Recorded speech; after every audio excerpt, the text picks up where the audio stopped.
Ready, Chuck? Good afternoon.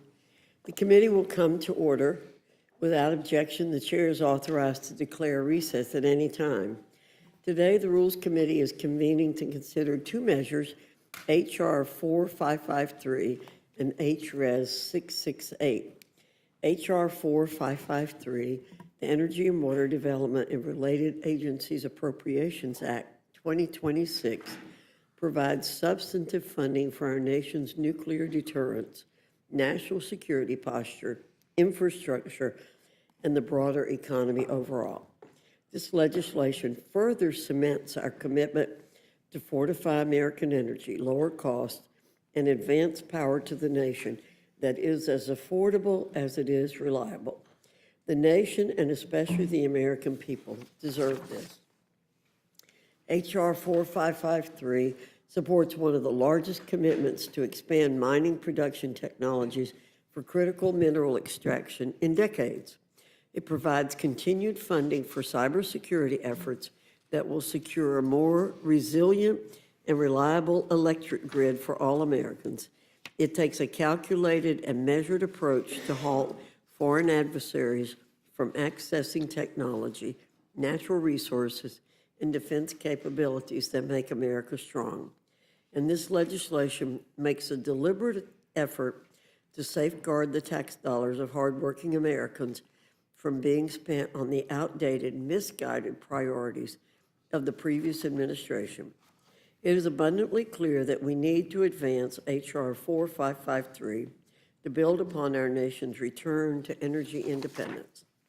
H.Res. 668 directs the Oversight Committee to continue its work in investigating and obtaining relevant documents related to the Epstein files. So far, the Oversight Committee has issued subpoenas on a bipartisan basis and has collected tens of thousands of documents from the Department of Justice. Chairman Comer has been conducting and leading this investigation with openness and diligence. It's how Congress is supposed to operate. We should all take note of how quickly the DOJ has responded to these bipartisan subpoenas.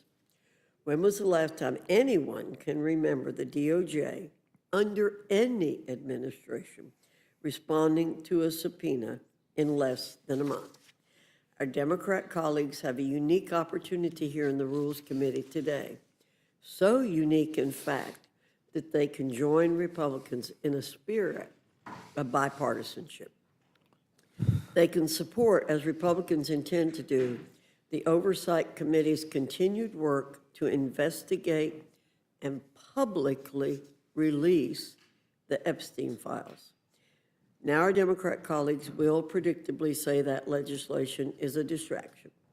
And if they don't want to support transcribed interviews, more documents being obtained, and the bipartisan work of the Oversight Committee, it will be rather intriguing. See, their newfound interest in the Epstein files, and yes, it's entirely newfound, will be brought into even more question.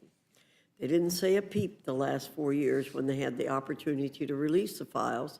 They did nothing. The only reason why they've latched themselves to the Epstein files as of late is because they see it as a politically advantageous opportunity. Let's see what they decide to do. With that, I yield to the ranking member, Mr. McGovern, for any comments he wishes to make. Well, thank you, Madam Chair, and it's great to see you and my colleagues on the committee. So here we are again, more Republican measures written for and by big oil, big gas, and big mining for polluters, not people. A deeply partisan energy and water funding bill that will jack up costs for American families while giving China the advantage in clean energy. And hanging over it all is a looming Republican-made shutdown. We are supposed to be here to do the people's work, fund the government, keep our water safe, make energy affordable. Well, let's be honest, this majority has one obsession: burying the Epstein files. That's the through line. Every delay, every diversion, every broken promise, it all comes back to the same thing: protecting the powerful instead of telling the truth. We saw it before the August district work period. You voted against transparency again and again, voted against releasing the Epstein files again and again. Then you guys rolled out a laughable resolution by my good friend, Mr. Norman, a press release dressed up as a bill, a resolution which didn't even have the force of law, and then you guys skipped town without even ever voting on it. Republicans paraded around a fake resolution, but never voted on it because you never planned to vote on it. It was completely fake, concocted to make it look like Republicans were doing something. And here you go again, another fake resolution that literally directs a committee to do what it was already doing. Republicans are trying to kick the can down the road even more, telling Oversight, keep looking into it. Give me a break. Translation, you want a congressional committee to slow walk the release of just some of the files. At this point, Republicans should just admit that you're covering for your rich and powerful friends. It's that simple. This isn't complicated. And even while Republicans stall, even while they try to distract, Republicans continue to break promise after promise. Remember the Speaker's big promise? No August recess until all the appropriation bills are done. I'm quoting him directly. Well, it's September, and we are only on Bill 3. 3 out of 12. 9 more to go. Another broken promise, another failure of this majority. And all the while, Jeffrey Epstein's partner in crime, Ghislaine Maxwell, magically lands in a country club prison after being interviewed by Trump's political lackeys. Trump moved his convicted child sex offender friend into cushy new digs. And can I even get a peep of criticism or pushback from the other side? This is insane. But we're instead told to focus on these absurd partisan messaging bills. That's the Republican plan. Hide the files, distract the public, protect your friends, and cover for Trump. Republican leadership thought a fake resolution would do it. They thought sending everyone home early would do it. Now they think yet another meaningless resolution will do it. Wrong. The American people aren't buying it, and neither am I. We deserve a Congress that doesn't flinch from hard truths. We deserve leaders who stand up to predators, not cover for them. We deserve real accountability, and we deserve to read the Epstein files and decide for ourselves. Release the files. With that, I yield back. Thank you, Mr. McGovern. We are in agreement on that issue. Without objection, any prepared statements that our witnesses may have will be included in the record. I now welcome our first panel, Representative Fleischman and Representative Kaptur from the Committee on Appropriations. Your full statement will be submitted for the record. We ask you summarize your statement in 5 minutes. Representative Fleischman, I welcome your testimony. Thank you, Chairwoman Fox and Ranking Member McGovern, and distinguished members of this Rules Committee for the opportunity to testify before you today. I am pleased to present to the Rules Committee the fiscal year 2026 Energy and Water Development and Related Agencies Appropriations Bill. This bill demonstrates our commitment to safeguarding U.S. national security, strengthening our economy, and unleashing American energy dominance in a fiscally responsible manner. This recommendation totals $57.3 billion, a decrease of $766 million below fiscal year 2025. The bill delivers strong support for our national defense and provides $25.3 billion for the National Nuclear Security Administration, prioritizing the continued modernization of the nuclear weapons stockpile and the United States Navy nuclear fleet. The bill strengthens our nation's energy security by advancing American leadership in deploying new nuclear technologies and supporting the administration's efforts to make full use of our nation's vast fossil fuel resources. This bill will reduce reliance on foreign materials and secure the full supply chain of critical minerals. The bill furthers our nation's scientific and technological leadership, providing $8.4 billion for the Department of Energy's Office of Science. At the same time, the bill reduces funding by 25% across numerous other department programs, including the Applied Energy Technology offices, to ensure taxpayer resources are focused on the highest priority research and developmental projects. This bill also strengthens our economy and promotes public safety, providing $9.9 billion for the Army Corps of Engineers, including full funding of the Harbor Maintenance Trust Fund activities and the highest priority, ongoing construction projects on the inland waterways system. Funding for the Bureau of Reclamation is prioritized to projects that increase water supply and support drought resilience. Finally, the bill includes a number of provisions to codify President Trump's executive actions to protect American values and prevent our resources and intellectual property from falling into the hands of foreign adversaries. This is a strong bill, and I ask the committee to provide an appropriate rule for its consideration. Thank you again for the opportunity to appear today. I look forward to your questions. Thank you again for your succinctness. Representative Capter, you're recognized. Thank you very much, Chairwoman Fox, Ranking Member McGovern, and members of the committee. It's heartening to appear before your subcommittee, along with our very hardworking chair, Charles Fleischman, on behalf of our hardworking subcommittee, and one that tries to be bipartisan even in these difficult times. Energy and water undergird America's way of life. They are not optional, but essential to life and prosperity. Of late, we've been piercingly reminded about our subcommittee's purpose. July brought nearly double the usual number of flood warnings, the second highest in 40 years, including the tragedy that killed 117 in Kerr County, Texas. And the U.S. set new records twice this past July for peak electricity demand. Sadly, this proposed measure by the Republican majority for 2026 in the Energy and Water Bill does not meet our nation's imperative for the future.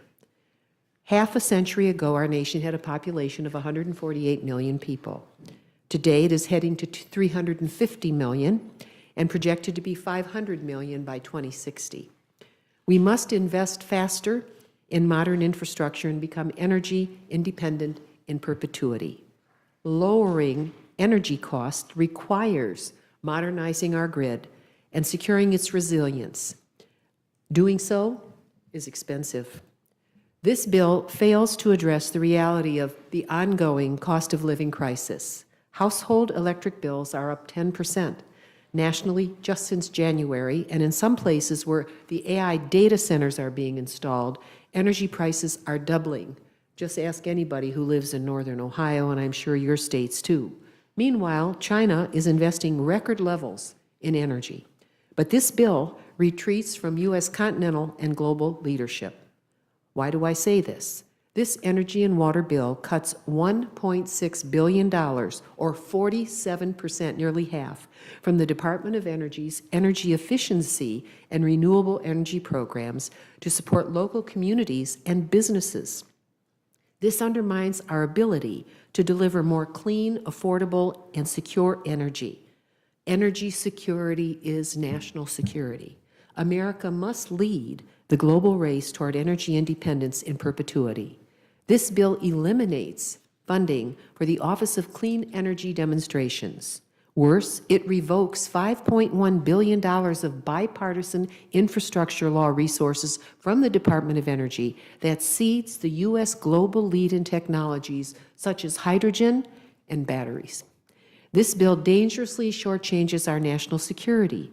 It slashes $412 million, nearly $500 million, from the Defense Nuclear Non-Proliferation Account, a 17% cut.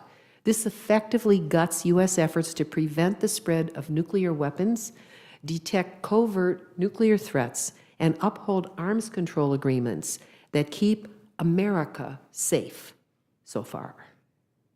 Finally, this bill includes numerous controversial poison pill riders that are too extreme to gain bipartisan support and become law. In closing, I urge my colleagues to oppose this bill.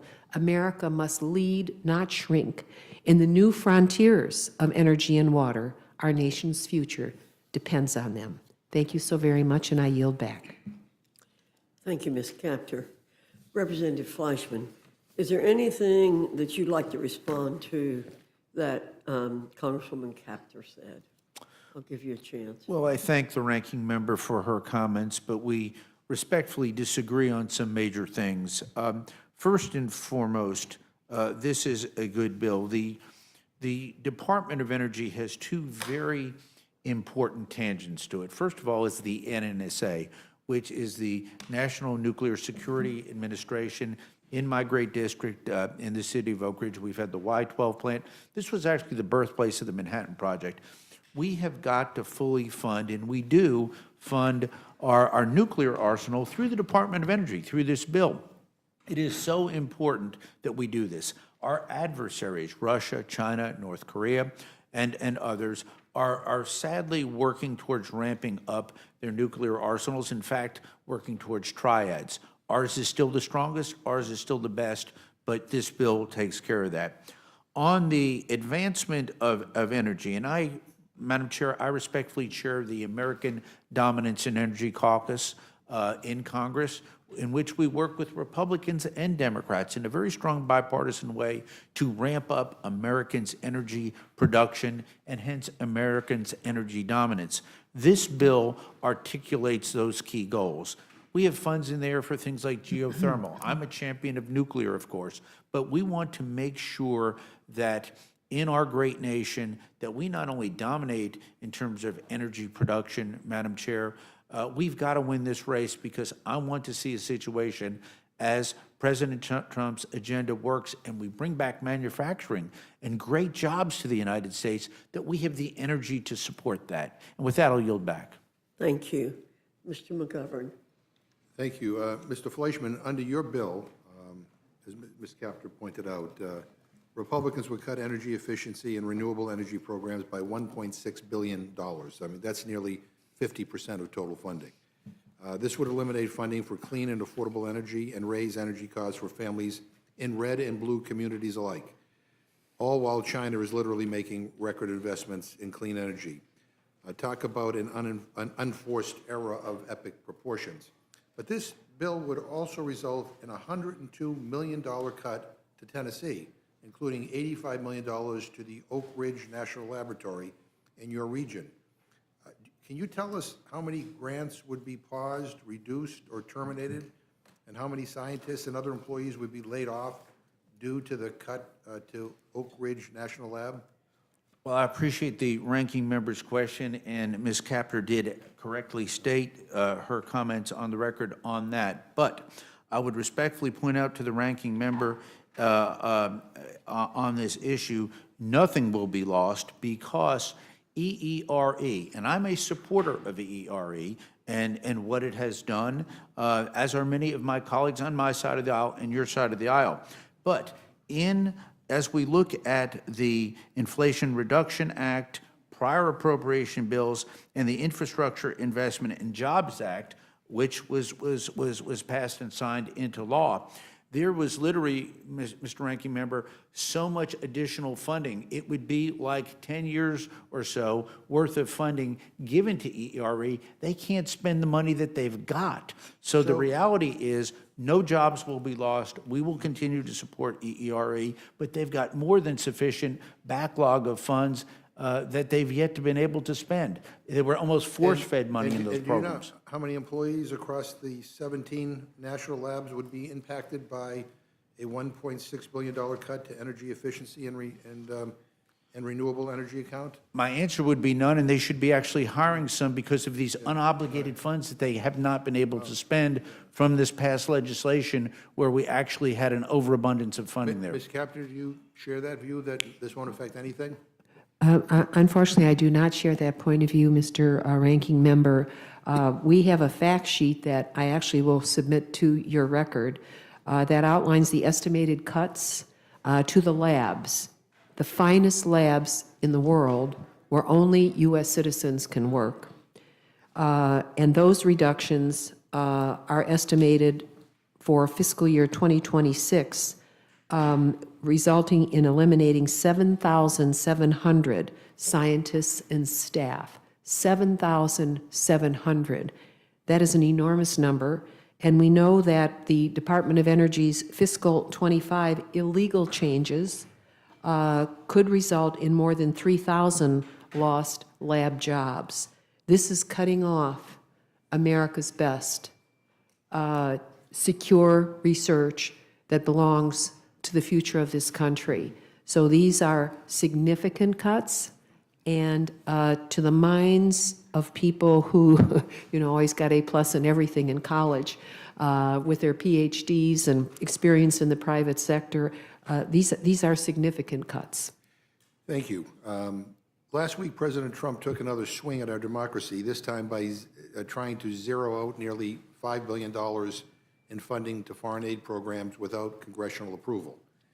This so-called pocket rescission strategy would cancel funding that Congress has already appropriated and has already been signed into law by the President. The top Democrat and top Republican of the Senate Appropriations Committee have already said that this move by Trump is illegal and a violation of our Constitution, which gives Congress the power of spending taxpayer dollars, not the President. And according to the Government Accountability Office, or GAO, which provides fact-based, nonpartisan information to Congress and the American people, a pocket rescission, quote, bypasses Congress's power, end quote, and is, quote, illegal, end quote. Mr. Fleischman, do you agree with Susan Collins, the Republican chair of the Senate Appropriations Committee, that President Trump's attempt to rescind appropriated funds without Congress's approval is, quote, these are her words, a clear violation of the law? Mr. Ranking Member, I don't think that question, in all due respect, is germane to the energy and water bill that is before us. That is in another bill that is before this committee, which we used to refer to as the State and Foreign Operations. Let me explain to you why. So government funding runs out in less than a month. We need a bipartisan agreement to stave off a government shutdown. Agreed. Right. But Republicans are continuing to move forward, as Ms. Kaptur said, with an extreme partisan go-it-alone strategy that has so far only led to 2 out of the 12 spending bills passing through the House and no plan to get any of these bills through the Senate. So we all want to work together because, all of our constituents will be heard if we continue going down this road of heavily partisan bills. But when Democrats, and here's why what I was asking before is relevant, but when Democrats work with Republicans to pass annual spending bills, we expect that those laws will be followed and funding will be spent as the law says. Just follow the law. And I guess the question is, how can we negotiate with you when we can't trust Republicans to abide by spending agreements we pass? I mean, the question I asked you as to whether or not you agreed with Senator Collins is really not a hard question. It's whether or not, you think she's right or wrong. And if you don't, if you think the president could just do these pocket rescissions and not have to abide by the will of Congress, well then, where's the trust? How do we negotiate anything? I mean, if President Trump and congressional Republicans cut deals with us, but then cancel the funding we just agreed to spend, I mean, how can we have a negotiation based on trust? Well, I thank the ranking member for his question, and since he alluded to the other body, in all due respect, I have never fully understood the United States Senate or its rules and the like. I have enough on my plate as we do in our great people's house. But I have utmost respect for the Senate as a body. But the rhetoric coming from Senator Schumer, where he is actually threatening to shut the government down, let me be unequivocal. I do not believe in government shutdowns. They are detrimental to this country. We need to have bipartisan cooperation to keep the government open. I profess and I believe strongly that the way to work through differences, as the ranking member and I have, despite our friendship, there are differences that come up. We keep talking. Right. We don't close the process. Right, if the government gets shut down, Mr. Ranking Member, it's on Chuck Schumer and the Senate Democrats, and the American people will be heard loud and clear. I didn't ask you about Chuck Schumer. I asked you about Senator Collins, and I'll ask. I don't think she wants a government shutdown either. Ms. Kaptur, again, you're on the Appropriations Committee. How do you deal with House Republicans on spending levels and on, on how the money should be spent, when we're now seeing that they're not even willing to defend what they voted for in the past. They're willing to be silent when Trump does these pocket rescissions. I mean, like, we can negotiate a good deal, and then Trump just basically unilaterally, stops funding these projects. I mean, I think what Senator Collins said is right. I mean, that a pocket rescission bypasses Congress's power, and I think the more we turn a blind eye to the power of the legislative branch, the more we weaken it. Yes, I would just like to say, I wonder if the president even knows what some of his agency people have done, Mr. Ranking Member and Madam Chair, because some of these changes really don't make much sense. And I think if the president had a chance to review them, maybe he'd change his mind, maybe not. But essentially what happens is it's going to end up in the courts because the law is not being followed as we passed before. And I just wanted to, if I could say 15 seconds, the Chinese currently can put a car on the road and it goes 2,000 miles with one charge. I could go through so many accounts and tell you how we are behind in research we need to do. And these are the labs that produce the future, whether it's nuclear or whether it's commercial. And so I would just urge the majority, and I know I've said this respectfully to Chairman Fleischman, I think we have to, he and I want to follow regular order, but there are other people involved that don't want to follow regular order. And, but to cut the labs at this level is not in the country's best interest. And I thank you. That's an excellent point. Mr. Fleischman, just one more time. I mean, again, Susan Collins, the Republican chair of the Senate Appropriations Committee, said that attempts to rescind appropriated funds by the president without Congress's approval is, quote, a clear violation of the law. Do you agree with that sentiment? I mean, whether it's Trump or Biden or any future president,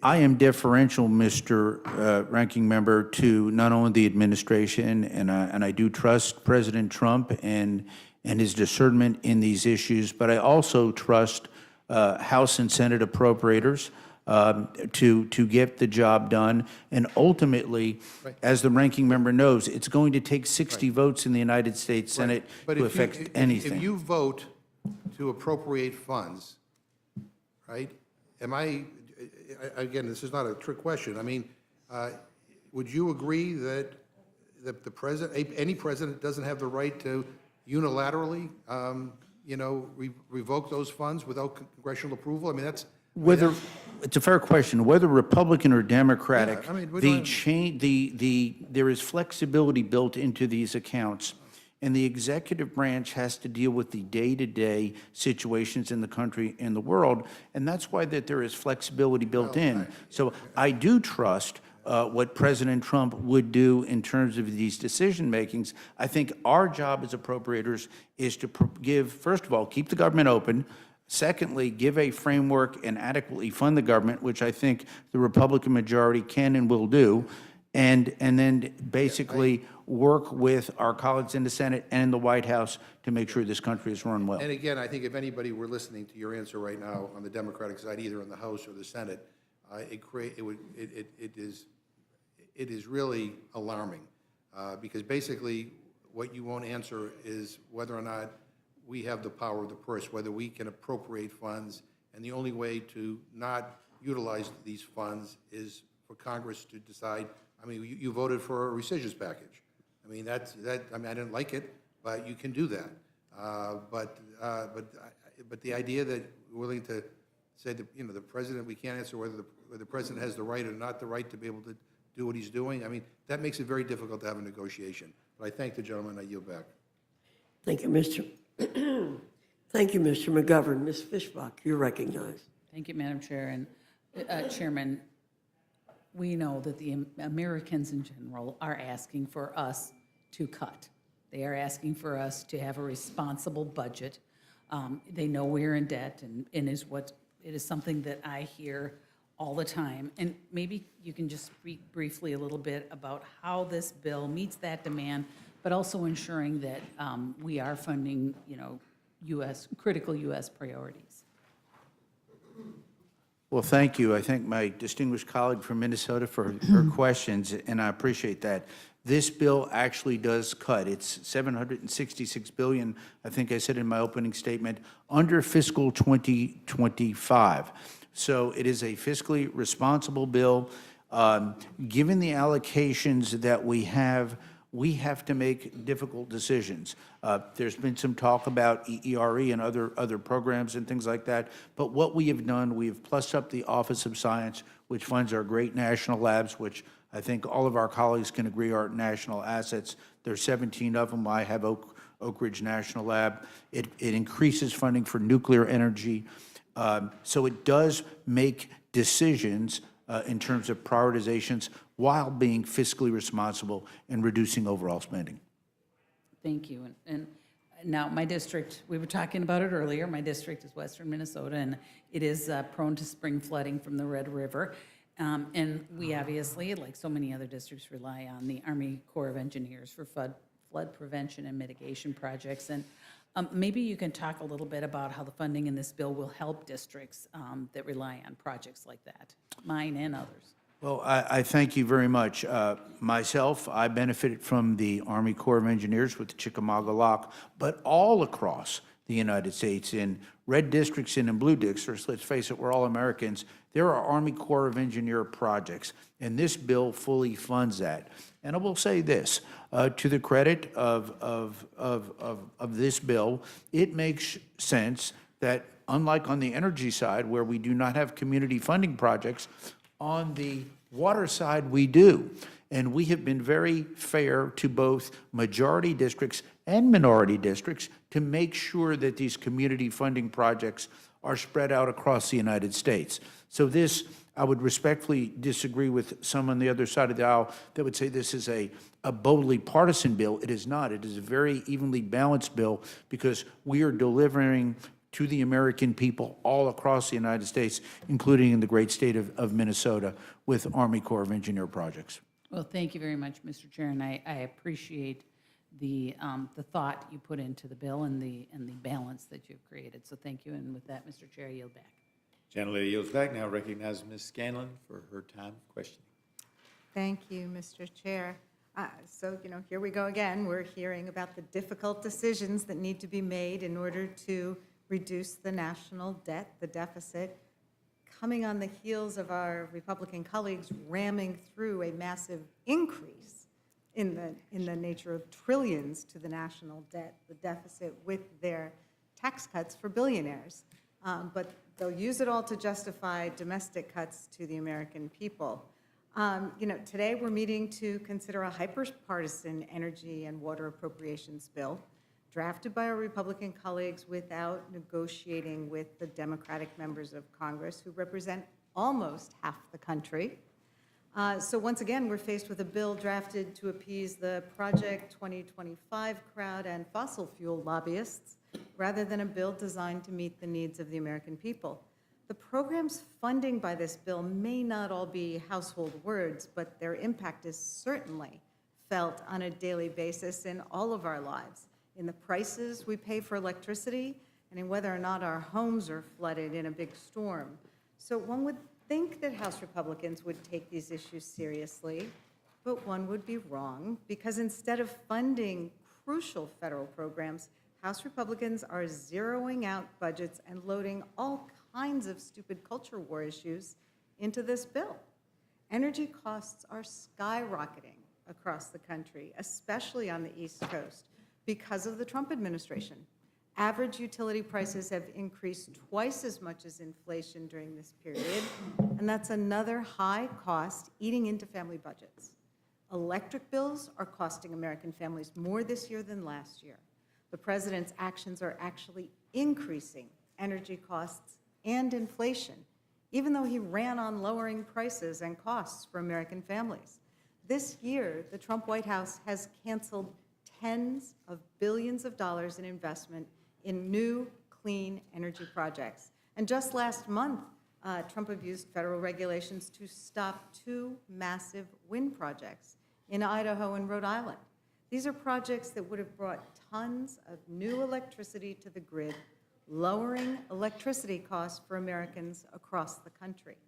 People are losing their jobs, electric prices are surging, and private investment is being jeopardized because Trump and his cronies don't care about American families' bottom line.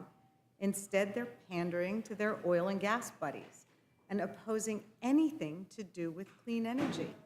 The administration isn't focused on bringing down costs. This White House has, from day one, had 2 tandem goals. The first is to enrich those affiliated with the administration, and the second is to fight culture wars in every part of the society, to divide people and destroy storied American institutions. Trump, Stephen Miller, Lutnick, Bessent, they don't give a damn about working families, and they don't care about the cost of living. They just want to use the power of the federal government to punish and penalize anyone they don't like or anyone who disagrees with them. Eager to play their part, House Republicans have drafted a radical partisan energy and water appropriations bill that guts any program related to clean energy. In 1 year, China installed more wind and solar power than all of the renewable energy in the United States.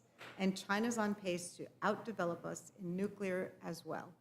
Instead of embracing all of the above energy production, Republicans are gutting funding for wind and solar and doubling down on outdated and dying energy sources like coal.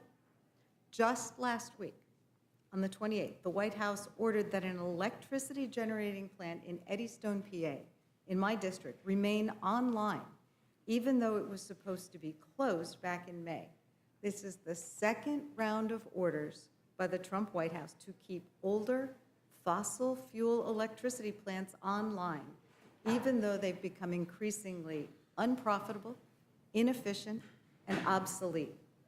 At the same time, this administration has rolled back investments in cheaper, sustainable energy projects, including canceling the wind energy farms, and in the process, they're cutting both good jobs and leading to rising energy costs. It's the kind of boneheaded move that you get from a party motivated by reaction, grievance, and fossil fuel donations.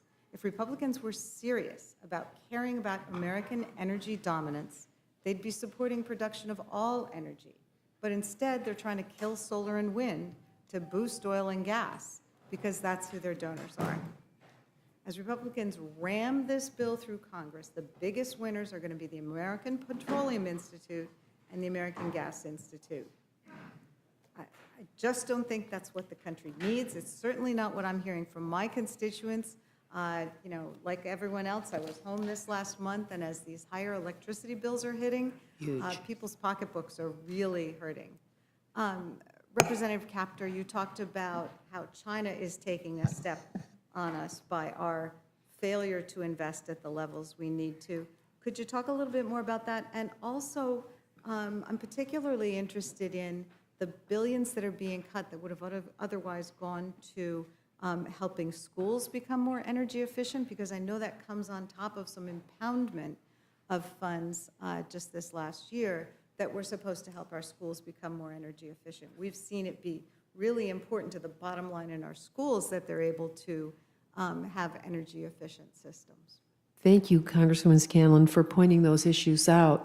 First of all, in terms of the Chinese, I would just say to all the American people, pay attention, because the amount of research and development that is being done there compared to here and the pace at which it's occurring is serious. I represent both an agricultural and a manufacturing community, region, and we need energy on all fronts. We can't tie our champion horse to the last century. We have to move forward. And in terms of battery technologies, for example, the Chinese are way ahead of us. I'm not recommending battery technologies, but some people like those in their cars. Half my staff does, actually. And but the Chinese are very far ahead of us. I mentioned how far they can go, 2,000 miles on one charge, and the car costs about $25,000. If they dump those cars on this market, forget it. When you look at the price of cars here, so we've got a long way to go to catch up just in that one sector. We have lost our corn markets. We have lost them to Argentina and Venezuela, Brazil, that are supplying into the Chinese market, for example. And so if it were not for ethanol and biodiesel, our farmers in districts like mine, which is heavily soy and corn, would be, they'd be making less money. And it's becoming more tight for our agricultural community to eke out a profit. So we have to be mindful of the international market and use these programs to catch up to the future faster. And I don't think there's anything wrong with not wasting energy. If we can find a way to save every kilowatt, then let's do it. We were taught as kids, eat everything that's on the plate. Well, we shouldn't leave anything out. And the renewable technologies, and in my region, we're a glass center of the world. Whether it's Libby Glass, Owens, Illinois, Owens Corning, First Solar, we have domestic companies that can compete, but they're not quite as cost efficient as the Chinese are, and they dump strategically. So we need the research in order to advance the technologies rather than throttle this down when we have this fierce competition staring at us, and the tariffs won't solve the problem of invention.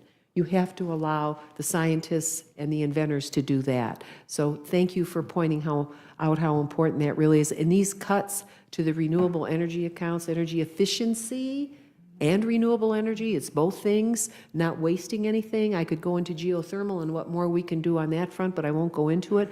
But we're not catching the future fast enough. And these cuts, 47%, half of the money in those accounts, that's really pushing America backwards where we can create new forms of energy. Yeah, I think I've seen across my community folks being very eager to embrace newer technologies, both for the impact on the environment, but also to address the costs that people have right now. And we saw a huge surge when there were some tax credits available for our school systems to put solar on our schools because it would reduce their costs for the taxes for the schools, but it would also promote some environmental objectives. And labor was on board because it was more jobs there. So it can be a win-win-win if we can get the investment that we need. If I could just take 30 seconds to say, I've encouraged every school I represent, especially at the high school level, give a solar panel to your school as your departing class gift, and maybe after 10 years, they'll really be able to do that on the roofs or get corporations to help donate that. So pointing out the schools is terribly important with the cutbacks to education and saving on some of those sunk costs of energy in the schools. And by the way, what we're inventing in our district, just so you know, we have windows now where you can plug in, they're solar windows, you can plug in your iPhone to the window. There are technologies being invented that I invite everybody on the Rules Committee to come with us to some of our labs, see the future that's being invented. Don't throttle it, please. Thank you. Thank you for your testimony. I yield back. Gentlelady yields back. Now recognize Mr. Norman for his time question. No questions, other than thank you for bringing this forward, to release our energy in a country that needs it now more than ever with the growth we've had that President Trump has released on this country has been unbelievable. So thank you for doing this, Chuck. Thank you, Yield Mr. back. Norman. I agree with the gentleman. Gentleman yield back. Does the gentleman yield back? Gentleman yields back. Now recognize Mr. Neguse for his time of questioning. He passes to Ms. Ledger-Fernandez. Recognize Ms. Ledger-Fernandez. Well, it'd be nice to not be the last one on the Democratic side where I say, is there anything else you want to say, Ranking Member? But I really do want to say that I'll have some questions later, but I think, one of the things that's great about this bill, Chairman Fleischman, is the fact that there is the funding for the Navajo-Gallup water project. As you and I have discussed, is that nearly 1 in 3 families on the Navajo Nation live without running water. Families have to haul their water for miles just to cook dinner wash their babies. When you ask children, what does water look like? They draw pictures of trucks. They all happen to be, I think, Ford, with the water tanks in the back. And this bill has continuing authorization for this funding. Chairman Fleischman at the not dedication but groundbreaking ceremony, the Navajo had a beautiful blessing ceremony.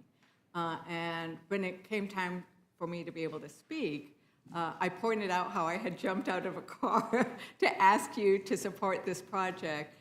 And they want to convey to you that when they have this dedication, they want you to come. So I hope you'll come out to Navajo to see this project. I want to thank you for those kind comments, and I recall that very well. I did not know that the Navajo had thanked me, and I do thank the lady. Like myself, I continue to work for Native American rights in the 3rd District of Tennessee. I have very few authorization bills, but one of my bills is to actually return the sacred 76 acres to the Cherokee in my state of Tennessee. We're working with TVA to get that done. I hope we can get that done. We have a few impediments in the Senate, but I do thank the lady for working for that, and that is a very important project. Thank you, and I look forward to working with both, and your staffs, both staffs have been wonderful on this issue. And it's really important. And the other thing that you and I share, Chairman Fleischman, is we serve as co-chairs of the House National Labs Caucus together, because you're in Tennessee with Oak Ridge. I've got the Los Alamos National Lab. We also have Sandia Labs in New Mexico, although that's not in my district. But, you know, we understand, because of the work that the labs do, how important research and development in new energy technologies is if we're going to be talking about energy dominance. And I think you would agree, right, in the general statement that to diversify our energy sources, we have to continue to invest in research and development so that the United States doesn't lose ground to China. You agree with that general statement? I do. Yeah. So I guess, given that we share this concern, and I heard the ranking member's statement just now and earlier about how cutting the research and development and cutting EERE is so bad for that challenge, for meeting the energy dominance. And you, earlier when you were, when Ranking Member McGovern was pointing out the massive amounts that Tennessee and Oak Ridge National Lab are estimated to lose if this bill becomes law, that's $102 million. Is that correct for Tennessee? That's a 55% cut, Chairman? Well, I would point out, as I did to the ranking member, I'd point out to the gentlelady that because of, first of all, I support EERE, but we have actually increased in this bill over OMB's request funding for the Office of Science, which funds all 17 of the great national labs, including Los Alamos. But I would respectfully state that the overabundance or backlogging of funds from those other largest bills that were previously passed that I alluded to have literally given these programs up to 8-10 years worth of funding in one shot. They can't spend all the money that they were given in that. So there are some reductions, but I do not see any reductions in staff. As the gentlelady knows, most of the national labs are contract employees contracted to DOE, like at my reservation, the University of Tennessee, and Battelle runs my lab. I think actually Battelle and I believe it's Texas A&M runs your lab, I believe, at Los Alamos. But they do a very good job, by the way. Sandia Labs is cutting 400 people. It was in the newspapers today because of the anticipated cuts of what's coming down. So people are losing their jobs. And I think that that's a major concern, that to cut 56% of funding, you cannot cut 56% of funding and say that we're not going to lose jobs. And I think that the other part of this is we want to bring down electricity costs. And right now in Tennessee, electricity has gone up 12%. And these kinds of, we need to invest in the range of activity and not single out things like wind energy, which has such low costs of electricity. I think the project that Trump cut was going to be 7 cents a kilowatt hour. So I think we need to make sure that when we talk about energy dominance, it includes all forms of energy and that we bring down energy costs. And I think that's one of the things that you were trying to get at. Is that correct, Ranking Member? It is, and we can't afford to waste any kilowatt. And we need more than one type of energy production, whether it's fuels for vehicles, whether it's the way in which we heat and cool our homes, our factories. We're discovering, it is amazing what we are learning now about geothermal energy. And the chairman and I both support the tax credits that have been extended for that sector. But we have to play the energy piano on all keys. And I think what's sad, what you're talking about, the cuts in the labs are significant. Lawrence Berkeley, a 61% cut in this budget that's being proposed. If you look at Argonne, 54%. I mean, that's like, really, we needed to strengthen the labs. We're on that curve to do that. And now there's this downward slope again, going backwards. And I think that really hurts, and it hurts hiring, it hurts retention, it hurts projects, because you can't ramp up. If you were managing that project, you don't know how many people you're going to have. And there are layoffs, as you've indicated. I didn't have the number that you've stated for Los Alamos. No, that was for Sandia. For Sandia? Yeah. These are really important labs that do a lot of security work, and you don't have a steady state. You don't know where you are. You're on one of these ski slopes that's going up and down. So I think from a business standpoint, it's not a very good business model to follow. And I think that OMB, in helping to recommend all this, has really caused chaos across the agencies, and that's not what we want in our accounts, that's for sure. No, and we want to be, the United States has always been the premier in research and science, and we need to keep investing in that because that's our future. But we also need to take care of our past. And so I am concerned about the cuts to the environmental management funding, because that goes to the legacy cleanup of the waste from the nuclear programs. And places like New Mexico and Kentucky and Nevada and Tennessee and Idaho, we have some of the mess that got left behind from the nuclear testing program. And well, we're not saying we shouldn't have done that. We're just saying we should clean up our mess, right? We tell our children to clean up our mess, so we should not be cutting the funds to clean up the sites where there has been radioactive waste. And are you concerned about that as well, Ranking Member? Yes, I wanted to say thank you so very much for raising that more fully before the full Rules Committee. I actually represent a region of the country where we are trying to clean up legacy atomic costs that were into the strategic metals that were very toxic, that got into our rivers. When we started almost 20 years ago, when I represented this one rural county, I thought they'd be done with $5 million in like 2 years, right? It has stretched out because what happened was that the material got into the water, into the wells, and it's turned out to be a major mess that we are cleaning up, but we didn't even know at the beginning how big it was.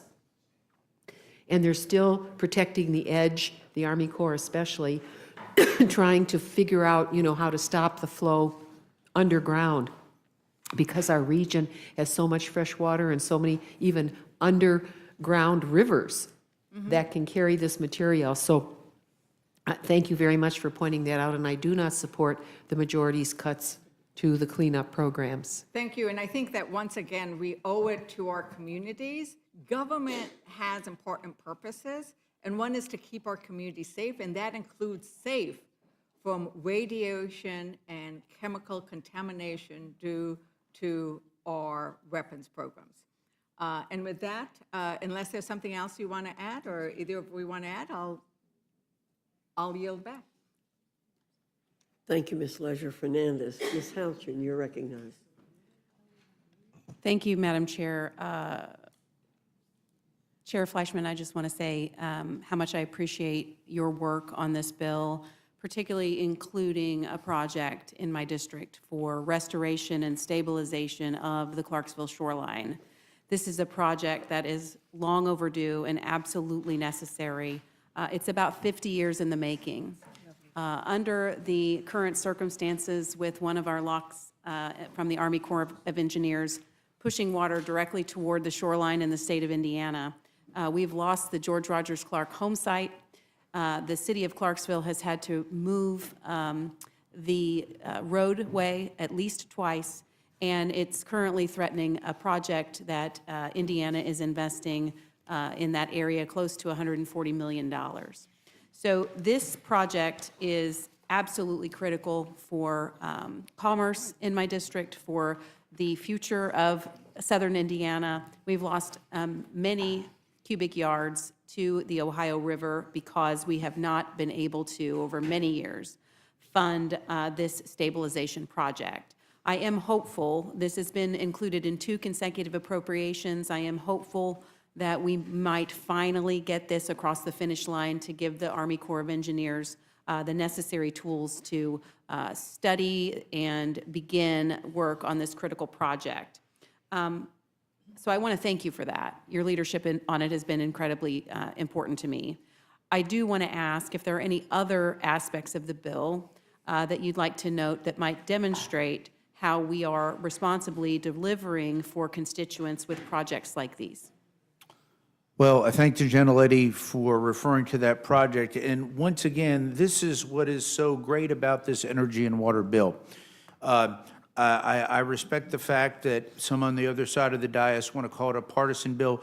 This is a bill that is good for all of America. Not only the project that the gentlelady alluded to, programmatic funding for the Army Corps of Engineers is strong and robust, but because on this bill, we are able, the ranking member and I, are able to listen to requests from members, Democratic and Republican, from all over the United States. If there is something that is missed in the federal budget that comes over from OMB, we can supplement that with these community projects, and we've done that in a very fair and equitable way. And at the same time, that does not increase spending. The amount stays the same, but we are able to go in to districts and address that. But once again, the Army Corps of Engineers relies heavily on this funding. It is robust. There are areas that they come before us. They do a good job generally, but we want to make sure that we can continue this funding to complete your project. And projects like mine, the Chickamauga Lock in Chattanooga, this was a New Deal era lock. I was actually listening the other day to President Roosevelt when he launched this lock in the very early 1940s. His audio there, that lock is now antiquated, it's old, it's broken. We're building a new one. And I think the American people really can take solace in the fact that that is really what the spirit of this bill is on both the energy and water side. And I thank you. Thank you. And I'm glad that you mentioned the lock and dam system specific to the Army Corps of Engineers because the district runs along the Ohio River. Our commerce relies heavily on a functioning lock and dam system across the Ohio River. And our funding in this bill for the Army Corps of Engineers helps ensure that commerce can keep moving.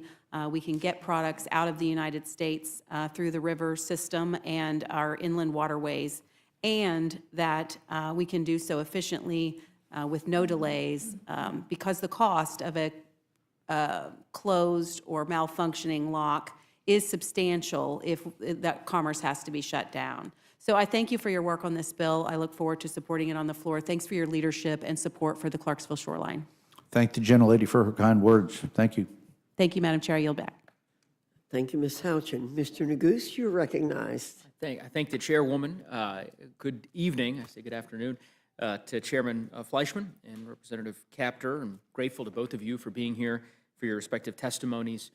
I would echo the concerns that were articulated by my colleague from New Mexico with respect to, in particular, the remediation and cleanup costs associated with nuclear waste and the fact that this budget zeroes that out. But I guess I know you've had a very robust conversation with my colleagues, it sounds like, especially with our ranking member, about the energy efficiency and renewable energy program cuts, Mr. Fleischman. And I wanted to kind of follow up on that and maybe just to put a finer point on it. I'm trying to understand your rationale for the cuts to the energy efficiency and renewable energy programs. Because as I understand it, you can correct me if I'm wrong, the EERE program is going to sustain nearly a 50% cut in your bill, right? As it is written, because as I alluded to in my answer to the ranking member, the previous bills that have been passed and signed into law by the last administration have fully and in fact respectfully overfunded for about 8 to 10 years. It'd be like if you had an annual budget for EERE. And by the way, I'm one of Congress's strongest supporters of EERE and ARPA-E, okay?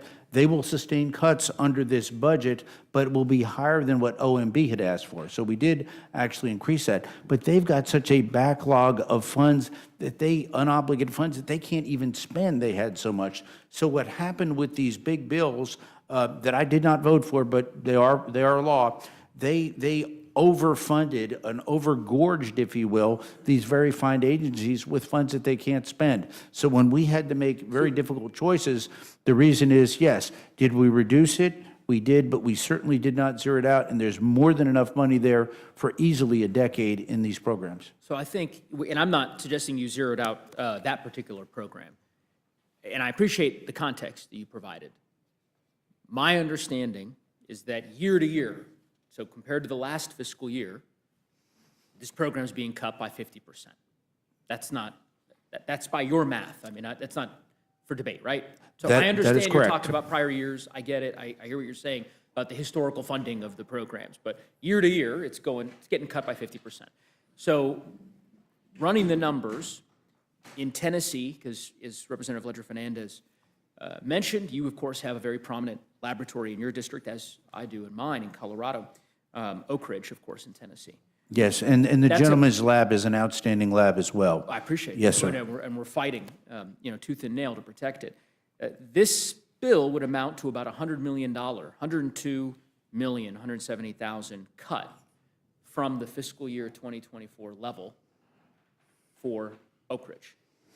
Well, so that I can delineate, the gentleman first referred to EERE, but for the Office of Science overall, correct, we have increased funding in this particular bill from where ONB was. So the 17 national labs, ERE is a good program.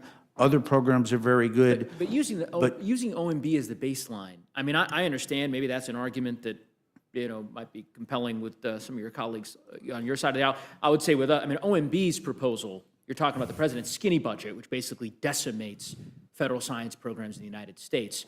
Using that as the baseline and saying, well, listen, we didn't eliminate these centers or programs entirely, as Russell Vought and OMB want us to do. Instead, we've simply taken this 50% haircut to the the EERE programs.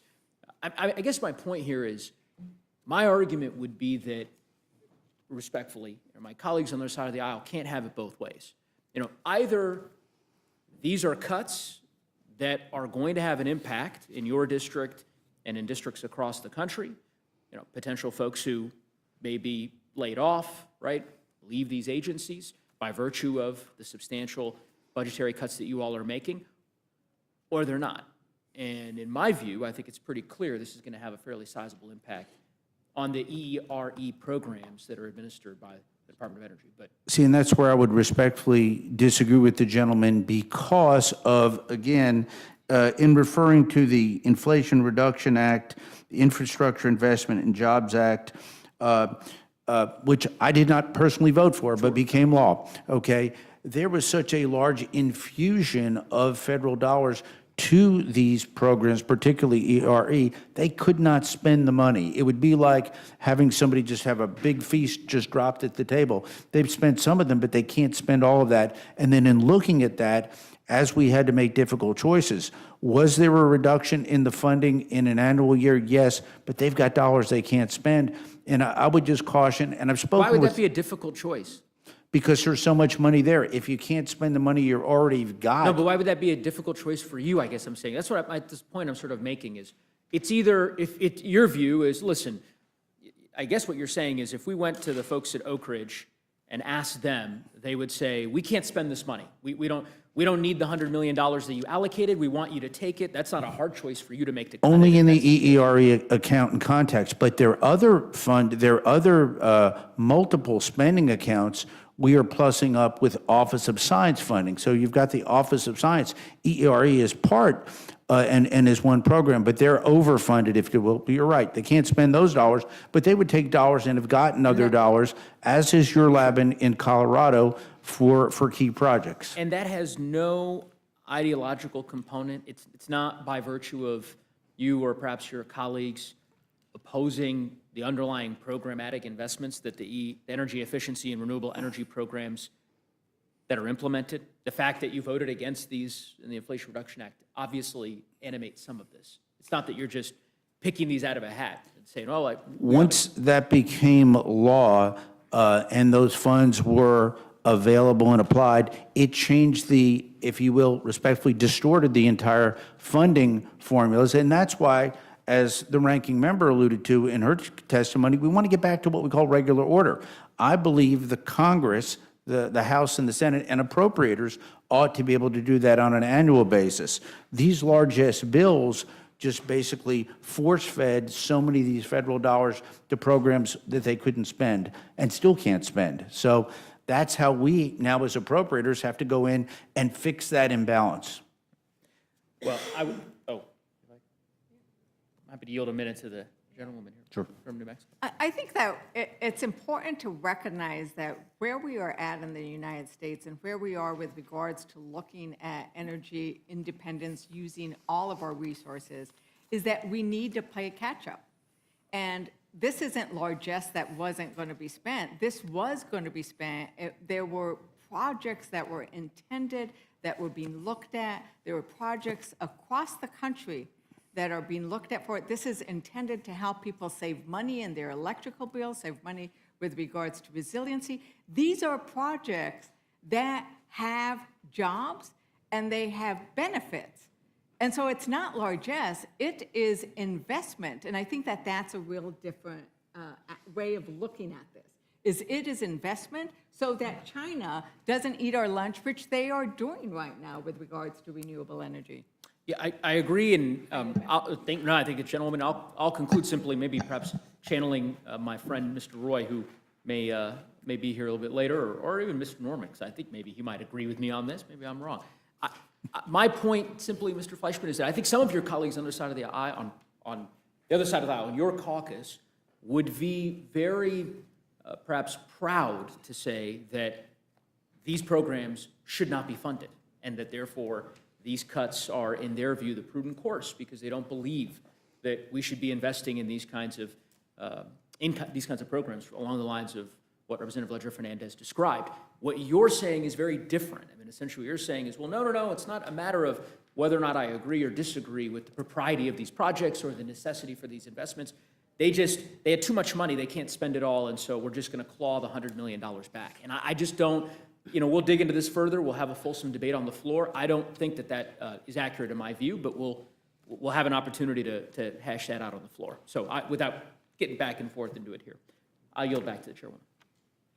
Thank you, Mr. Neguse. Mr. Langworthy, you're recognized. Thank you, Madam Chair. Now, we've heard some wild claims from our Democratic colleagues about H.R. 4553, but this bill delivers the investments that we need to strengthen American energy dominance, modernize our nuclear security, and reduce our reliance on foreign adversaries. We are not abandoning innovation. We are prioritizing technologies that actually deliver results for taxpayers. Nuclear, geothermal, water supply development, while cutting the wasteful era Biden-era programs that have not lowered energy costs. Chairman Fleischman, you have been a strong champion for American energy in your position on the Appropriations Committee. Can you explain how this bill's focus on nuclear energy and critical mineral development helps keep costs down for families while ensuring that America stays competitive with China? I thank the gentleman for his question, and once again, this is such a good bill for America because what it does is it looks at our energy needs. We need more energy in this country. There is a dearth of energy. If you look at how our demands for future energy are going to explode, and that's a good thing because that means manufacturing is coming back to America. Our country is growing in many ways, but we're going to have to make sure, and this bill does that, to have the proper funding of programs and opportunities from a technological standpoint, and also to make sure that we take something like new nuclear energy. American technology, and we are in a competition with China. We are in a competition even with friends of ours like France and South Korea to develop these technologies. Generation 3 and Generation 4 American technologies for new nuclear reactors is growing. These are the smaller, easier to build, easier to license. Their output is not as large as the large plants. I'm a big fan of the large plants. We're bringing back some large plants in Michigan, in Pennsylvania. We're bringing back another large nuclear power plant. But our needs are going to be staggering. This bill does a lot on critical minerals. The Chinese control over 90% of that, and our great national labs are doing tremendous research to try to look for some type of substitutes sometimes for those, but where there are not, it makes an unprecedented investment in minerals so that America can get back its strong domestic critical mineral supply. So important. If we lose this to China, we've lost. So the bill does that. Now, I would also say this. It looks at the entire energy portfolio, nuclear, natural gas, fossil fuels, solar. It does not neglect renewables, but it's got to make economic sense. As our great utilities have come to me and told me, I want to make sure that we work on nuclear, Mr. Fleischman, but whatever we choose, we can't triple people's electric bills. So we are doing in this bill what I think is important for the American people, keeping their costs low while focusing on abundance. Well, yeah, and I also want to highlight that this bill makes some common sense national security improvements, like going after and prohibiting the sale of crude oil to China and blocking Chinese Russian nationals from accessing our nuclear facilities. And with that in mind, Chairman Fleischman, can you talk about how these provisions strengthen our national security and make sure taxpayer dollars are not used to benefit our adversaries? Well, I thank the gentleman. One of the things that in my lifetime, and by the way, I remember when we were dropping you're a little bit younger, our thermostats to 68 and turning off lights. I still do that. This was in the early 70s. Those big, beautiful cars went away. We used to have an old Oldsmobile 98. The world changed then, but I was literally taught in school that last barrel of oil was out there somewhere, and it was going to be gone in 30 years. Thank God they were wrong. We have discovered in our great nation, as a resource, tremendous oil and natural gas reserves, and I believe we need to take advantage of that, develop that, and use that for abundance, for energy dominance, and to keep consumer costs low. So I think it's so important that we develop the resources, the God-given resources that we've got in this country, at the same time continue to develop other technologies. But we've got the oil, we've got the gas, we've got the technologies. We just need to basically grab that mantle and lead, because China, Russia, and other countries, including some of our friends, the French are moving ahead in nuclear ways. I met with their nuclear minister at the ambassador's residence. We talked through things. They've made tremendous strides, and we can learn from their technologies, and they can learn from ours. Well, thank you very much, Chairman Fleischman, for all yours and the committee's work on the bill. I appreciate your work in bringing us a bill that truly advances American prosperity and also keeps in mind and protects our national security. It sets a responsible course for energy policy and infrastructure investments while making sure every dollar benefits the American people. And I'm proud to support this measure. I look forward to its passage, and I yield back, Madam Chair. Thank you very much, Mr. Langworthy. Mr. Scott, you're recognized.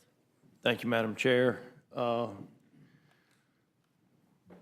Chairman Fleshman, I'm not so sure that after your comments, you haven't convinced me you should have cut it further. But I just want to, when they did the infusion of cash with the American Rescue Plan, they put that money directly in the agencies, correct? That's correct. So they did not use Congress's Appropriations Committee.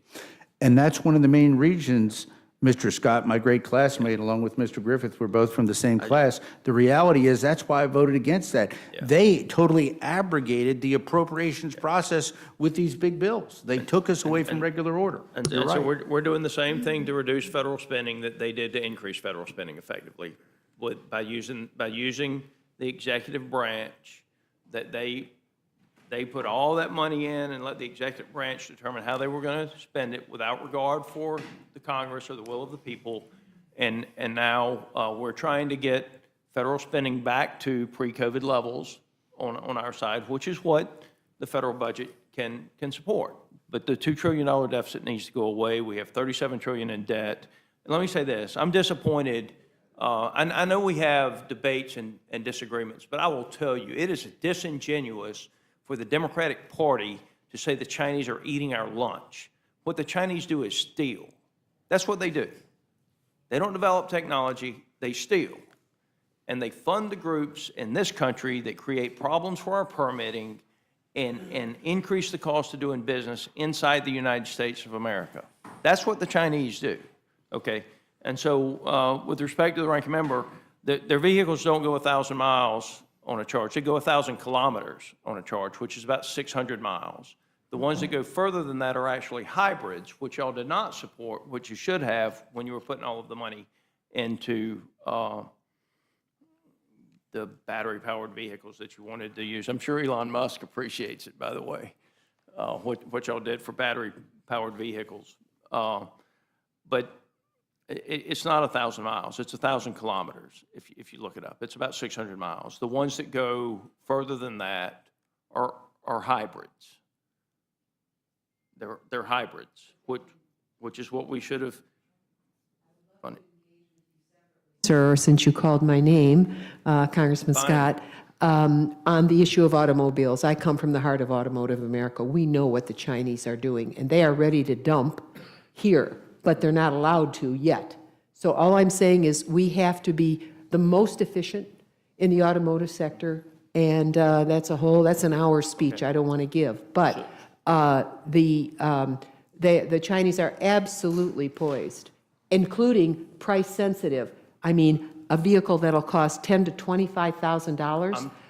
We're not going to let them in the country, but we are not poised to beat that. We are. Are you maintaining that they have vehicles right now today that go 1,000 miles? I do. On a single charge? I do. I think if you check your facts when you return. We'll submit it to the record. I'm just saying, I believe you're wrong. I believe you're wrong. Well, I believe you're incorrect, sir. I'm not accusing you of lying or anything like that. I'm saying I believe you're wrong. I think that if you look it up, it will be 1,000 kilometers and it will be 600 miles. We will submit it to the record. I don't need it submitted to the record. I'm just, but where the Chinese have been very creative, and I'm not sure that this bill addresses this, they don't control the minerals. They don't control the mining of the minerals. They control the processing of the minerals. And where the environmentalists have done tremendous damage to our country is by creating a scenario under which we can't get the permits to do the processing of the critical minerals. Now, my question for you, Chairman, is what in this bill is going to help us get around the permitting so that we can actually do the processing of the critical minerals? There's critical minerals in Australia, there's critical minerals in Africa, there's critical minerals all over the place. But it is the processing where we as America have been locked down on this issue. to be candid on the permitting, this is an appropriations bill. We are funding these I key understand initiatives. that. And so I think it would be a bit disingenuous for us to attempt in this bill to address permitting. We'd rather leave that to the authorizers, but I would agree with the Well, gentleman. permitting has to be, can be done through the agencies, but I just want to make this clear. There is a difference in getting the mineral out of the ground Absolutely. and the processing of the mineral. And where the Chinese, and I'll say this way, and I hate to give the Chinese credit for this, but where they're winning is on the processing. You have plenty of minerals in Australia, you have plenty of minerals in Africa, you have plenty of minerals in the United States. But the environmentalists, who I believe are funded by the Chinese, create tremendous barriers to us. And if we're not able to actually process the minerals and turn that raw mineral into something that's actually usable, then it doesn't matter if you pull it out of the ground or not. Understood. Will the gentleman yield? I'd love to comment on that. Okay. Thank you very much. I come from a region of the country that is manufacturing America, where we process a lot of materials other places don't. So, for example, with beryllium or beryllium copper or titanium, magnesium, all of them.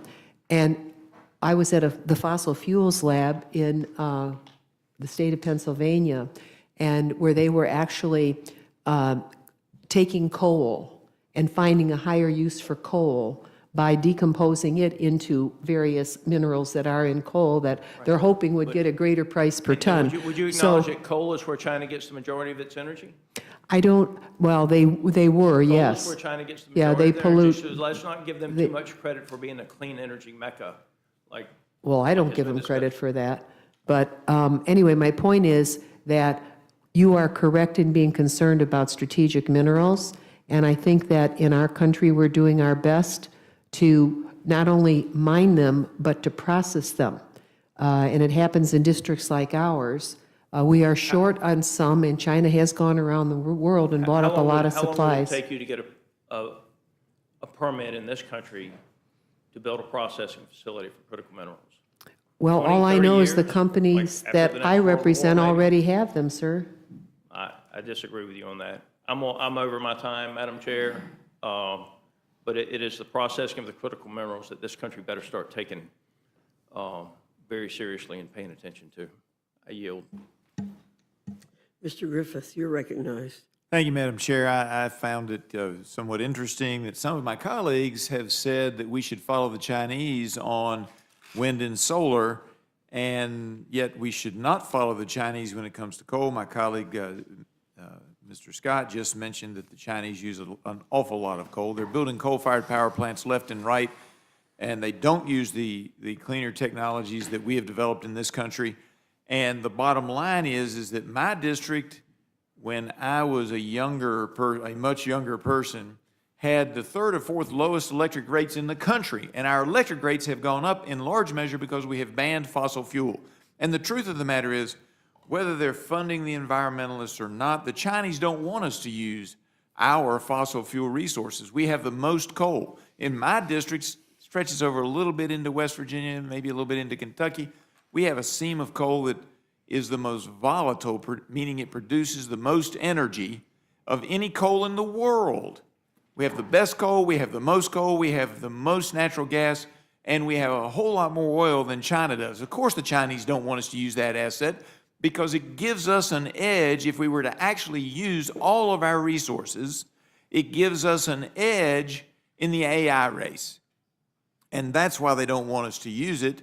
And so they're perfectly happy moving towards these other things. But if we're going to follow the Chinese on wind and solar, we should take a look that they don't rely simply on wind and solar. They don't rely on renewables in order to power their industries. They are relying in large measure on coal. And so I think it's something that we need to be aware of. And if we're going to talk about the Chinese, we have to talk about that too. Wouldn't you agree, Mr. Chairman? Yes, sir. And once again, when we were alluding to the wonderful, vast resources we have in this country, whether it's coal, oil, natural gas, We are blessed to have that in this country, and the more of it we produce, the lesser the rates will be. It's simple supply and demand. And certainly we ought to keep up, as you've mentioned earlier, with the French on producing the small modular reactors. And my district doesn't have any. We want some. But 6 or 7 miles, maybe 10, outside of my district, we have BWXT that makes all the nuclear reactors, which are basically small modular reactors for the United States Navy. And then not too far from your district, and in between yours and mine, is Irwin, Tennessee, where BWXT also does a lot of stuff. And then, of course, you have the other issues in your district as well.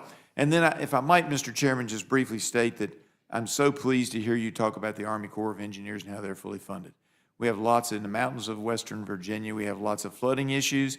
And my district is so long and so large that I work with, my team works with 4 different Army Corps of Engineer offices.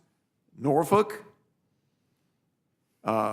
Huntington, West Virginia, that's Norfolk, Virginia, for those who don't know. Huntington, West Virginia, Wilmington, North Carolina, and Nashville, Tennessee, because my district stretches so far west. In fact, they often talk about Lee County is closer, I think, to 9 state capitals than it is to Richmond, Virginia. So I appreciate the fact that that's fully funded and aggressively funded, because my folks need it, not just for flooding issues, but for water programs and sewer programs and others. But we do, in the mountains, you get a lot of this, you get a cloud burst over a small valley in between 2 mountains, and all of a sudden you've got a small area that's flooded, and we need a lot of work there. So I appreciate that, and I appreciate it, and yield back, Madam Chair. Thank you. Thank you, Mr. Griffith. Mr. Jack, you are recognized. Well, thank you, Madam Chair, and I echo many of the comments some of my colleagues have made. First, I want to thank you, Chairman Fleischman, not just for working with me to solve some problems within my district, but also, as you know, and perhaps some on the committee do not know this, but as I was thinking about running for Congress, your advice was advice that I sought, and were it not for some of our conversations, perhaps I would not be here. I would blame you. So I'd welcome an opportunity just as we close out this panel. One of the things that struck me from your opening comments, and something as I keenly follow the progress of this bill, I would love for you to highlight why, first off, again, for the record, how much money you saved from a discretionary spending perspective and reductions from FY25. And then likewise, would welcome your thoughts and comments as to why it was so important to reduce spending as it relates to some of the government spending we've been trying to cut. Well, thank you, Mr. Jack, and I do appreciate that, and I vividly remember that conversation, and I'm so glad that you took that piece of advice, and I'm so glad you're a part of this great body and represent a great district in Georgia. To answer the gentleman's question, we reduced overall fiscal spending down from 2025 by $766 million. So there is an overall reduction. But I would say this, within that portfolio, or within that funding, we have prioritized, I think, in a very good way for the entire country, not just red states or blue states, but for all of America.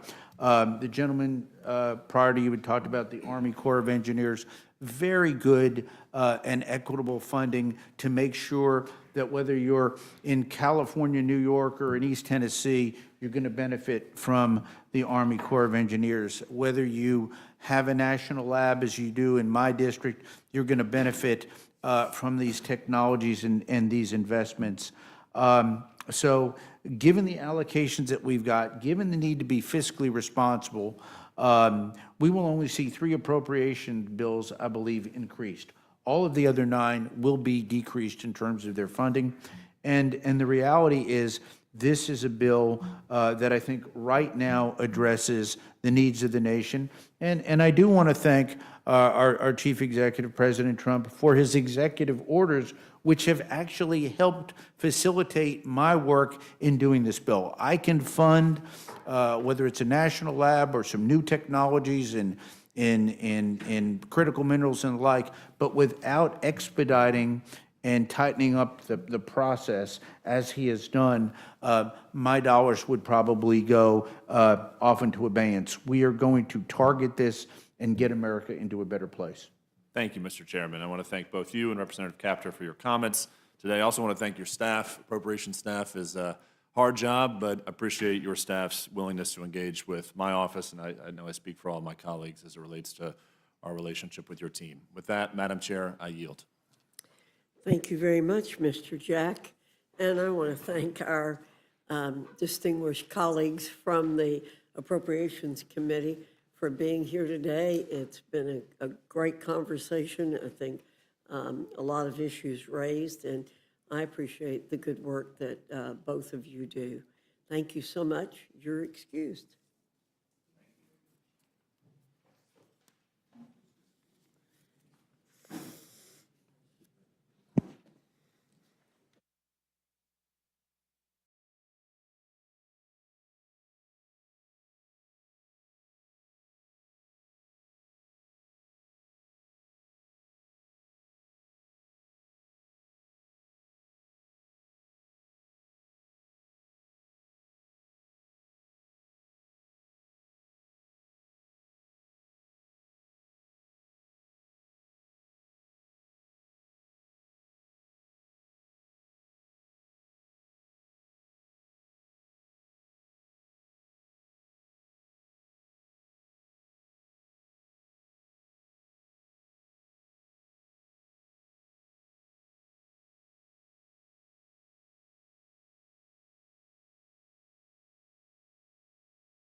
I now welcome our second panel, Chairman Comer and Ranking Member Garcia from the Committee on Oversight and Government Reform.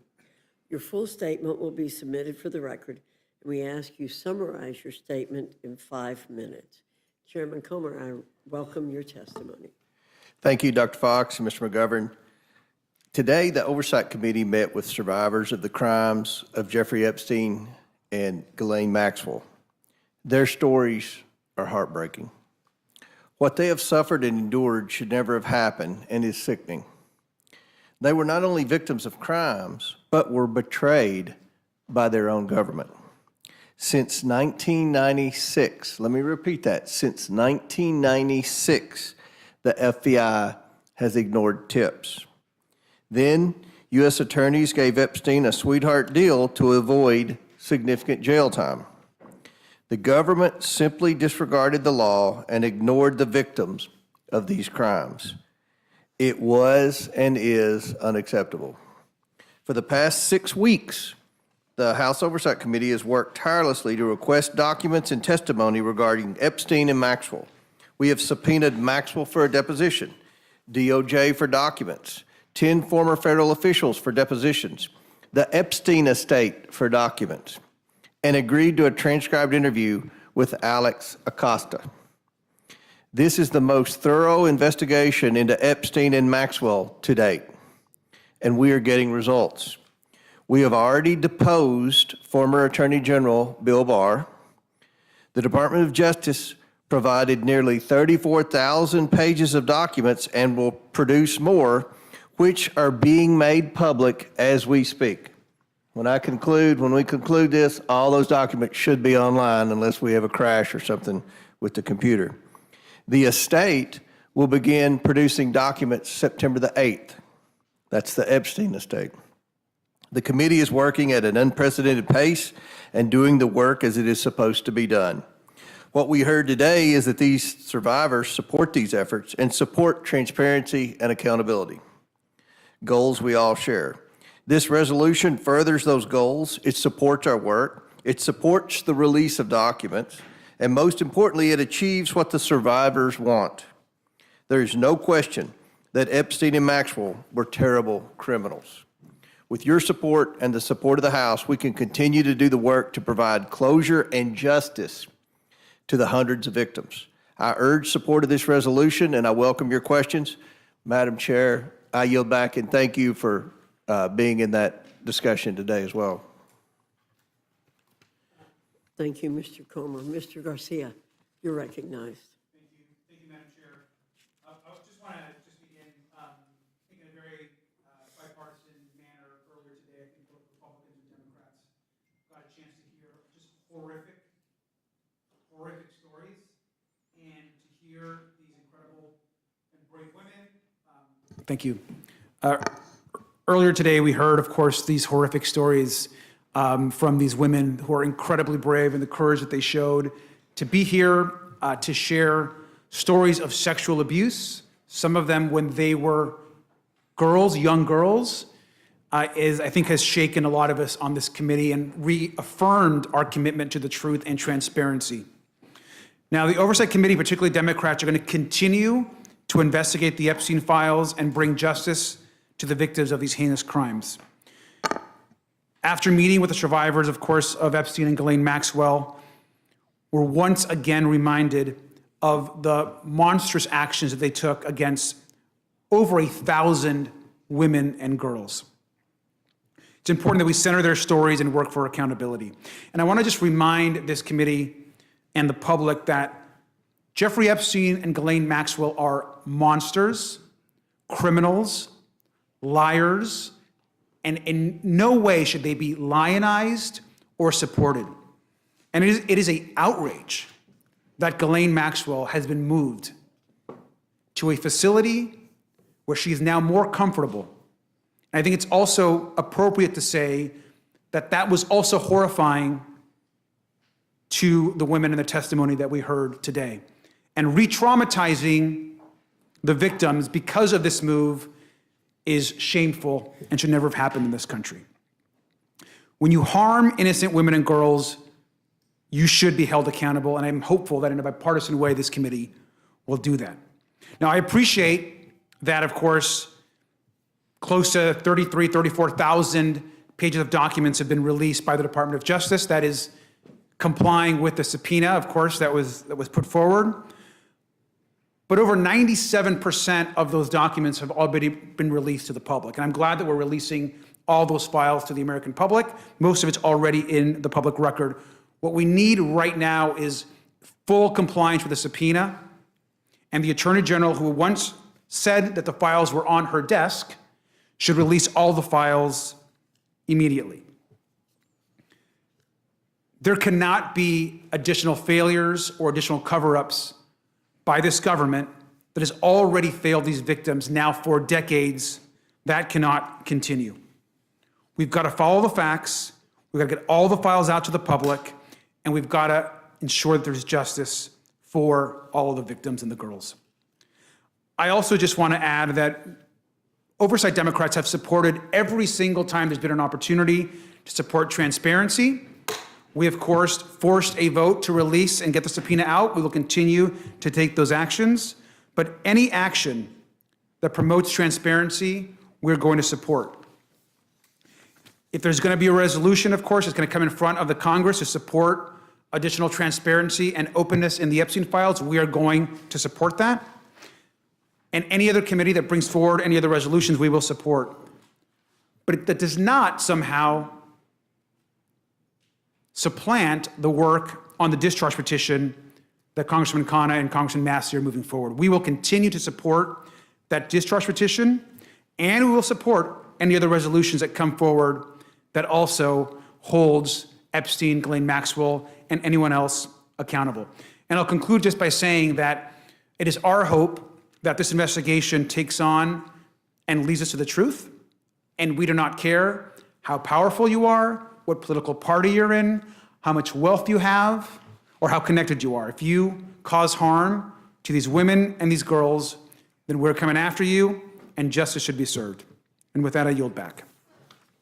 Thank you very much. Chairman Comer, would you like to respond to anything Ranking Member Garcia had to say? I appreciate his statement that this has been bipartisan thus far. I think this is an opportunity for this committee to demonstrate that we can work together in a bipartisan way. This is a bipartisan issue. Every Republican I know in Congress wants the Epstein files to be released. Every Republican in Congress I know wants the people that were trafficking women to be held accountable. Every single Republican I know wants the government officials who were involved in any potential cover-up or blackmail operation, if there was one, to be outed and held accountable. So we're going to try to do everything we can to get this, and I think we've demonstrated that. I'm a Republican. We subpoenaed Bill Barr. We subpoenaed Alex Acosta. We've subpoenaed Pam Bondi for the Epstein documents. I don't remember when I was in the minority, a Democrat chairman subpoenaed any Democrat officials in the administration. So we've demonstrated we don't care about political party. We don't care about what your last name is. We don't care how powerful you are. We want to know the truth, and we're doing everything we can. And I hope that the Democrats will work with us in this endeavor, and not politicize it. Thank you. I agree with you, and I was in that hearing for the meeting with the victims today, and I appreciated very much, Mr. Garcia, what you said about this being a bipartisan effort and there being so many Democrat members there. But I also agree that there hasn't been this level of interest in this issue before. Right. I've been here a long time. It dates back, what we learned from today, it dates back to 96. It dates back 6 prior administrations. So there have been many other administrations that could have released it and for whatever reason hasn't. But thus far, this administration is producing documents like we've asked, and I appreciate that. Right. So you've stated a little bit already, the information you've already received from the Trump administration after the subpoena for the records was executed, and how quickly the committee started receiving the information. Yeah, as soon as the subpoena went out, we heard from the Department of Justice. Their attorneys started communicating with our attorneys, and they started gathering the documents, and I think we got the documents in record time.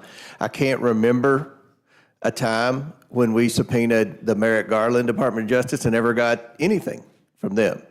So I applaud the Pam Bondi and the Trump administration for working with the committee and for being transparent. And as you just mentioned, there have been times when you have requested information. I can remember I've been here 3 months, and I was on the Oversight Committee, on the subcommittee, and we had a bureaucrat come in, and the chairman of the committee said, I've asked you for 3 years to give us information. And the person just sat there and wouldn't say a word and wouldn't respond in any way. Wouldn't you rather have a subpoena in hand above everything else, even a law passed by Congress? Absolutely. Which can be challenged in court immediately to get this information? Absolutely. We're doing what that discharge petition wants done. And we're 3 steps ahead of that discharge petition. We've already deposed former Attorney General Bill Barr. We've already subpoenaed the estate, the Epstein estate, for all the documents. And We've already you said subpoenaed. September 8th, the material would come from them? I'm sorry? You said the Epstein estate is going to start producing material? September 8th. September 8th, they're going to produce the documents from the estate. I believe September the 16th or 19th one, Alex Acosta's coming in for a deposition. And I know that during our discussion, Ms. Crockett and Raj Krishnamurti, I believe, asked questions about what we should ask Acosta. So everybody, both sides are going to get equal time to interview Acosta on all of that. And again, the administration has complied with our request, and I think we're getting those documents, and as we speak, they should be being uploaded to a website right now.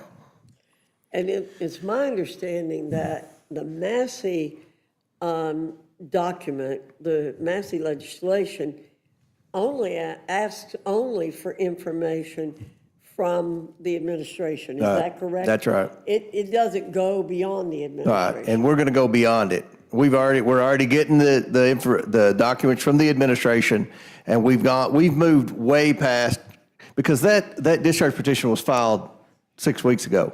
We've already deposed, again, the former Attorney General. We've got dates set for others to come in. We're downloading 34,000 pages of documents. We met with the victims today and got more names that they said in front of the minority, and we're going to press forward with that. So we're way ahead of this discharge petition. I don't think it's necessary at all.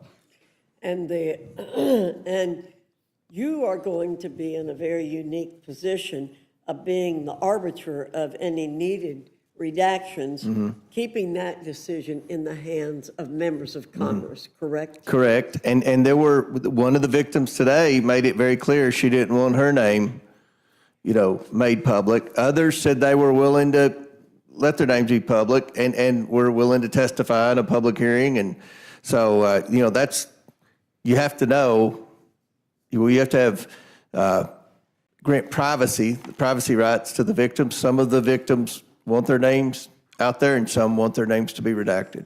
And it's my understanding that was not sufficiently taken care of. That's correct. In the Massey legislation. That's correct. And I also want to mention that Speaker Johnson sat through the whole meeting today with the victims, the entire 2.5 hour discussion we had, bipartisan discussion. And what I heard from the victims was that they feel for the first time that they're being heard.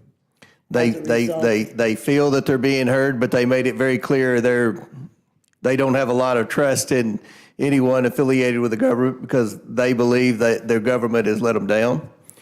And the timeline of that would date over both Republican and Democrat administrations in the past. Correct. So let me see if I can put all this together. You believe a formalized investigation by the House is the best path forward to obtain the records and disclose them to the people. Yes. You've made a commitment, and our resolution makes a commitment to disclose everything that can possibly be disclosed short of violating the privacy rights of others. Yes, ma'am, 100%. And by having the full House vote and speak in support of this investigation, it will be helpful to you in executing the mission that you're about. Is that correct? Absolutely. If we have to go to court for something, if it's a good bipartisan vote in the House of Representatives, that only helps. Okay. I appreciate that very much. Mr. McGovern.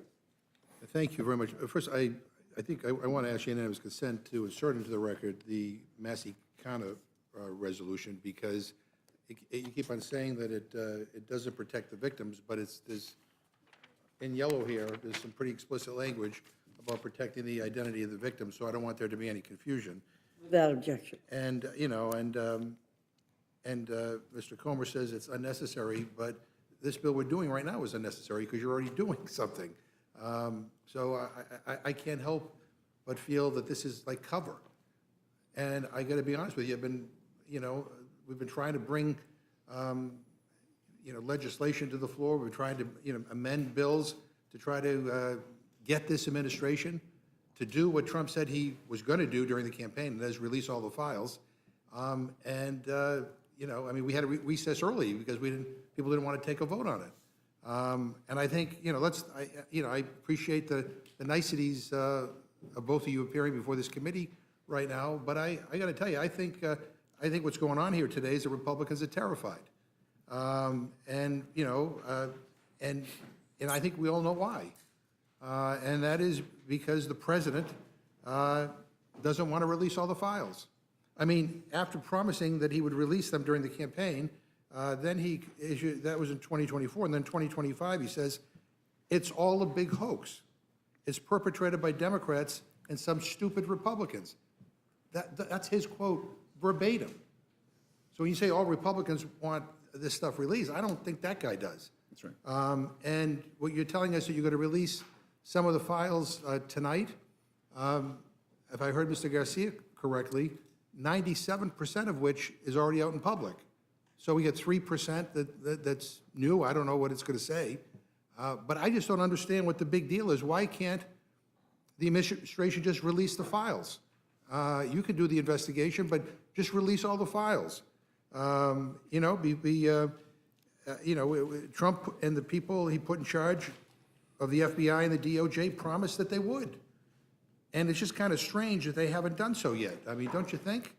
I mean, we just want to know, what are they trying to hide? Why is this such a difficult thing for them to do? You know, before we left for recess, you guys all told us that you wanted to release the files and that a non-binding resolution authored by Mr. Norman was an important step forward to getting the Epstein files released. Why hasn't that been called up yet? Mr. Scott had the authority to do so for weeks. He could do so this week. Hasn't done it. I don't know why not. Maybe Mr. Norman can explain to us why his Epstein resolution never made it to the floor. Maybe Mr. Scott can tell us why, would like to share with us why he decided not to call up the rule for its consideration when it was well within his power to do so. But honestly, the answers they give really don't matter, because the resolution was nothing more than a distraction to buy time. And I think we're doing the same again today. But today's resolution is even worse. At least Mr. Norman's do-nothing resolution had a deadline of 30 days. If I'm reading your resolution correctly, there's no deadline. It's just an open-ended distraction with the same goal. Protect the powerful, hide the files, and buy some time for people to forget. So, you know, all that has to happen for the files to be released is one thing. The Trump administration needs to release them. That is all. And if that's too complicated for some Republicans to get their arms around, that's okay, because they're in luck. Someone has already done the work for them, because there is a bipartisan bill offered by Mr. Massey and Mr. Khanna that would force the administration to release the Epstein files while protecting the victims. And Mr. Comer, I just for the record, I think you're not in support of the Massey-Khanna bill, but let me ask you formally, I mean, do you support the Massey-Khanna bill to release the Epstein files? We're doing that as we speak. And you said some of the documents were going to be released. All 34,000 documents will be online, hopefully in the next 5 minutes, if they're not now. Yeah, but 97% of which we've already seen. Mr. Garcia. Yeah, I just want to add, I mean, first, appreciate the comments, but we should be clear. I mean, if it's true, as the chairman said, that every Republican supports disclosure around the Epstein files, then every Republican should sign the discharge petition from Congressman Khanna and Congressman Massey. There's no question. And the key difference in that petition as well is that petition ensures, one, that members of Congress are all on the record on releasing the files, and two, that petition, as you have in front of you, also ensures that the files actually go to the American public, that they're actually released to the public. I appreciate that the subpoena that we forced a vote on is going to our committee, and it's important work. Most of the documents that were sent to our committee, those initial documents were given to right-wing influencers back in February. The files and the full report, according to the Attorney General, were sitting on her desk ready to be released. We know that the Attorney General herself has shared with the President directly that he is also in the files.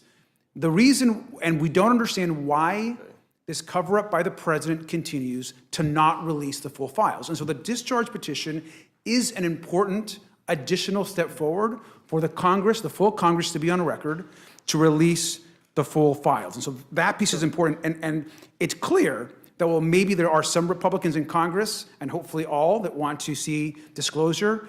That is not the case with the Republicans in the White House and the Department of Justice. So 7 months to get released, 97% of which already been released. But again, Mr. Comer, I mean, do you support the Massey-Khanna resolution, yes or no? We're already doing it. And let me say, the discharge petition does not have the force of law. We've already subpoenaed. You can begin by look, saying no, and I'll let you. No, look, Mr. McGovern, it's very disappointing that you're trying to politicize this. We're trying to get answers. We're trying to do everything that's in this discharge petition, but you're trying to politicize it. No, it's a yes or no question. It's not a trick question. I mean, do you think... We've already done what the discharge petition's Do asking. you think the resolution saying to keep doing what you were doing is better than a bill that can become law? The bill has no force of law. It has no force of the law. Yeah. You're just No, trying to do we're a talking political about- stunt. Look, ask the question, Mr. McGovern, let him. Well, I was asking a question, he interrupted me. Okay, let. It's a simple yes or no question. Simple yes or no question. Do you We're support- already doing it. All right, well, that's not a yes or no, but do you think the resolution saying to keep doing what you were doing is better than a bill that can become law, which would require the release of all the files? It doesn't have the force of the law. It's just a political stunt. It's just a political stunt, and you know. This is a resolution. The counter is a Massey counter bill would become law. If all you Republicans want everything released, then, you know, you could vote for it, and then if he decides to veto it, you could override the veto. The subpoena goes further than the discharge petition. Discharge petition is just a political stunt. Just a political stunt. All right, so you're... And look, we have done everything bipartisan in this investigation. This is an opportunity. And I think most of the Democrats on the Oversight Committee want to be bipartisan in this, Mr. McGovern. So you're not going to answer my question, but look, we're meeting here under an emergency procedure to consider this resolution, which, if I'm reading it right, simply tells your committee to continue doing what you're doing. Do you need this resolution to continue doing what you're doing, Mr. Garcia? I mean... We don't, the resolution as presented is not necessary. Again, we want disclosure, we want the files released, but what should have happened is we should vote on the discharge petition and move it forward and then continue our work. Can I say one more thing, Mr. Ranking Member? I also want to be clear that the DOJ has not been forthcoming or presented everything that we've asked for in the subpoena. And I think it's important that even in our recent interaction with the DOJ, they're essentially now not giving us any new additional information as to when we're receiving the rest of the files. And so having Congress act and taking a vote on the full release of the files is an important additional step, which is why the discharge petition is important. And the resolution should not somehow take precedent or discourage members from somehow signing the discharge petition. So help me understand what we're considering right now. Does this resolution grant you any new authority? No. I think the resolution will send a signal if we end up in court. If, as the victim stated today, there's some of the most powerful and some of the richest names in the world were involved in a cover-up, we're going to end up in court.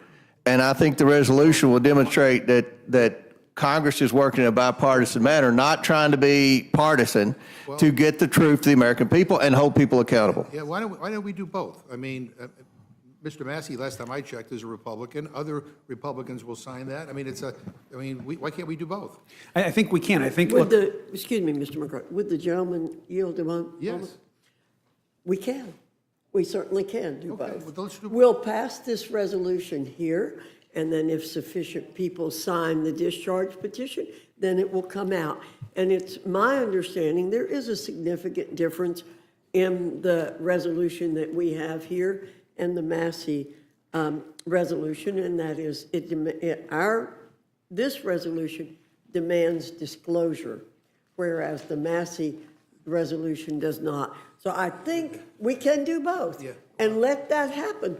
That we want to show that we want this done in a very important way. Well, if we can do both, then why is the Rules Committee standing in the way of allowing, I'm going to have a vote on the Massey counter resolution. Well, why would Republicans of the Rules Committee block us from just bringing it to the floor? We could vote on both. Because they've already started the discharge petition. Well, that does, They've already started it. Yeah, well, that's a nice, that's, whatever, that's, I don't even want to say what I'm thinking about that answer, but let me just ask, this is a yes or no question. Does the administration have the power to release the Epstein files with appropriate redactions to protect the victims and the survivors? Do they have the authority to do that? I think so, with the subpoena. Yes. All right, they do, but they're not. And Mr. Comey, this resolution that is before us right now says that you're investigating mismanagement that led to Mr. Epstein's death. Mm-hmm. who was the President of the United States when Mr. Epstein died in custody? It would have, I would assume it would have been Trump. Yeah. And I have another, just one last question. You referred to Ghislaine Maxwell as a terrible individual. And I guess the question is, maybe you can enlighten us, what have you done to investigate why Ms. Maxwell was moved to a minimum security facility? I mean, she's a convicted child predator, sent to prison. She testifies before some people in the administration. She didn't testify. She answers questions that are put forward by somebody in this administration. She basically says the president didn't do anything wrong, and then all of a sudden is moved to a minimum security facility. Are you going to do? Have you done a hearing on that? Or are you doing a hearing on that? We've subpoenaed Ms. Maxwell. She sent a letter via her attorneys and said that she requested that we wait for the deposition until after the Supreme Court rules on her appeal. We're hoping that's this month. So as soon as the Supreme Court rules on her appeal, we'll go in and do a formal deposition. So Mr. Garcia will be there. I'll be there if he wants to be there. I'm not interested. And those questions can be asked. Those are legitimate questions. Well, but I don't think Ms. Maxwell can answer those questions. I mean, I listened to some of her interview, and it sounded like there was no cross-examination. I'm just curious why, after she said what she said, was she moved? So it's not about Ms. Maxwell. It's about somebody made the decision to move her, which I don't think was expected. Mr. Garcia? Yeah, I mean, look, let's be really clear. First of all, Democrats on the committee, we did not support moving Ghislaine Maxwell's testimony after the Supreme Court heard her appeal. In fact, that was a decision that the majority made that we did not support. We think that Ms. Maxwell, before she was interviewed by Donald Trump's former personal lawyer, should have been in front of a bipartisan committee in a deposition. And so, to be clear, and I think it's safe to say that it's an outrage and shameful that Ghislaine Maxwell was moved to a facility where she is now more comfortable and has more access to folks both on the outside and her ability to move freely, when she has victimized over hundreds and hundreds of women. And I'll add one more thing to that. We've written to the DOJ, the Federal Bureau of Prisons, demanding answers, yet no response from the Attorney General. We have no idea why she was moved and at whose direction was she moved to that facility. But she was moved, and correct me if I'm wrong, by this current administration, right? Absolutely. I mean, I think... I would think that, I mean, this is so outrageous that a big part of the investigation of your oversight committee should be on that as well. And I mean, I hope that you pursue that. But again, I mean, I think it is imperative that we pass the Massey kind of bill, because I think it does have the force of law, and because I don't trust this administration to basically. I mean, something's going on here. I don't know what, but there's a reason why everybody went from we're going to release the files one day to the next day saying we're not. So in the spirit of full transparency and the spirit of demanding that they do what they said they were going to do, I think I think we need to do more than what we're doing. Mr. Comer?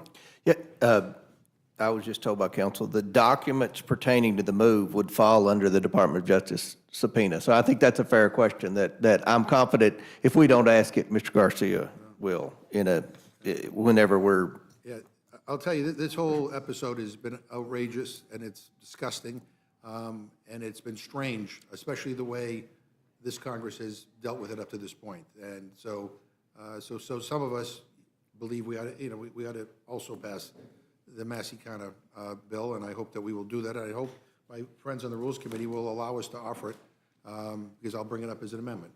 I yield back. Thank you, Mr. McGovern. Ms. Fishbach, you're recognized. Thank you, Madam Chair. And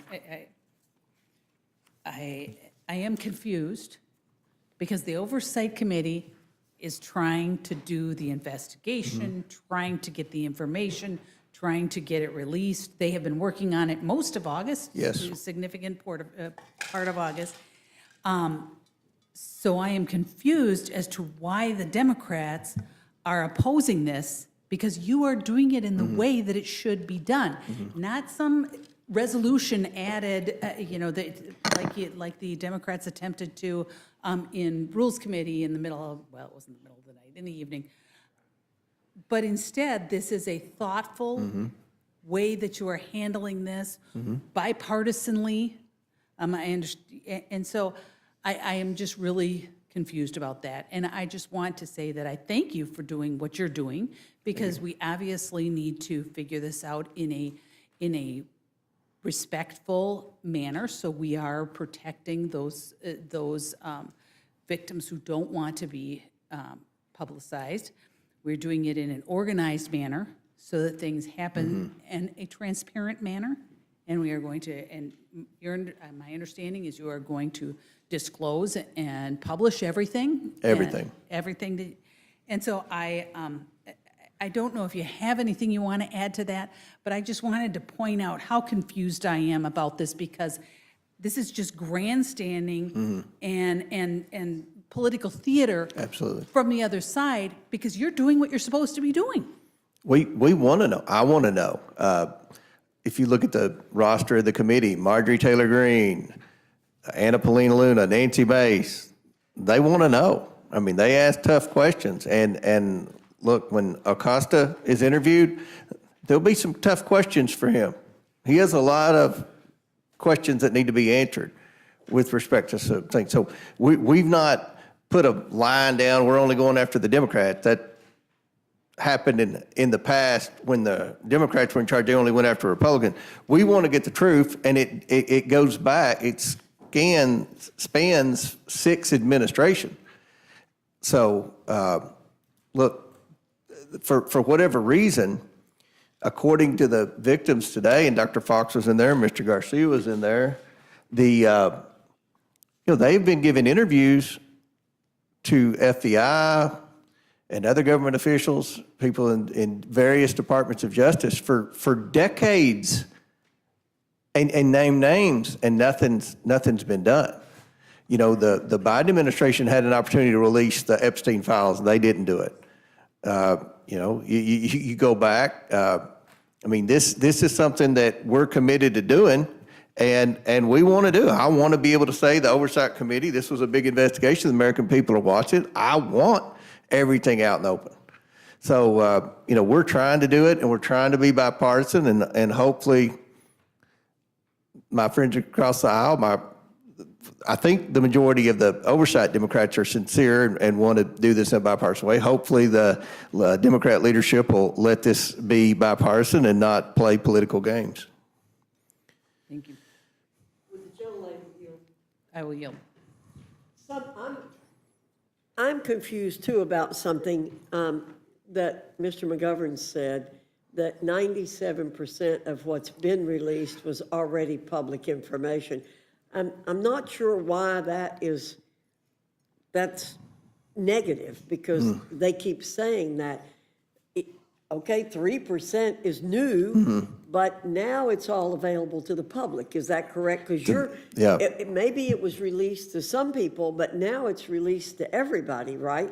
So everyone can see it. Absolutely. And I don't know what the 3% is that hadn't been released before, whether it has any significance, but I'm confused, as the gentlewoman from Minnesota is confused as to why are they downplaying that, or why are they saying that's a waste of time? I don't know. It's not. And, I think all of us during August, if we went out and met with constituents, they were all asking about this. The American people want to know.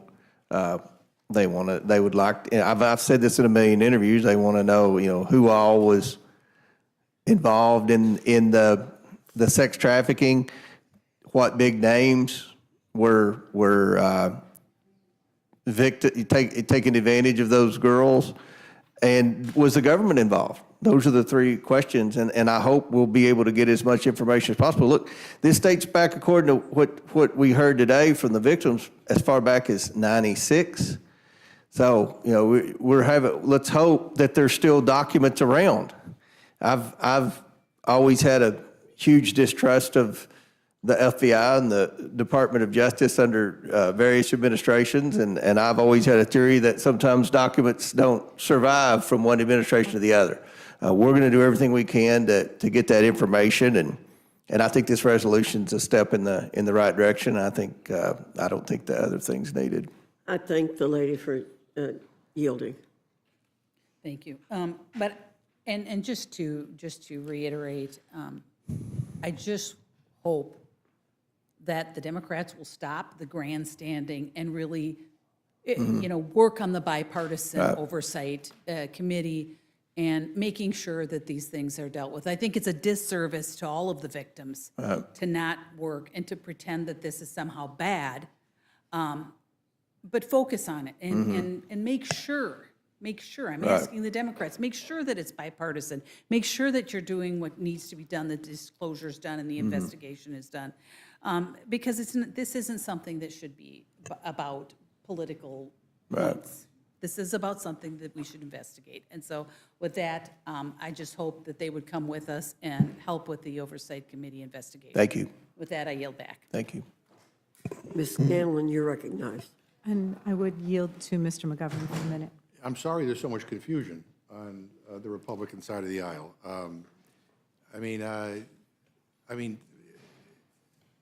I don't understand why we're just not all demanding that the administration release all the files. And we could do that if we were able to vote on the Massey counter resolution. But apparently we can't do that. And forgive me if I'm just a little bit suspicious about all that's going on here, because I've been on this committee all year with all of you, and I have watched as we have weaved and dodged and avoided bringing anything to the floor dealing with this. And I've also, we began our August recess early because none of you wanted to take a vote and hold this administration accountable, and you ran out of town. So again, want to do something bipartisan? Maybe we all can join on a bipartisan appeal to this administration to find out why Ghislaine Maxwell was moved to a cushy facility after she exonerated Donald Trump. So I'm sorry. I mean, we've lived through the last several weeks as Republicans have tried to avoid dealing with this issue. And so I hope, and I trust that there's bipartisan cooperation on the Oversight Committee, and I want that investigation to move forward. But for the life of me, I do not understand why the administration, after promising to release all the files, has chosen not to. So that's what I'm confused about. And I thank the gentlelady for yielding. Thank you. Mr. Comer, I think in your introduction, just for folks who are trying to play catch-up here, because there's a lot of details and a lot of names being thrown around, you said that one of the issues here is that the U.S. attorney who initially handled Mr. Epstein's case gave him a sweetheart deal. That's right, isn't it? Was the initial U.S. attorney was who? Well, you didn't name him, but it was Alex Acosta, right? I don't know if he was the initial, but he was one of them. Yeah, he Yeah. gave him, So he was the U.S. attorney appointed by George Bush in One of Florida, them, whatever yes. district, and he's the one that gave the deal to Epstein, where he served a couple months, but basically got out on release every day, despite all the horrific crimes that we now know occurred. Okay, and in his later career, he became Secretary of Labor in the first Trump administration, right? And he had to leave after reporting disclosed this sweetheart deal. Is that right? I don't know what caused him to leave, but, It was about that time. okay. So, Mr. Garcia, I know we've heard that you've received some materials. Are there redactions in those materials? There are appropriate redactions. We'll be able to review the full materials. There'll be some opportunity to review the materials without some redactions from the committee staff and committee members that don't put any of the victims in harm's way. But there are some, again, the reality about the materials, though, is there's nothing really with a small amount, a couple thousand pages of new information. I mean, all the information was first given to right-wing influencers back in February, and then has been released to the public, whether it's been through the media or other ways. And so we can get the full files today. We know the DOJ has them. They're not answering our questions. We're asking when are we getting the rest of the files. We get no response. And to clarify one thing, Ms. Gallen, I think it was said earlier by another member of the committee that we're somehow opposing this resolution, or we're not opposing anything. We want full disclosure. If the majority wants to put together a resolution to add to more disclosure, that's fine. But that resolution should in no way supplant the discharge petition or serve as some kind of distraction to not get the full Congress on record to release all the files. Okay. I mean, I guess I was asking about the redactions because there's been reporting that under Attorney General Bondi, hundreds of FBI and DOJ man-hours have been dedicated to redacting all references to the president. So is there anything to indicate that the materials you've received thus far contain some of those redactions? So we believe that the materials that we've received so far there are redactions in there. We are reviewing some of those redactions currently. The team still is. But we believe that again, that a vast majority of those documents are actually not presenting any new information. And we do believe there are important and critical documents that we have not yet received from the DOJ that contain important information to this investigation, and we have yet to see those. Do you have explanations for the redactions that you have seen thus far? Have those been provided by DOJ? We do have some explanation of some of the redactions, but there are no documents in what we have been presented that are of concern as it relates to redactions. I'm just concerned because that is one of the pieces of the Massey underlying legislation, which is that to the extent the DOJ turned over any materials, it would have to explain any redactions or claims of privilege or whatever. But that's important, certainly in future documents. So like, Yes. as more documents come forward, ensuring that that is a piece of it is going to be important. And I guess going back to this issue of Ghislaine Maxwell getting this cushy assignment, my understanding is that when she was moved to this new facility, that was against Bureau of Prison regulations, and someone higher up from the White House or the Attorney General's office would have had to excuse that normal Bureau of Prison rule. That is right? correct. Okay, that's what I thought. Okay, thank you. Anything else you want to add? Just that I think that Republicans should join Democrats on the Oversight Committee and others in demanding answers as to why Ghislaine Maxwell was moved and who gave the orders to move Ghislaine Maxwell. We still don't know that answer. I think that's an important part as well, and pleased to have been able to sign the discharge petition before we came up for this hearing, so thank you. Thank you, Ms. Scanlon. Mr. Norman, you're recognized. Thank both of you for coming. You know, I think what's interesting about this hearing, Mr. McGovern, you've been kind of very critical of everything that's been going on here and about you need answers, and some of it we do need answers on. But the biggest, and you said things were outrageous and whatnot, you're, confused.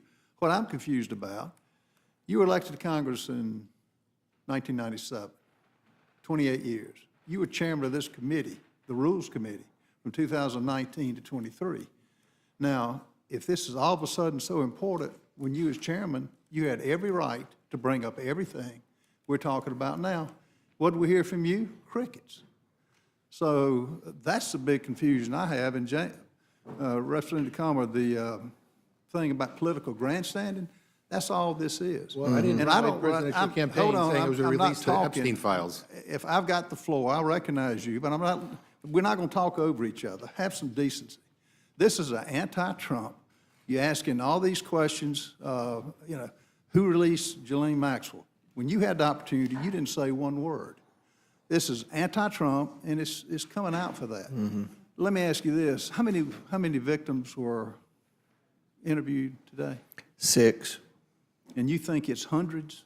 They said it was hundreds, like close to 1,000, but hundreds. It's what the attorneys for the victim, the attorneys were represented by 4, the victims were represented by 4 attorneys, and they said as many as 1,000. Well, the process is moving forward. Right. We all know the discharge petition. And this, I don't mind having 2 tracks. But the bottom line is, Mr. Governor knows it has to go to the Senate. I don't know what they'll do with it, but it's going to take time. You're not waiting on anything. No. You're moving forward. We're moving forward. And like Chairman Fox said, everything's going to get released. Now, let me ask you this. Are the flight logs public information? Who flew on the planes? Okay. Some are, but the estate subpoena should cover more of that. We all know anybody that's, how far back would the flight logs? You can alter a flight log on an air. If you're flying on a plane, you can't. Back to 1990. Okay, 1990. We know people that were on that flight weren't going over there to have Bible studies. Right. They were doing other things. So we'll see, is your opinion, all the flight logs of whoever went, it doesn't matter. That will be released. Yeah. I mean, I want to know. I think everybody wants to know. You hit it on the head, James. I mean, people want to know the names. Yeah. If a crime has been committed against thousands of women, young girls, this transcends politics. That's why I don't understand. The fact that you're politicizing this is not right. This transcends. This is young girls getting abused. So the fact that the flight logs will be released, we'll know the names of who flew over there.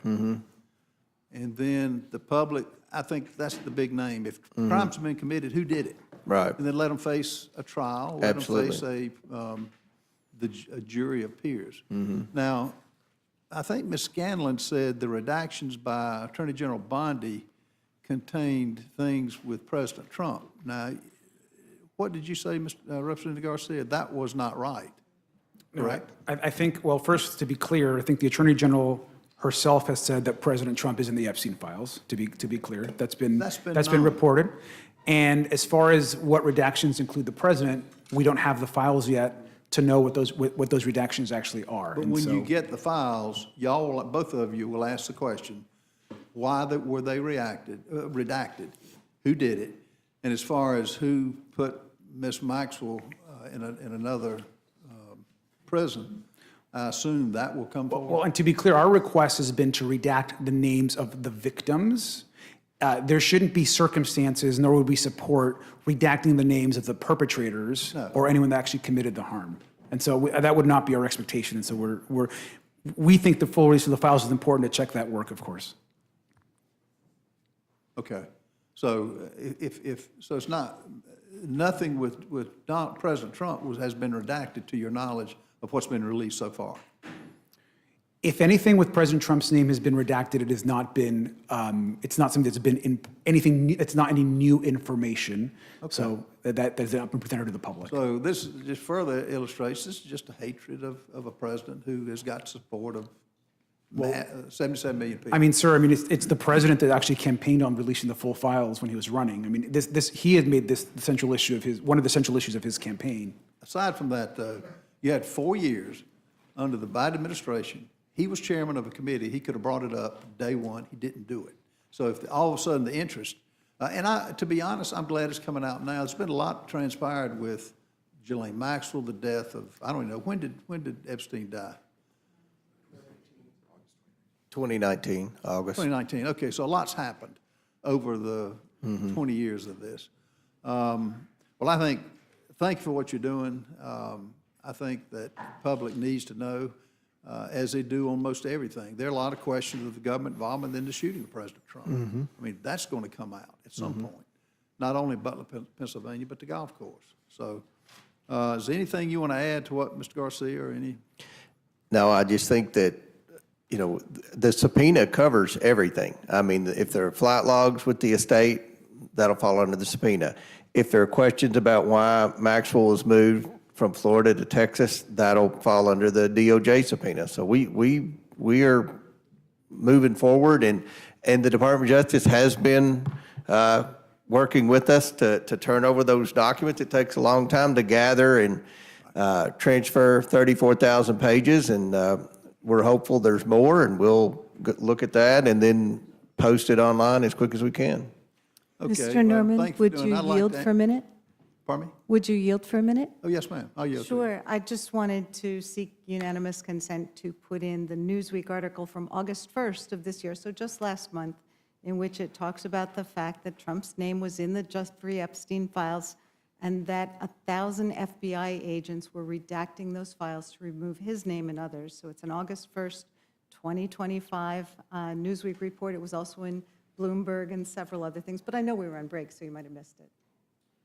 I yield. Without objection. So what she just said, y'all will be able to get into that, won't you? So you'll be able to answer every question. Now, Mr. McGovern, in fairness to you, you want to answer why, when you were chairman of this committee, you didn't bring up anything about Jeffrey Epstein? Yeah, I mean, one is I didn't campaign that I was going to release the Epstein files. No, no. Donald Trump made it into a big issue, and then we all expected it was going to be released, and then he decided at the last minute to change his mind, called people, said it was a big hoax, said Republicans were stupid for going along with it. And so those are his words. And by the way, Ghislaine Maxwell just got transferred like a month ago. So I wasn't chairman then of the committee. No, no, of 2019 to 2023, you were chairman. I would have, yeah, I mean, if people had brought to my attention that there was something there, I would have demanded that they be released. The victims, no. That doesn't Well, I hold mean, water. if the victims came to us. That didn't we hold would've- water. we The are- Yeah, but the victims want the files released, and Republicans have been frustrating that effort for months and months and months. And you even adjourned early to avoid having to vote on it. That is not So we true. I want the truth out there. I want the files out there. Taking my time back. I'm reclaiming my time. The fact is, if you had all the interest that you do now, it's just because of Donald Trump. You had 4 years to do it as chairman of this committee. You've been in Congress 28 years. You and I both know the victims, this has been out that young girls have been victimized for the last 15 years, and you did nothing, which it shows you the hatred they have, and everything's political up here, particularly when it comes to Donald Trump. But the American people don't agree with you. Thank you, both of you, for testifying. I yield back. Thank you, Mr. Norman. Ms. Leisure-Fernandez, you're recognized. Hello, Chairwoman. We are back, aren't we? And we're back on Epstein, which is where we were before, indeed, Johnson shut down Congress early so we would not have to vote on a motion to put on the floor of the House the Massey kind of resolution to force the release of the Epstein files to the public, to pass a bill that would make it law that all of the files would have to be released. And there is no reason why we cannot still have that be a rule. And we can do both. But Republicans, and Trump especially, seem terrified of those files and seem willing to do all kinds of things to avoid a vote on that bill. I know.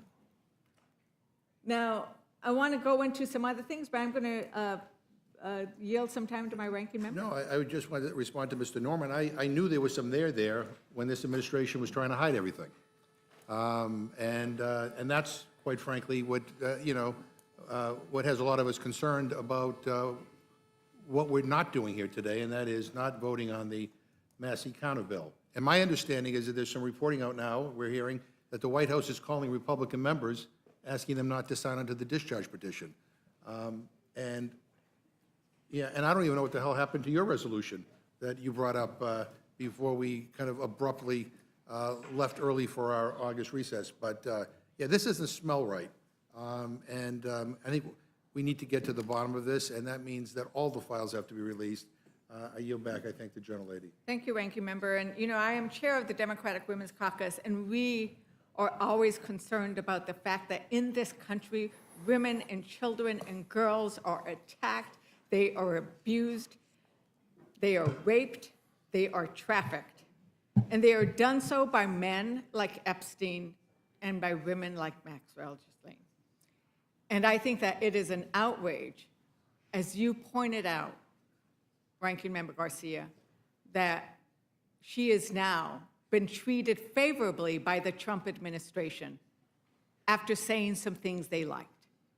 And what we haven't heard from you, Chair Comer, is a commitment not to say, well, it's going to be in the subpoenas, but to have a hearing on why.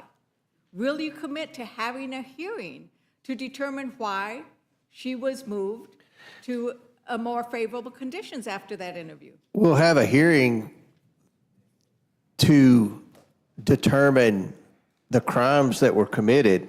The hearing's going to be geared towards seeking justice for the victims, not scoring political points This is like not you a all political want. point. We're The concerned victims. about the victims and their request that someone finally be held accountable, because they weren't during the Biden administration, they weren't during the Obama administration. I'm going to take. They weren't during the Clinton Chairman Comer, administration. The question was whether you would hold a hearing as We'll to have why a she hearing. was transferred. You- Why she was transferred after that. We'll have a interview. hearing, and if so someone the wants to answer is ask no. that So question, the they can answer is ask no. it. You can So the ask any answer is no. question. We'll have a hearing. But it wasn't a hearing on what the question was. And ranking, You want to have a whole hearing, a whole entire hearing, not about the victims, not about a government cover-up, not about human trafficking, but about Maxwell, who you all were like begging to be deposed, and I did the subpoena. Now you want to, now you're mad because she exonerated Trump. We brought in Bill Barr, who is I don't think it's any secret that he and Trump aren't best of friends, my and question, I'm going to reclaim my time. well, that's Reclaim the fine. time. The question wasn't about shouldn't we do all these things, but this is something very specific that indeed, as I understand, the victims raised today, they're outraged that this has happened. And it is indeed a re-traumatization when somebody who has done such horrible things is then treated favorably under these conditions. And I think that's where it's at. And I really want to thank you, Ranking Member Garcia, because you focused in your opening remarks about the horrors of what you heard today and of why it is so important for the survivors that they get justice. And it needs to come in many forms. And I think the fact that Trump doesn't want us to vote on this bill tells you a lot, right? And why are Democrats worried? We are worried because Trump keeps distracting and lying about things. Right? Anytime he doesn't like something, he distracts and he lies. He claims inflation is down, but America's working families who are paying more for energy and groceries know the truth. Our small businesses are closing because of those tariffs. Trump didn't like the fact that Americans are losing jobs, so he fired the person who gathers the data. And with the Epstein files, he's terrified of what's in those files, and he knows his name will keep coming up again and again. And it is tied to the fact that Trump himself, Representative Garcia, you know that he's been accused of sexual misconduct at least 28 times. He's found liable by a jury of his peers for sexual abuse and defamation. So we're not going to be surprised when we find out that his name has been in his files, and we want to see what they are. Is that correct? Absolutely. I think we want to know what Attorney General Bondi told the president as it relates to his name being in the files, and has been widely reported. And I think the American public they have a right to know. Right. And I think that Americans are worried about trusting Republicans on this because now Chairman Comer is saying we're doing all these things. Had they done anything at all before Democrats forced the vote on the subpoena? Had Oversight done anything on Well, this I think before? that's a good reminder. I mean, the vote was a forced vote by a subcommittee of Democrats on Oversight, where we got not all, but some Republicans to join all Democrats to subpoena the Epstein files. And had Democrats not taken that action, we'd have no subpoena, and we'd still be much further back in this investigation. Right. And there were 2 Democrats who voted against that subpoena. Is that correct? All Democrats. I mean, sorry, 2 Republicans. All Democrats. Democrats forced the vote. Oversight had not done anything with regards to this until Democrats forced the vote, and then you had 2 Republicans vote against it nevertheless. Is that correct? Including the subcommittee chairman, I believe. Including the subcommittee chairman. So leaders in the committee voted against the subpoenas. Now, they're taking, and so this is why Americans might be worried about whether they're going to be forthcoming. Now, Chairman Comer, this resolution would give you, and only you, the power to decide what information in these documents is redacted or withheld. Is that correct? Well, we're trying to do this in a bipartisan manner. Our staffs are communicating. I think, I hope Mr. Garcia would agree. I think our staffs, he's new to the job, and I think our staffs are working together really well, and hopefully we'll continue to work well. Like I said, I want this to be bipartisan. I don't want members of the committee, and members of the committee haven't been making the accusations that members of the Rules Committee have been making, that, this isn't bipartisan. We want this to be a bipartisan investigation. We want to get the truth, and hopefully we'll do that. And you're trying to, I feel like, create a false narrative here to say that the Trump administration isn't working. They have been turning over the documents.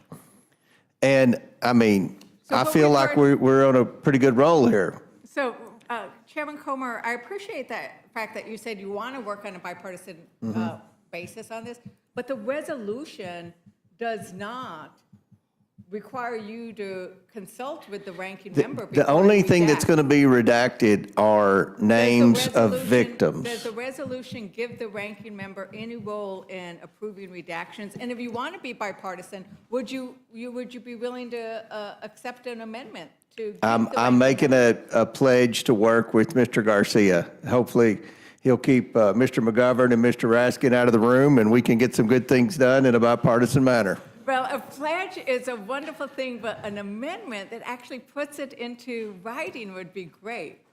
Would you be willing to accept that amendment? I think the resolution's good, and hopefully we'll vote it out in a bipartisan manner. And if we need to use that as a basis in court to get more documents, we'll do that. Okay, so you're not willing to actually put it in writing that you will, that the ranking member will be consulted before you approve? I guarantee that I'll consult with them a heck of a lot more than Elijah Cummings and Carolyn Maloney consulted with me when they were chairman of the committee. I'm not asking about past. I'm asking about what's this. And this is the problem. And the reason why we're concerned about this is, Chairman Comer, I've read accounts of you describing yourself as a Trump man. As a what? Trump man. Trump. I'm a Trump man. You said, Well, I'm a Trump man. I mean, Yes. I So support the president. you support the president, and this is why it would be important to have in writing the bipartisan nature, because we want there to be bipartisanship, so that it is not a I want it too, but So you it is all not aren't making a good case I was up here, but I'm hopeful that Mr. Garcia is going to see past the behavior of the Democrats on the Rules Committee. Madam Chair, Chairman Comer, I was speaking. And I think that it is important that we have people looking at these docs that are not a Trump man, so that we can make sure that everything gets responded to, because right now, we haven't seen it. And that's why we want to make it the law of the land. We Look, want to make sure that all Republicans vote on the Massey-Connor resolution, so that they can say, we want to make sure it becomes available to everybody without it going through any process of redaction. I think that's the key. Ms. It's good to Ledger. have your investigation, but it's good to have other things too. Ms. Ledger Fernandez, do you want to vote tonight? Would you like to vote tonight? They're going to call the vote at 20 minutes after. And so I don't know if you want to finish before I'm going to At 20 make minutes a after, I think recess. I'll be done before 20. I think I'm I gonna- have less than 40 minutes. I'm going to call for a recess in about 3 minutes so that we can go vote. Okay. Okay. I wanted to see if there was anything else that the ranking member wanted to add to this discussion. And I think the only thing that I think is important is all Republicans who support transparency and accountability should support the Thomas Massey resolution. I think it's clear. It puts everyone on record. One would actually be a law versus a resolution. And again, we're happy to support any resolution or any effort to support transparency. And I think the same should be said for the other side of the aisle in support of this resolution, which is bipartisan. Right.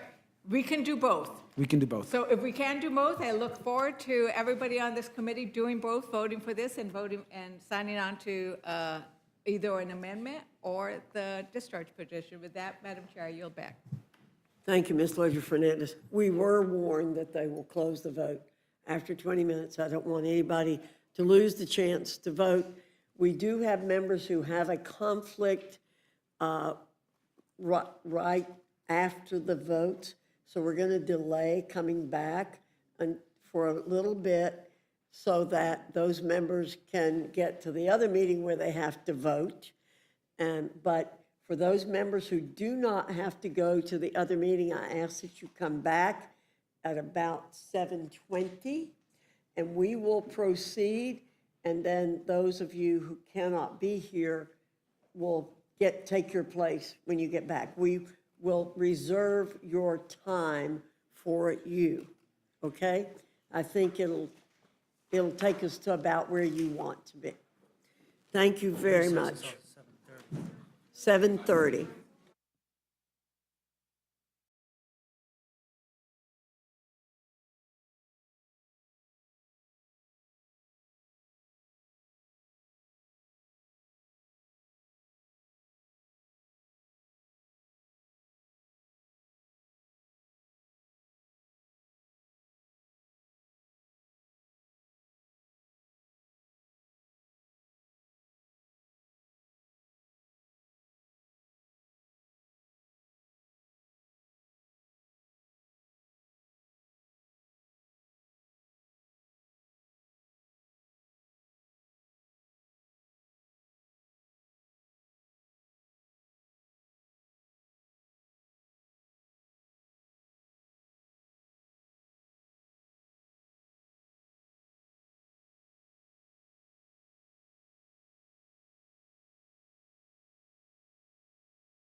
for getting back on time.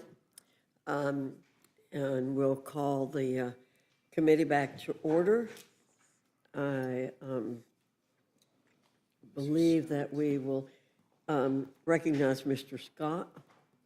Thank you. Thank you, Madam Chair. And I'm always sympathetic to people who are sitting at home watching the Rules Committee, but I think if they were sitting there watching at least the first start of this, especially if they were victims, that they were probably pleased to see the two committee chairs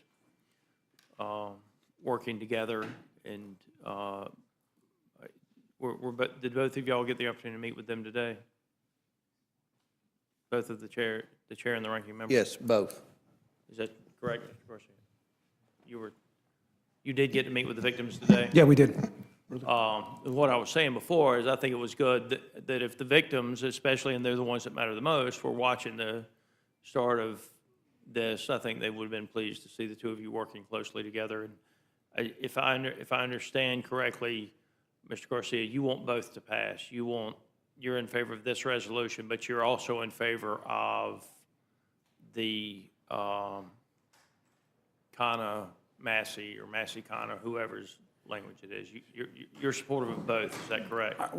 I don't know that the resolution per se is necessary, but we're happy to support it moving forward. But that should not preclude the Massey resolution with Connor to move forward. Fair enough. And I'll tell you, I mean, I think the signatures will be there.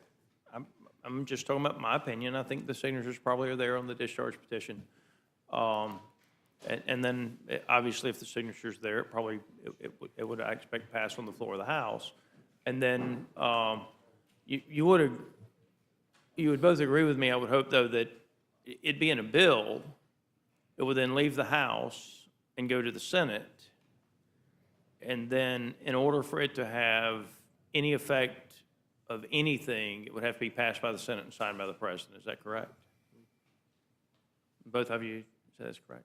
Okay. And so we'll see what happens next week. For now, Madam Chair, I'm glad that we're going to pass this resolution. I think it ensures that the committee continues to work and push forward, hopefully in a very bipartisan manner. I care about the victims. I don't care who the perpetrator is. I don't care if they ride an elephant or a donkey. I hope they get stepped on by whichever one they're part of. I mean, ultimately, I think, I actually think I don't care how we get there.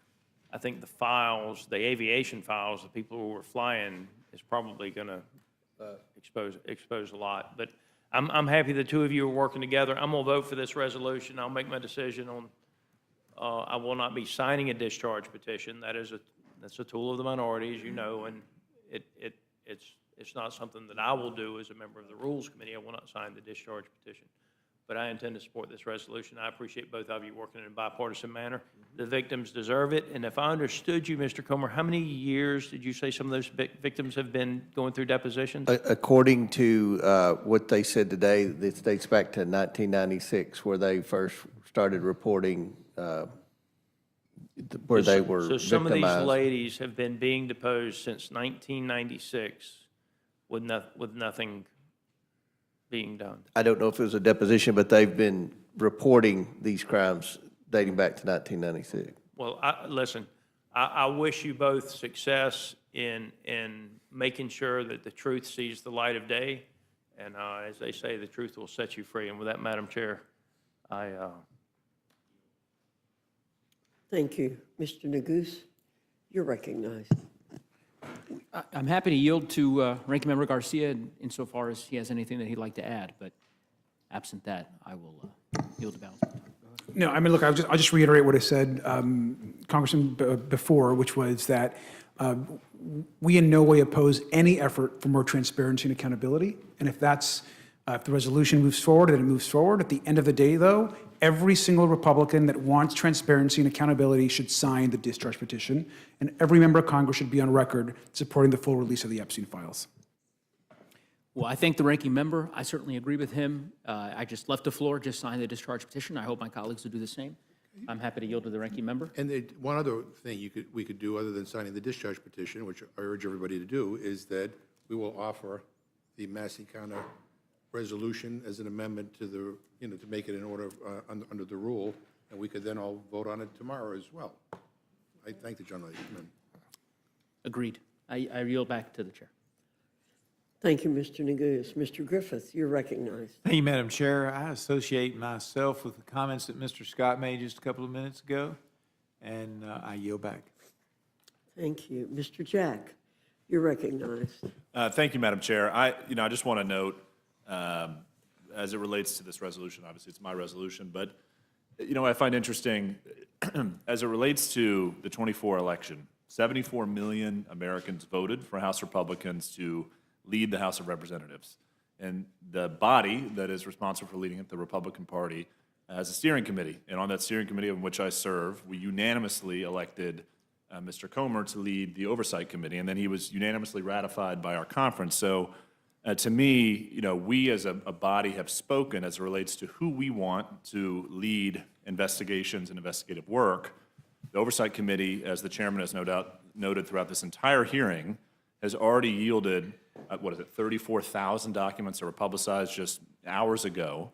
I mean, unprecedented transparency, and I want to commend him and also just note that for the record, your leadership on this committee is an affirmation of how this entire Republican conference feels about your ability to lead complex investigations as such. And I think that's one of the reasons why this investigation must be housed in oversight, and one of the reasons why I support it being there. I am just curious. Obviously, Mr. Norman had some interesting thoughts and comments as it relates to what happened over the 4 years of the Biden administration. If I could just ask Mr. Garcia, do you have any thoughts as to why the Biden administration never released any documents?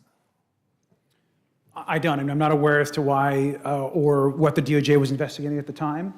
What I do know is that the current president campaigned on releasing the files, which is why I think it's of such high interest to so many of us now. But fair enough. But no thoughts as to why it wasn't a pressing issue for the Biden DOJ in the 4 years that Attorney General Garland led it. I'm not sure what the DOJ or what their effort was as it relates to this case. I mean, obviously, I know in all previous administrations there has been work done on this case.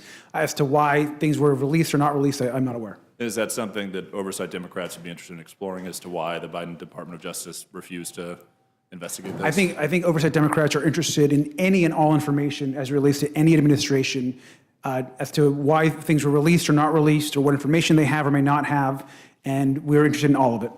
And I want to note, and I'll ask the chair and the ranking member too, obviously you've served on this committee longer than us, and this resolution is pretty unprecedented. I think it's the first time this committee's ever directed another committee to release documents in this capacity. Is that a fair statement, a fair, accurate assessment of what this resolution is doing? I don't quite frankly understand why we're doing this resolution, because the committee is already doing what this resolution says it's supposed to do. But I don't think it's earth-shattering that we're going to vote on this resolution.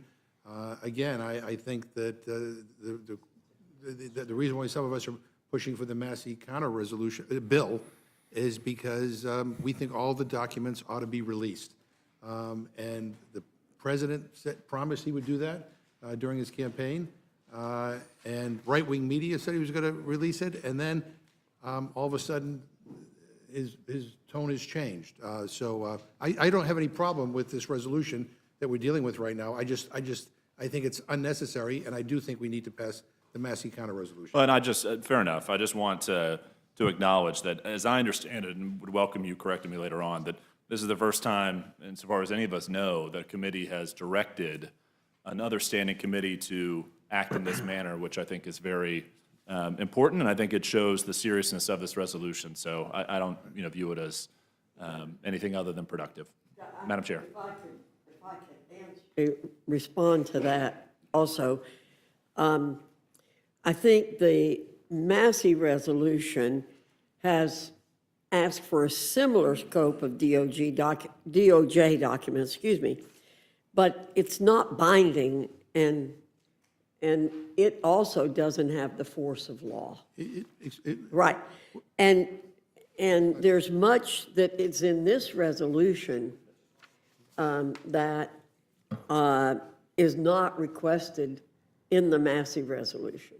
So we're doing a lot more than the Massey resolution. And mandating it from this committee, I think, puts an extra emphasis on it.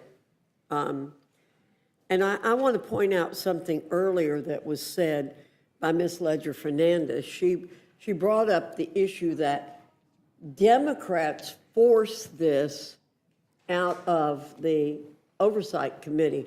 But if the gentleman would yield. Sure.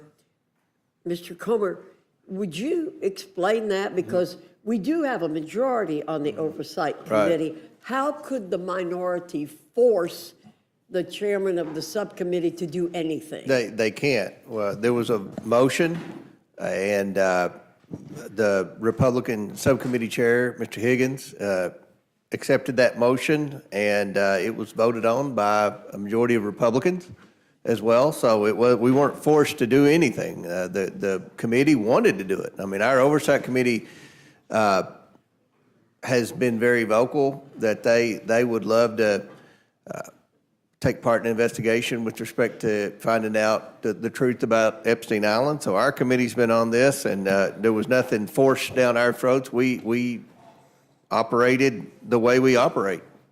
Madam Chair, just, Well, would the gentleman? would the gentleman yield? I'll yield to you, Yeah, yield. right.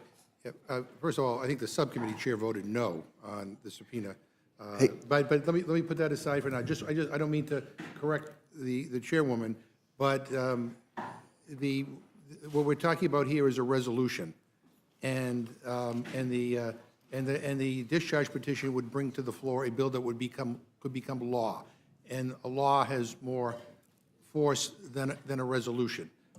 And so all we're saying is, let us pass the law and put some teeth in it, because again, the President of the United States has changed his tune.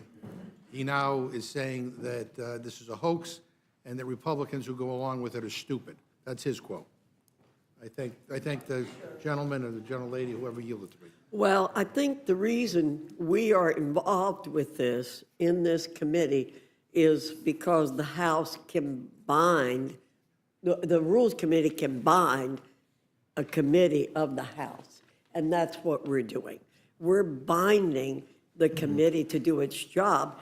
And if Mr. Comer, as the chair, doesn't do his job, I believe he could suffer consequences as a result of this resolution. And I think that's doubt it. important. It's showing that we mean something. And I think as Mr. Jack said, the bill then, if you do, the Massey resolution has to go to the Senate. We could do both. We do both. Well, we'll see. It's, again, it's being, there's been the petition is being signed to release it. If it's released, fine, but we're doing this today. But Republicans could accept my amendment to make it in order, and we could do it immediately. Well, and we'll have that debate. I'll just close by saying that, again, I want to commend Chairman Comer. Under your leadership, more transparency has ever occurred under this issue because of what you've done over the last 3 or 4 weeks. And it's why I think the conference elected you to lead the Oversight Committee, and why the conference chose you to be the person responsible for these complex investigations. And it's already produced a lot of transparency in that regard. So with that, Madam Chair, I will yield back. Pardon me, thank you very much. Mr. Roy, I'm going to recognize you, then Ms. Houch, and then Mr. Langworth. I thank the chairwoman. Chairman Comer, is it not true that it was the Trump administration in July of 2019 that arrested and indicted and went after Epstein? That's true. Was it not true that it was the Trump administration in 2020 that arrested and went after Maxwell? True. And in fairness, that then proceeded into the Biden administration for the ultimate conviction, correct? Right, Okay. correct. So that was proceeding, and so the Department of Justice had a lot of these materials. Yes. For both of those two prosecutions, correct? Correct. And so well into the Biden administration, they were prosecuting Maxwell, correct? Correct. And so they would have had access to a lot of information 100%. and didn't do anything to pursue our current president, didn't do anything to go pursue any other potential criminals that they might want to go indict. Didn't do anything material to have legislators in this body or Democratic colleagues offer any resolutions or any legislation. Is that true? That is true. Okay. So would you not agree with me that this is entirely political? It's 100%. Because at the end of the day, we all have the same purpose as stated by, and I would assume that the ranking member has stated that his purpose, Ranking Member Garcia, would you agree, to seek the truth wherever it may lead? That's what I've heard you say, effectively. Absolutely. Right? And wherever that may lead in terms of who that might land on. And I don't think there's anybody in this room or anybody affiliated with any of us in Congress that doesn't want to pursue justice here and that aren't horrified by the events and by everything surrounding this whole affair. Would you both gentlemen agree? Yes. Yes. And so I think for me, there's a fundamental question. I applaud the purpose of the Massey bill and Mr. Khanna. But would the chairman elaborate to the extent he hasn't already? Aren't there concerns mechanically with the bill as it relates to the potential unmasking of individuals, Yes. as it relates to particular reference to statutes? And do we not also believe that, is it not your belief as chairman of the committee, that you're essentially pursuing all that that bill's intent would be to pursue? Would you agree? I agree. And something else, the Massey and Connor resolution doesn't have anything pertaining to financial records. Right. Even the victims' attorneys today quoted something I said on a TV interview, follow the money. And where we intend on going with the advice for the counsel of the victims today, which we had already planned on this, but we're definitely moving in that direction, is to go after the bank records and the suspicious activity reports, much like we did in the Biden family influence peddling investigation. Identify accounts and see what usually the banks catch. Ralph knows, and Langworthy and Byron and everybody that's been involved in banking, they know the banks are usually on top of any type of suspicious activity like that. So we're gonna go that route. That's not addressed in the Massey Khanna. They're only talking about the Epstein document. There are people to bring in and depose, which we're already in the process of doing, including the former Attorney General Bill Barr. There are financial documents that we believe we can subpoena that will allow us to be able to follow the money, just like what the victims' attorneys requested. None of this is addressed in the Massey Khanna bill. And so to the point that my colleagues on the other side of the aisle have repeatedly made that, well, why didn't Democrats do something about it for 4 years? And then the answer has been repeatedly, well, President Trump campaigned on it. Well, to the extent that we have a collective bipartisan desire to seek the truth wherever it may lead, is it not a good thing that President Trump campaigned on this? It's a great thing. And has a Department of Justice that in the spring released the flight logs, 117 pages, whatever it is, I don't have it in front of me, and other information, and that now there's been continued effort such that even now, just today, we have, 33,000 or 34,000 records that were released, pages of records, correct? Correct. And that through your efforts as the Republican chairman, but I would like to say in working with the Democrat ranking member, that you all are pursuing truth and having people come forward, issuing subpoenas with the full force that a subpoena carries as a congressional committee on oversight, correct? Correct. And that is all underway, and that, in truth, there are legitimate questions about the underlying legislation that is attempting to be discharged. Therefore, it might raise questions as to whether it would pass the Senate or whether the president would sign it, because it raises questions of separation of powers. It raises issues involving grand jury secrecy, and involves questions involving the statutes and the errors that are in it.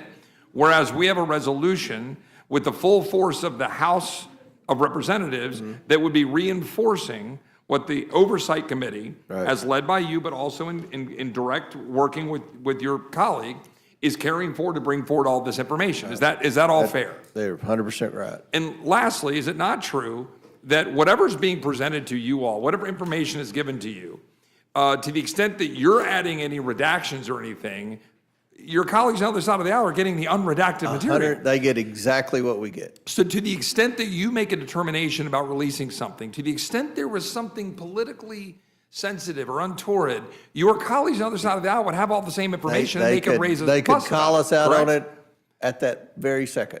Yeah. Look, I just think for the average person watching this, to be very clear, the Trump administration indicted Epstein. The Trump administration went after Maxwell. The Trump administration released records within 2 months of assuming office. The Trump administration has been complying with subpoenas and providing information to the Oversight Committee. Republican Oversight Committee has been putting forward information. We now have 34,000 more records out for the public to be able to look at, in addition to the reality that the people charged with prosecuting crimes have to be able to look at information that isn't necessarily going to be made public and shouldn't be. Correct? Correct. Like, we don't just say, oh, here's the mob boss files. Here, America, go forward and find all the mobsters. We don't do that with drug kingpins or cartels, right? We don't just say, man, there's a lot of bad guys out there and we got a whole file of stuff. Who are you protecting, right? We have oversight, we look at it, and you're conducting that oversight on a bipartisan basis. Is that true? That's true. I yield back. Thank you. Ms. Houchin. Thank you, Madam Chair. We've heard a lot of words tonight from our Democrats across the aisle.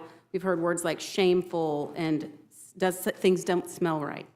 Well, what I think is shameful is playing political games with these victims. What I think it doesn't smell right is only caring about these issues when campaigning on it. Democrats under Joe Biden had 4 years to release everything, and they didn't release a thing. Chairman Comer, you've now released more than 30,000 pages of documents related to the Epstein files. How many pages of documents were released under the Biden administration? 0. You know how I know this is political gamesmanship? Because now, by amendment to unrelated bills in nearly each of our committees, the Democrats have put forward Epstein file amendments to unrelated things, including in the Rules Committee. That's not a serious effort in seeking transparency or justice. If they were serious about it, they would have already done it. Absolutely. Now it is House Republicans under your chairmanship and your leadership, Mr. Comer, providing the only transparency that anyone has done to date, save for the Trump administration and what they've already done. And it's only because of your work that we know the scope of the number of victims today. Is that correct? That's correct. And there are key differences between this resolution that we're considering in our committee and the Massey-Connor resolution. Mr. Chairman, does the Massey-Connor resolution request all documents from the Epstein estate related to Jeffrey Epstein and Maxwell with a subpoena that has the force of law? No, and we subpoenaed the estate for all the documents. That's not mentioned in the discharge petition.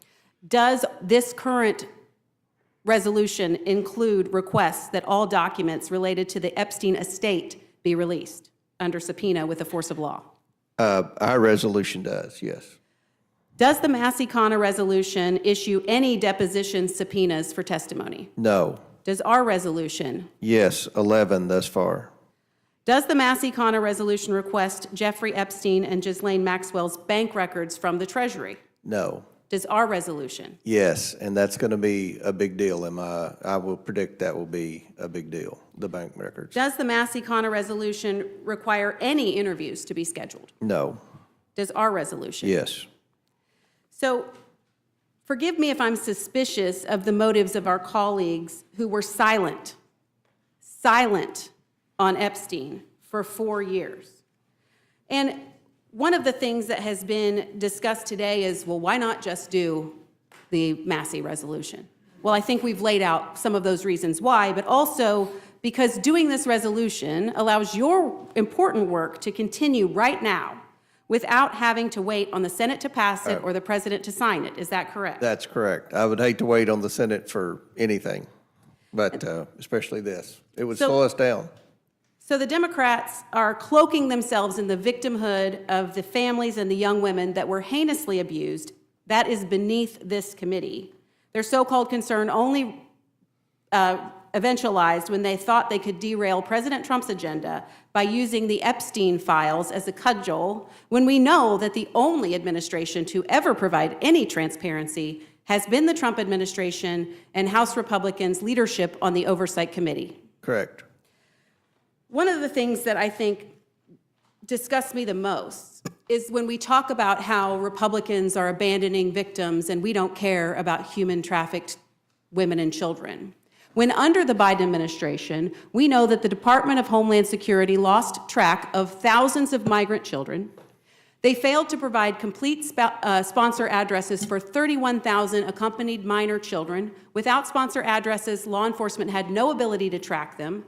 DHS officers under the Biden administration failed to enroll over 233,000 migrant children who crossed the border since January of 21 in immigration proceedings, increasing their risk of being human trafficked and exploited.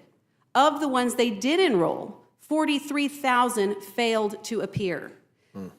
Health and Human Services failed to provide updated sponsor information to DHS when sponsors changed addresses, further hindering DHS's ability to find children. So we know that law enforcement has extreme concerns about the way in which these children were handled under the Biden administration, but we haven't heard our Democrat colleagues express an ounce of concern for the 233,000 children that have been misplaced and 43,000 who just didn't appear. In fact, 24,100 migrant children of that number were placed with unrelated sponsors or distant relatives that law enforcement has concerned that these children are at higher risk of trafficking. I worked in child services. I know what stringent requirements are necessary for making sure that children who are in placement are protected. The Biden administration did none of that, and our Democrat colleagues have remained silent. I think that is horrible. Absolutely horrible to sit here today and lecture us on how we do or don't care about the victims of human trafficking when the Republicans are the only ones who've provided any transparency at all. I think it's despicable. Thank you, Madam Chairman, and I yield back. Thank you very much. Mr. Langworthy, you're recognized. Thank you, Madam Chair. I think that my colleague from Indiana, Mrs. Hodgson, did a pretty brilliant job of going point by point through the Massey resolution and showing why it's not equipped to get the answers that the Oversight Committee is. And I want to thank the chairman for your work for the last 5 weeks and the ranking member. And hopefully we can get to a place of bipartisanship here.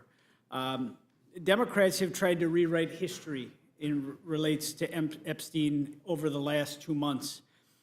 These files sat under lock and key, and they stood by and did nothing for the last 4 years, as many of my colleagues have pointed out here. These sudden calls for transparency only came after the Republicans in the majority were achieving the agenda that they ran on. They looked for a distraction. They looked for a political tool. And this is a pretty craven political tool to question the character of your colleagues in the name calling and the assaults on individual member character because of this issue, when it was actually your party, when it was in power and had the opportunity to do something with it, and you did nothing. The fact is Republicans have led the way on transparency from the very beginning. It was the House Rules Republicans who first advanced meaningful calls to release the Epstein files. And since then, Chairman Comer, I salute you. You've already publicized 34,000 plus documents today from the Department of Justice. The subpoenas and subpoena in the Epstein estate, I think that's a huge step towards transparency in conducting interviews with key officials with many, many more to come. And meanwhile, the Democrats have been all over the map. First, they demanded the release of files with no protections for the victims. Then they scrambled to backfill safeguards and then flip-flopped on whether or not the resolutions even matter. This approach is not grounded in principle. It is grounded in pure craven politics. We've heard a lot of fear-mongering, misinformation. Chairman Comer, is there anything you'd like to respond or clear up? I'm the last one up here on the dais, and I'd like to give you some time.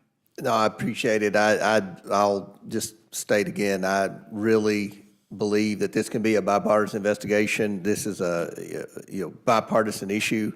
The American people, whether you're liberal or conservative, whether you're urban or rural, they're interested in the Epstein tragedy. They want to know who all was involved. They want to know if the government was involved. They want names.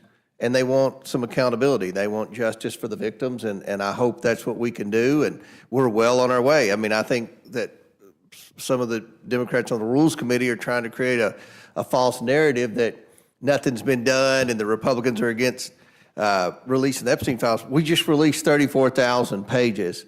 We've already deposed a former Republican Attorney General. We're fixing to bring in another former U.S. attorney who served in the Trump administration as a cabinet secretary. We haven't heard back from many Democrats yet that we've subpoenaed. So I think the Republicans have stepped up, not just in Congress, but also in the Trump administration, releasing the Epstein files. I expect to have 100% of the Epstein files. And look, as soon as we get them, we're going to look at them, and we'll make sure that no names of victims are published who don't want their names published. If Mr. Garcia sees something fishy, I'm sure he'll cry foul, and I know that the media will pick it up. So we're going to do everything we can to be 100% transparent and expeditious. And I think that what we're doing tonight will help us if we end up in court with anything. But the discharge petition and waiting for the whole process, that just slows us down. That just slows us down. And we're moving at a rapid pace, and hopefully with this resolution we can keep moving. And like I said, we've already got scheduled dates for more interviews and expect to receive more documents. So September the 8th is when the estate is going to turn over the document. We'll be hopefully looking at bank records very soon. So I think you're going to see a lot. We've already moved quickly over the last 30 days, and I think you're going to see a lot more movement over the next 30 days. Thank you for your leadership, Mr. Chairman, and Madam Chair, I yield back. Thank you very much, Mr. Langworthy.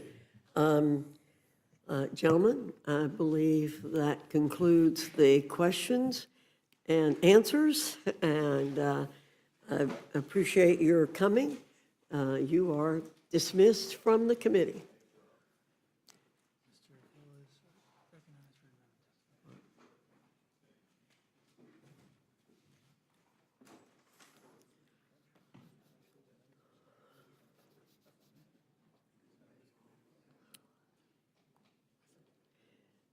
Chairman of the Financial Services Committee, Mr. French Hill, is here, I understand, to offer an amendment.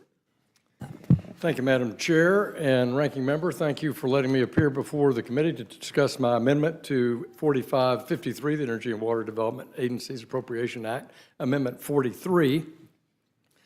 As you may know, my amendment highlights the funding to operations and management account under Title I of the bill, which deals with the funding for the Corps of Engineers. This account houses funding for the Sustainable Rivers Program, for which the Little Rock Army Corps in my district has submitted an application for the Little Red River to Army Corps headquarters here in Washington.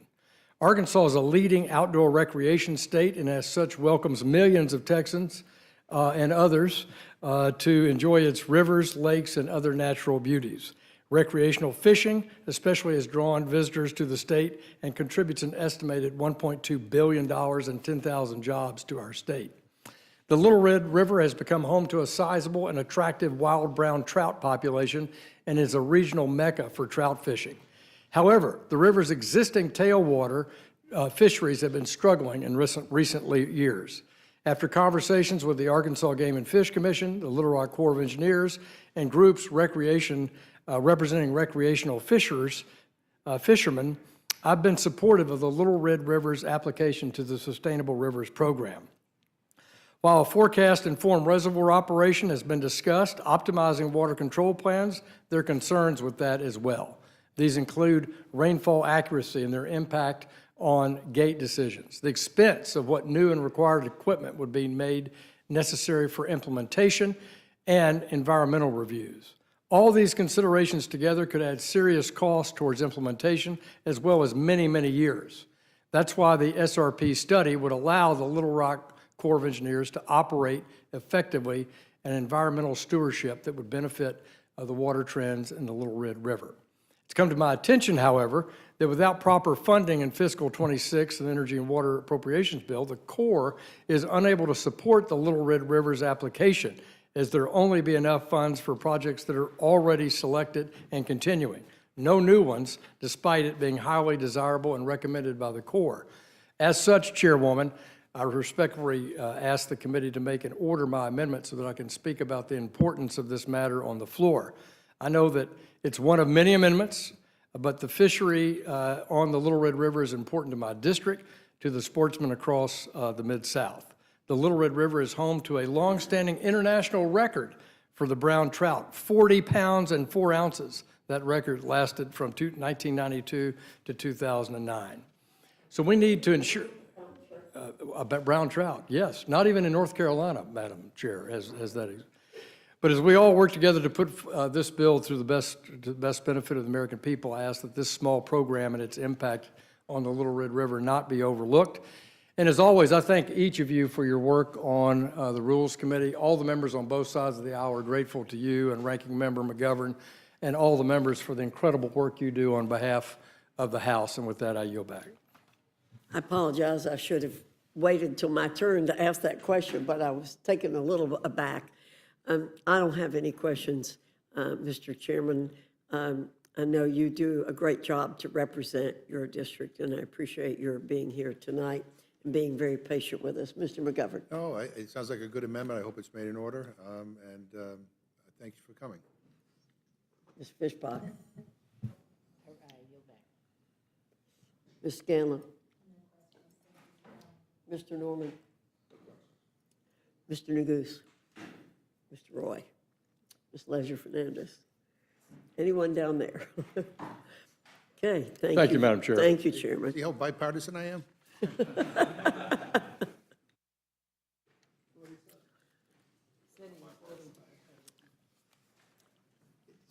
Is there anyone else seeking to testify on H.R. 4553 or H.Res. 668? Seeing none, this closes the hearing portion of our meeting.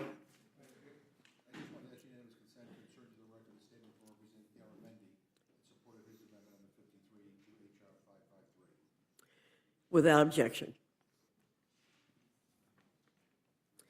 The chair will be in receipt of a motion from the gentleman from Virginia, Mr. Griffith. Thank you, Madam Chair. I move the committee grant H.R. 4553, the Energy and Water Development and Related Agencies Appropriation Act 2026, a structured rule. The rule waives all points of order against consideration of the bill. The rule provides 1 hour of general debate equally divided and controlled by the chair and ranking minority member of the Committee on Appropriations or their respective designees. The rule provides that the bill shall be considered as read. The rule waives all points of order against provisions in the bill for failure to comply with Clauses 2 or Clause 5A of Rule 21. The rule makes in order only those amendments printed in the Rules Committee report, amendments in block described in Section 3, and pro forma amendments described in Section 4.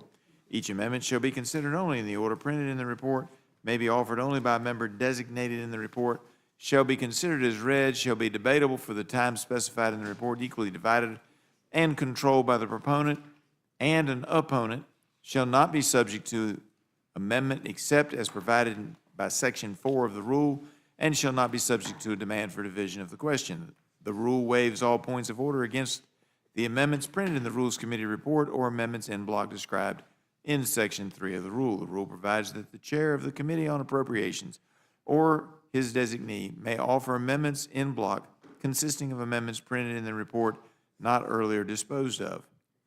Amendments in block shall be considered as read, shall be debatable for 20 minutes, equally divided, and controlled by the chair and ranking minority member of the Committee on Appropriations or their respective designees. Shall not be subject to amendment except as provided by Section 4 of the rule, and shall not be subject to a demand for division of the question. The rule provides that the chair and ranking minority member of the Committee on Appropriations or their respective designees may offer up to 10 pro forma amendments, each at any point for the purpose of debate. The rule provides 1 motion to recommit. The rule further provides for consideration of H.J. Res. 104, H.J. Res. 105, H.J. Res. 106 under closed rules. The rule waives all points of order against consideration of each joint resolution. The rule provides that each joint resolution shall be considered as read. The rule waives all points of order against provisions in each joint resolution. The rule provides 1 hour of general debate on each joint resolution equally divided or controlled by the chair and ranking member of the Committee on Natural Resources or their respective designees. The rule provides each joint resolution 1 motion to recommit. The rule further provides that H.J. Res. 668 is hereby adopted. The rule further provides that H.J. Res. 605 is hereby adopted. Finally, the rule provides that H.J. Res. 598 is laid on the table. I so move. You've heard the motion from the gentleman from Virginia. Is there any discussion or amendment to the rule? Yeah, Madam Chair. Mr. McGovern. First, I just want to respond to the accusations made by some on the other side about our motives. Our position is that we should pass the bipartisan Massey counter bill, and we are fine with you also passing your resolution directing a committee to do what it is already doing. Your position is to block the bipartisan Massey bill. Those are the facts. And if you don't like every word of the bill, why haven't you come forward with any amendments to improve it? I'm fine with an up or down vote on it, but we could easily take testimony on the bill and add amendments to it. So the argument that it is somehow flawed, I think, rings hollow. And now I have an amendment to the rule. I move the committee consider as adopted Amendment Number 1 to H.Res. 668 offered by Representative Garcia, which deems the Attorney General in contempt of the U.S. House of Representatives should the Department of Justice fail to fully comply with the subpoena of the Committee on Oversight and Government Reform, demanding the documents and other materials related to the Epstein case. We heard during testimony how useless this non-binding resolution is. No one is asking for an oversight investigation, but they are asking for the files. They're asking for all of them. And with this amendment, if after 30 days the Attorney General does not release all of the Epstein files to the Oversight Committee, then the Attorney General will be held in contempt of Congress and fined until she complies. Enough fake actions. If you want the Oversight Committee to get all the files, then put your money where your mouth is. I urge a yes vote on my motion, and I yield back. Well, I think this is a clear example of the politicization of what's going on here tonight. It's unprecedented to preemptively hold an individual in contempt of Congress when they're already complying with the directive of Congress. The Attorney General is releasing the files as requested. And you just want to do a got you amendment to get us to vote no, and then say we voted no against holding the Attorney General in contempt. If she doesn't comply. What we need to do, well, if she doesn't do it, you come back in 30 days and offer an amendment. Or if Mr. Garcia says, no, we're not getting all the information, you bring an amendment then to do that, and we'll be happy to consider it. But for you to do this in advance shows, again, how political this whole operation is. And I think you've revealed yourself right here with your first amendment. We need to support the work, the bipartisan work that the Oversight Committee is doing on pursuing and acquiring and releasing, publicly releasing all the documents and communications regarding the Epstein Amendment. You've already said tonight you trust nobody. You've revealed that too, as you don't trust anybody. Well, we do trust people on our side of the aisle. And you know, not trusting is projection, the way I see it. And so give the process a chance. If Attorney General does not release the material, then you can come back at a later date and say you have just cause to do this. So that's the response. Well, Madam Chair, I would just say this is an amendment that Mr. Garcia, who testified here before us, offered. And I would also point out that there is no deadline in your underlying resolution. So we could be here 3 years from now. I urge a yes. We're not going to be here 3 years from now. I urge a yes vote on my amendment. Okay? We have a motion by Mr. McGovern. Does anyone else wish to speak on the motion? Okay? Hearing no one speaking, the question's on the amendment. All those in favor signify by saying aye. Aye. Those opposed say no. No. In the opinion of the chair, the noes have it. The amendment's not agreed I ask for a to. roll call. The clerk will call the roll. Mrs. Fishbach? No. Mrs. Fishbach, no. Mr. Norman? No. Mr. Norman, no. Mr. Roy? No. Mr. Roy, no. Mrs. Houchin? No. Mrs. Houchin, no. Mr. Langworthy? No. Mr. Langworthy, no. Mr. Scott? Mr. Scott, no. Mr. Griffith? Mr. Griffith, no. Mr. Jack? No. Mr. Jack, no. Mr. McGovern? Aye. Mr. McGovern, aye. Ms. Scanlon? Ms. Scanlon, aye. Mr. Neguse? Mr. Neguse, aye. Ms. Ledger Fernandez? Ms. Ledger Fernandez, aye. Madam Chair? No. Madam Chair, no. The clerk will report the total. 4 yeas, 9 nays. The noes have it, the amendment's not agreed to. Madam Chair, Mr. McGovern? I have an amendment to the rule. I move the rule also provide that immediately upon adoption of the resolution, the House shall consider H.R. 4405, the bipartisan Epstein Files Transparency Act introduced by Representatives Massey and Khanna under a closed rule with 1 hour of debate. This issue isn't going away. The American people want the Epstein files released. Enough half measures. If the administration isn't going to do it, then the House should vote to force them to do it.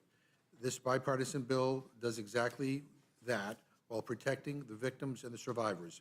And I urge a yes vote on my motion, and I yield back. The gentleman yields back. Let me see. Anyone here wish to make a comment? No. Mr. Neguse, you're recognized. I thank the chairwoman. I guess I just want to make a brief comment, which I suppose is in part a response to some of the comments that were made by my colleagues on the side of the aisle during the course of the testimony from Chairman Comer and Ranking Member Garcia.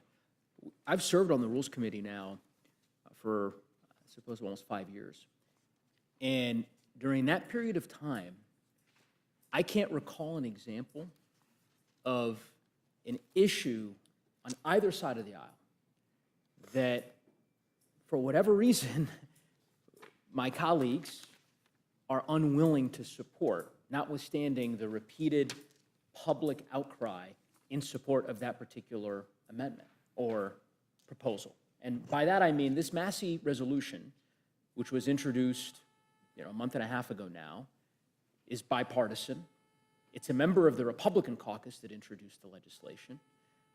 As we know, we've made multiple efforts during multiple committee hearings in front of this committee to consider, or rather to force a vote on that particular resolution.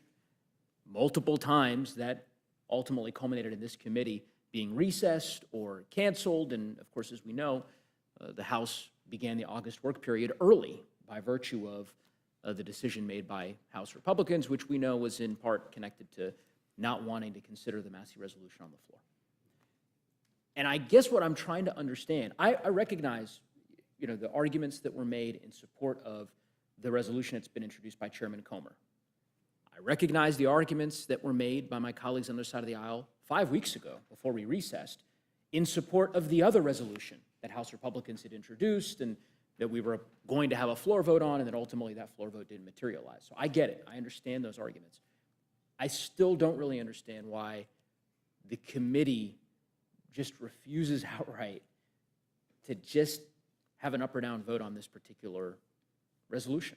And obviously, as many of you noted, that may very well come to pass. That is to say, we may have an opportunity to vote on it because 4 Republicans have signed a discharge petition. So if 2 more Republicans join the discharge petition, then presumably, ostensibly, we'll have an up or down vote.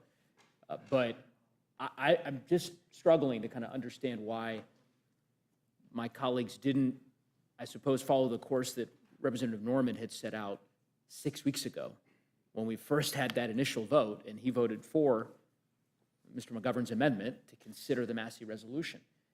And had my colleagues done that, this would have already passed. I mean, I think it would pass by a very strong margin, frankly, Republicans and Democrats on the floor. So I just don't get it. I don't understand why we don't just proceed and just have the vote, and we can move forward. But anyway, I'll yield back to the ranking member if he has anything to share. Or I yield back to the chairwoman. Is there any further discussion on the amendment by Mr. Neguse? I would just add to that what is so puzzling here, and our colleagues have said, well, why didn't Democrats do something about this? Well, this is obviously an issue that there's been a steady drip, drip, drip of information. The information keeps accruing. But what has really fueled it, I think, is the attempts to suppress the investigation, the lobbying by the White House to keep Republicans from signing on to the discharge petition. I mean, it's this absolute battle to keep people from voting for it that raises the question of what is there to hide? And I think that's why it's going to keep being of interest to everyone. I yield back. Any further discussion on the amendment? Madam Chair. Ms. Leisure Fernandez. Thank you, Madam Chair.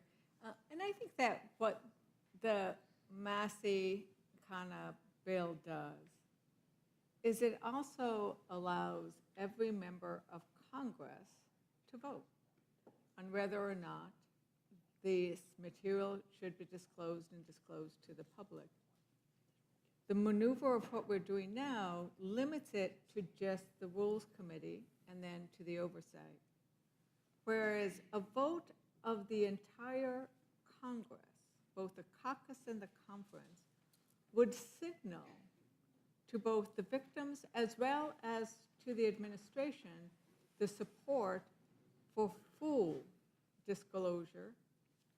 And I think that that's an important thing, that what the Rules Committee is doing by refusing to put that bill on the floor is preventing a vote of your members, of those Republicans who might want to vote for that bill, the Democrats who've said they are going to vote for this bill. So it is an interesting thing of where they don't want to do both, right? If the sentiment is let's do both, then let's do both. I mean, that was expressed on the floor, and I'll yield some time to my colleagues. Yeah, I think the gentlewoman from Mexico, she articulated this far better than I did, I suppose. I mean, maybe this is really a question for the Speaker. I don't understand why the Speaker or the Speaker's office is sort of constantly constructing these different resolutions and different vehicles as opposed to just simply letting the Massey resolution come to a vote. I mean, that's part of what my colleagues on the side of the aisle, I think what you're hearing from us is we're just a bit befuddled by why the Speaker's office is working so hard to prevent this resolution from getting a vote. And every week we're in this committee, of course we were on the work period, but the last time we were sitting here, we were having a very similar debate where Mr. McGovern offered an amendment to consider the Kana-Massey resolution on the floor. And the response from House Republicans or from the Speaker's office was to construct this other resolution that they believed would satiate folks in terms of their desire to see something done and to see these records released. And of course that did not work. And here we are 5 weeks later. And it's the same, it's a different resolution, of course, different vehicle now that's been constructed, but the outcome will be the same. I mean, fundamentally, I think what the American people want to see, certainly our constituents want to see, is Tom Massey's resolution get an up or down vote on the floor. And as I said, hopefully 2 other Republicans will join the 4 Republicans who've already signed on to the discharge petition, and we can have that vote. But I think this would be a lot simpler if this committee just did, a unanimous vote in favor of putting the Massey resolution on the floor so that we can move forward. But anyway, I'll yield back to the gentlewoman. Thank you. And so I think the question is, if we're going to have 9 Republicans voting no on this committee, it would be nice to have at least 6 signing on to that resolution. And several have expressed that they would be in favor of it. And so hopefully we will get those 6 Republicans. And with that, I urge maybe one of the 9 on this committee to vote yes, to allow us to have both efforts move forward, have one have the force of law, and allow every member of the House to be able to vote on it. And with that, I yield back, Madam Chair. Is there any further discussion on the amendment? Hearing none, the question's on the amendment. All those in favor signify by saying aye. Aye. Those opposed say no. No. In the opinion of the chair, the noes have it. The amendment's not I agreed ask for a to. roll call, Madam Chair. The clerk will call the roll. Mrs. Fishbach? No. Mrs. Fishbach, no. Mr. Norman? No. Mr. Norman, no. Mr. Roy? No. Mr. Roy, no. Mrs. Houchin? No. Mrs. Houchin, no. Mr. Langworthy? No. Mr. Langworthy, no. Mr. Scott? No. Mr. Scott, no. Mr. Griffith? No. Mr. Griffith, no. Mr. Jack? No. Mr. Jack, no. Mr. McGovern? Aye. Mr. McGovern, aye. Ms. Scanlon? Aye. Ms. Scanlon, aye. Mr. Neguse? Aye. Mr. Neguse, aye. Ms. Leisure Fernandez? Ms. Leisure Fernandez, aye. Madam Chair? No. Madam Chair, no. The clerk will report the total. 4 yeas, 9 nays. The noes have it. The amendment's not agreed to. Madam Chair, Mr. McGovern? Yeah, well, I have one more amendment. I was going to have two more amendments. In the spirit of bipartisanship, I was going to have an amendment to strike the provision of the rule that lays HRes 598 on the table. That was Mr. Norman's resolution, that non-binding resolution that he proposed, but I think I'll just let that be. But I have one final amendment to the rule. I move the committee strike Section 9 of the rule and replace it with a section directing the architect of the Capitol to install a plaque honoring the law enforcement officers who responded to the violence that occurred here in this Capitol on January 6, 2021, as already required by law. Madam Chair, the January 6th Select Committee did an incredibly thorough job investigating the events of January 6th, and I have their report right here. And if my colleagues haven't read it, I would urge you to read it. I think trying to rewrite history with a new select subcommittee is a slap in the face to the law enforcement officers who bravely came to our aid that day. And instead of creating a new select committee, you should be hanging the plaque to honor those law enforcement officers, a plaque that is required by law. Every day that goes by without hanging the plaque, I believe, is an insult to those heroes. But if you insist on creating this select subcommittee, I'd suggest they investigate the mass pardoning of violent insurrectionists, some of whom have committed other crimes. And here are just a couple of examples. One man convicted of assault and pardoned by President Trump was recently sentenced to life in prison for plotting to murder nearly 40 law enforcement officers who investigated him and to bomb the FBI. He has shown no remorse, and his lawyers tried to argue that the pardon should have also covered this conspiracy. Another rioter was arrested for a home invasion committed less than 4 months after his pardon. I'm sure those terrified homeowners wish he had been in prison serving his 8-year sentence for assaulting police officers on January 6th. All told, at least 10 pardoned insurrectionists have already been rearrested, charged, or sentenced for other crimes. So maybe the Select Committee can look into why violent offenders were mass pardoned without any due consideration. But I fear this is just another shiny object to distract from the fact that this majority is blocking the bipartisan effort to release the Epstein files. And I urge a yes vote on my motion to honor law enforcement and hang the plaque, and I yield back. Anyone wish to speak on the amendment? Madam Chair, Mr. Griffith.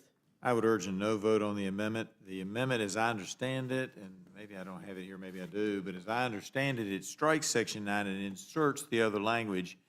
And my objection to the amendment is that it strikes the other language.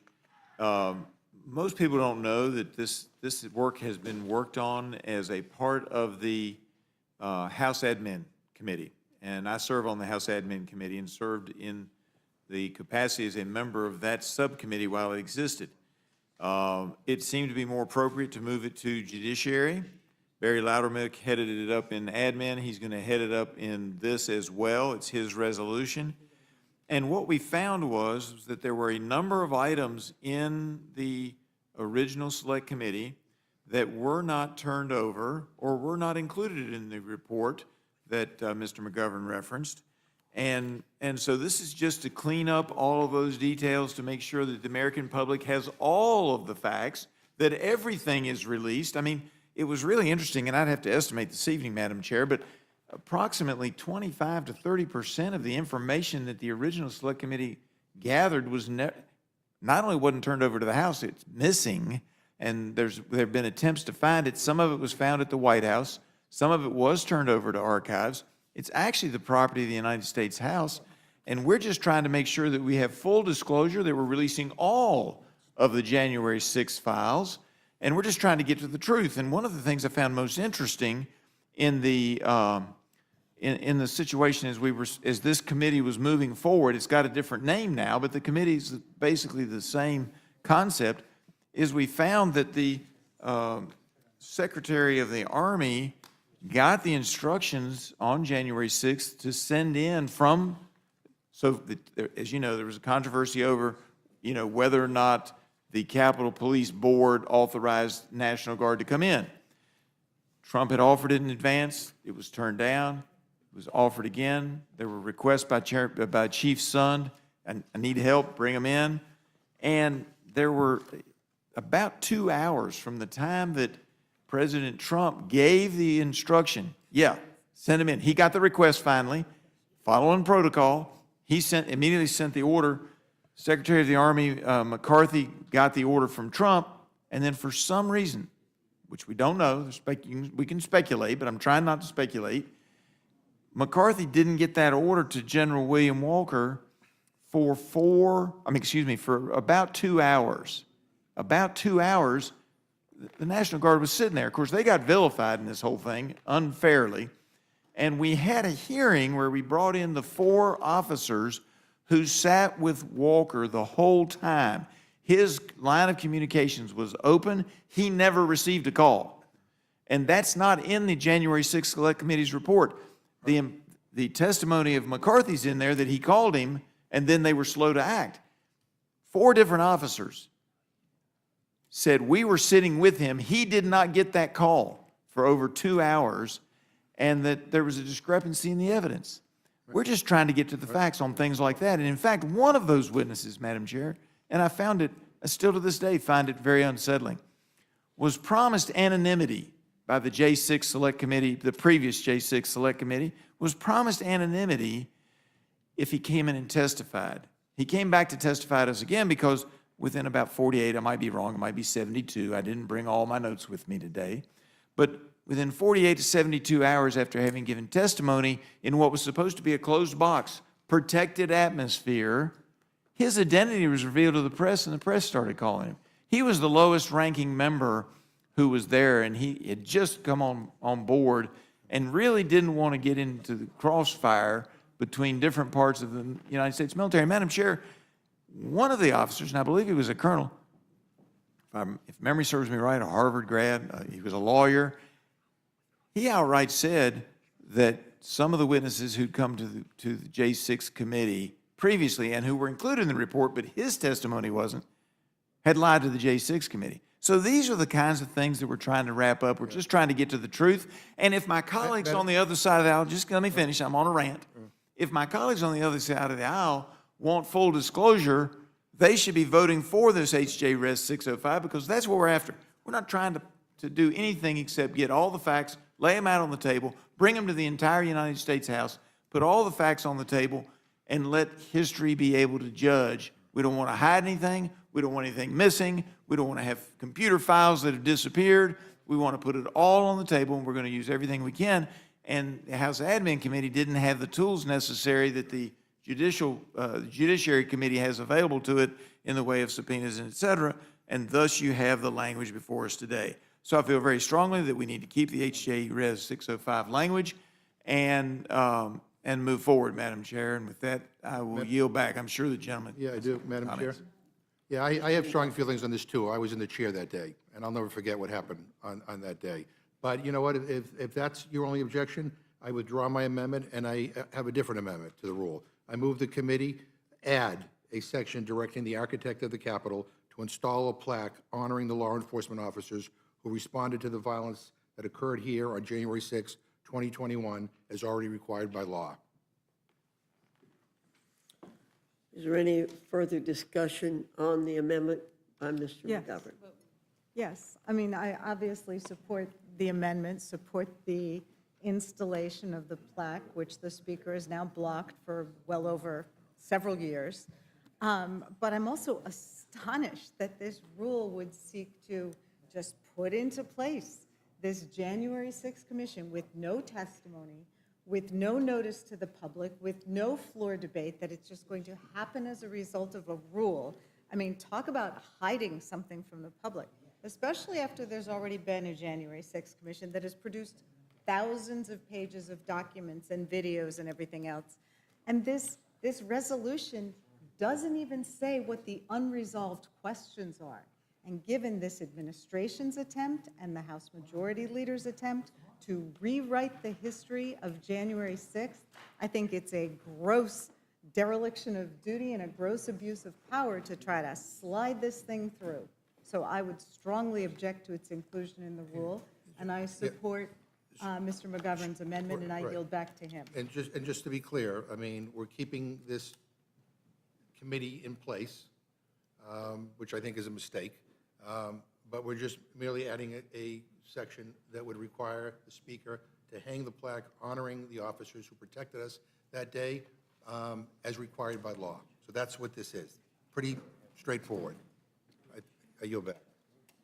Madam Chair, I am a little bit confused on 2 points, if I might. One, could we see the exact language of the new amendment? And two, if it's already the law, how does a resolution change anything? That was going to be my comment, but thank you very much. And the reason why is the speaker is not complying with the law. I mean, we passed a law in this body requiring that a plaque be produced, which it has been. It is here somewhere in this building, in some closet, and it is displayed. And so, again, we have been trying to get it displayed. So if you don't want the plaque, if you don't believe we should have done that, if you don't believe we should honor the officers who protected us, if you don't believe the speaker should comply with what we all voted to do, then you can vote no. But I've simplified it. This is just about the plaque honoring the officers who defended us on that day. I yield back. Reggie, yes vote. Does any other member wish to speak on the amendment, Mr.? I don't know if I'm in order to speak again. I will yield time to you. All right, I would just say that it's already the law, Madam Chair, and I want to see the plaque go up. I don't disagree with that, but it's already the law, and putting it into a resolution really doesn't do anything. I mean, it's already the law. I don't know why it hasn't been put up. I do know that some of my colleagues, hang on, I do know that some of my colleagues have put up plaques of their own or facsimiles thereof. I kind of like them. I kind of like having them multiple around the Capitol, but that's outside of my jurisdiction is to determine where, when, and how it's put up. I think it's outside of our jurisdiction on this committee, but it's already the law, and I believe it'll get done at some point in time. I will tell you, I was on the floor that day when the Capitol Police came to me and said, you need to leave. And I followed those. I was sitting on the floor, obviously watching rules issues and parliamentary procedure, and I left because they asked me to, and I appreciate them taking those actions. But so I'm very appreciative of the Capitol Police and what they did. There would be. But I don't know why we would add that to this rule when it's already the law. This is awful. Okay, Madam Chair? Mr. Neguse. Well, I thank the chairwoman. It's ridiculous to argue that you don't know why the plaque is up. That's legitimately, it's an intellectually honest argument. Your position is you have no idea why this law that was passed by the Congress, signed into law by the president, to put up a plaque here in the Capitol to honor the police officers who protected you and protected me on the House floor, and Mr. McGovern, I remember you being there. I remember Mr. McGovern being there. I was there. We all know why that plaque is not up, why it's sitting in a basement here or in a closet. And it may be convenient to argue now that somehow it's not germane to this particular provision of the bill, which creates a new select committee to investigate unanswered, quote-unquote, questions regarding January 6th, and somehow it's not pertinent there to say that maybe the Speaker of the House should follow the law and put up the plaque that is sitting in the basement to honor the Capitol Police officers that defended you and me. I hope they're listening tonight. Really, it's just farcical. Very easy for my colleagues to simply say, you know what? Mr. McGovern met us halfway. He doesn't agree that this committee is a good idea. I'm with him. I have no idea why you've decided in September to now create this select subcommittee on January 6th. You waited 9 months. You seem to be very intimately familiar with the justifications for this subcommittee. I don't understand why you waited nearly 7 months, 8 months, 9 months to decide to now create this subcommittee that is so urgently required. But in any event, Mr. McGovern met you halfway and said, I'll change the amendment. You can keep your subcommittee. just add a couple of words to say that the plaque should go up. I don't know how you look the Capitol police officers in the eyes of these people defended you. They defended me. They defend us every day. And there's a plaque honoring them for their sacrifices on January 6th. And it's sitting in the basement. The Speaker could put it up today. He chooses not to. You could ask him to do so. You choose not to. This committee could compel him to do so by adopting Mr. McGovern's simple amendment. And I presume it will choose not to. So I think it's shameful. I don't understand why my colleagues have refused to take this up for the last 9 months. I know why. I think we all know why. We know that the reasons why the Speaker refuses to put this up. But it's shameful nonetheless. Well, Mr. Neguse, I just suggest you ask the Speaker why he does not do that. But I really am losing my patience over being told why we do things. Tell us why. Is there anyone else who wishes to speak on this amendment? Yeah, Madam Chair, I'd like to speak on the amendment. Ms. Leisure Fernandez? I'll yield that to my colleague. Yeah, I'm happy, Madam Chair, not to impugn your motives. Tell me why. Why has this not been put up?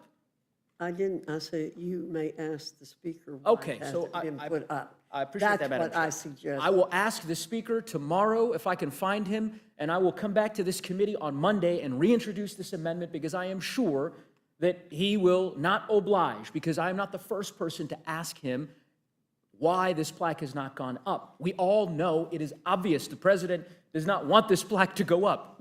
This is fantasy land. What are we talking about? We all get it. We all know it. So dispense with that, please. I mean, I understand if you don't want it to go up, the President doesn't want it to go up on the Capitol complex, stand by that. But making this argument that somehow we just don't know, and we shouldn't impugn motives because, who knows why they wouldn't want to put up the plaque honoring the police officers who defended us on January 6th. So anyway, I yield back to the chairwoman. Thank you. The gentlewoman from New Mexico. And I think that to say that this committee doesn't have jurisdiction, you just discussed earlier how amazing it was that this committee was going to direct another committee to do something. This committee could do this. It is a vote and a choice that each of us will make on this amendment for whatever reasons you choose. I will tell you the reasons I will vote for it. I will vote for it because every time I walk by my office and I see the cardboard plaque that I have chosen to put up, I am reminded of the fact that the Speaker has refused to put up the real one.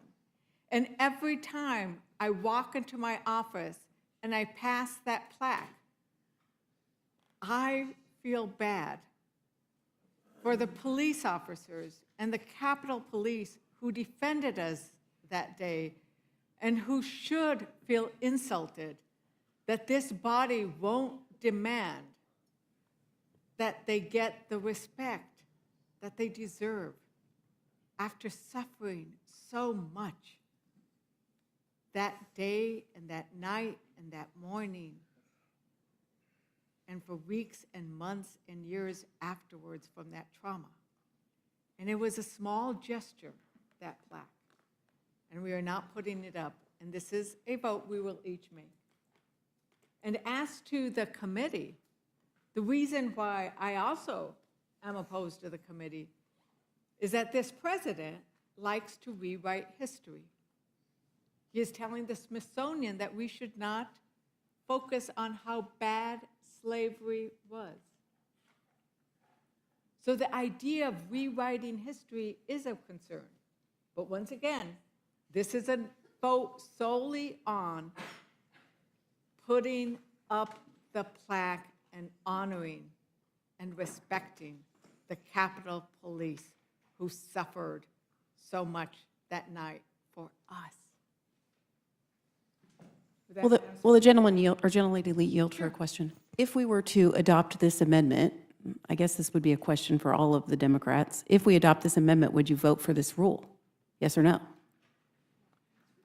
Can you jump If in? we adopt the That's amendment. a ridiculous question. It's not a It ridiculous is a question. ridiculous question. That's not a ridiculous question. So I think that's a fair In question. other words, you can't get an amendment made in order unless you vote for the rule? I'm just That's- asking, if we no, make your this is- amendment in this is- order, this is chock- would you vote for the rule? That's the this is question. chock Just, full of it's just closed yes or rules no. and lousy Just yes or no, policy. Mr. McGovern. I will not. Okay, So- the question And was if that's your asked. excuse not to... Just answer it, if yes that- or if- no. If that's your excuse not to vote to honor the Capitol Police, that is pathetic. No, I think what it shows is that you're continuing to play political games. No, Okay.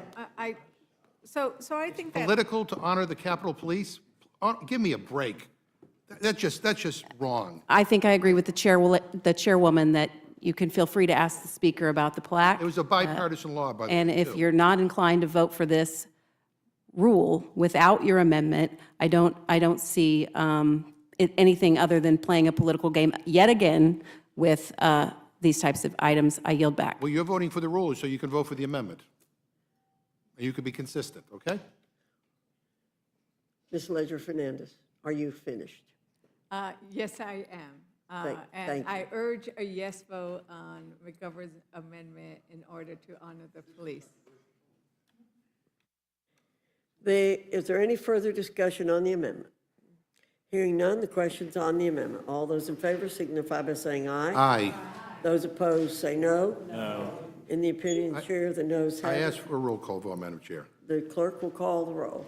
Mrs. Fishbach? No. Mrs. Fishbach, no. Mr. Norman? No. Mr. Norman, no. Mr. Roy? Mr. Roy, no. Mrs. Houchin? Mrs. Houchin, no. Mr. Langworthy? Mr. Langworthy, no. Mr. Scott? Mr. Scott, no. Mr. Griffith? Mr. Griffith, no. Mr. Jack? No. Mr. Jack, no. Mr. McGovern? Aye. Mr. McGovern, aye. Ms. Scanlon? Ms. Scanlon, aye. Mr. Neguse? Mr. Neguse, aye. Ms. Ledger Fernandez? Ms. Ledger Fernandez, aye. Madam Chair? No. Madam Chair, no.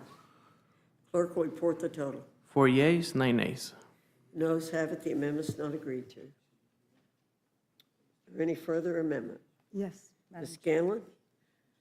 Madam Chair, I have an amendment to the rule. I am not as full of the milk of Christian kindness, I guess, as Mr. McGovern, but regardless of whether or not the amendment with respect to putting up the long overdue plaque is adopted, I find it really offensive that Section 9 would adopt without hearing or debate or a separate vote a resolution to establish a select committee to investigate unidentified remaining questions surrounding January 6, 2021. So I offer an amendment to the rule that would strike Section 9 to put this godforsaken commission out of existence.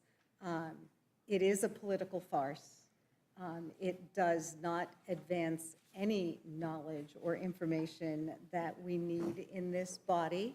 And if you are so certain that there are issues which need to be investigated, then you can put together a resolution that identifies them so that the whole world knows what you're trying to do as opposed to what it appears this would do, which is provide yet another opportunity for the president to rewrite history. So I offer that amendment.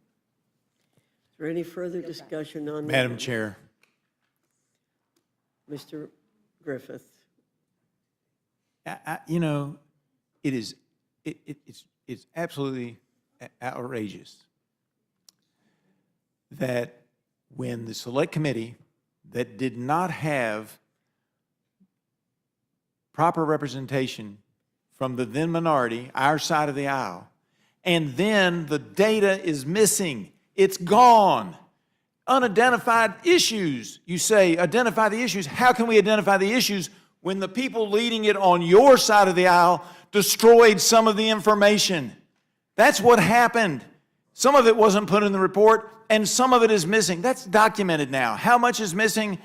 It's a large segment of what they did. It's just gone.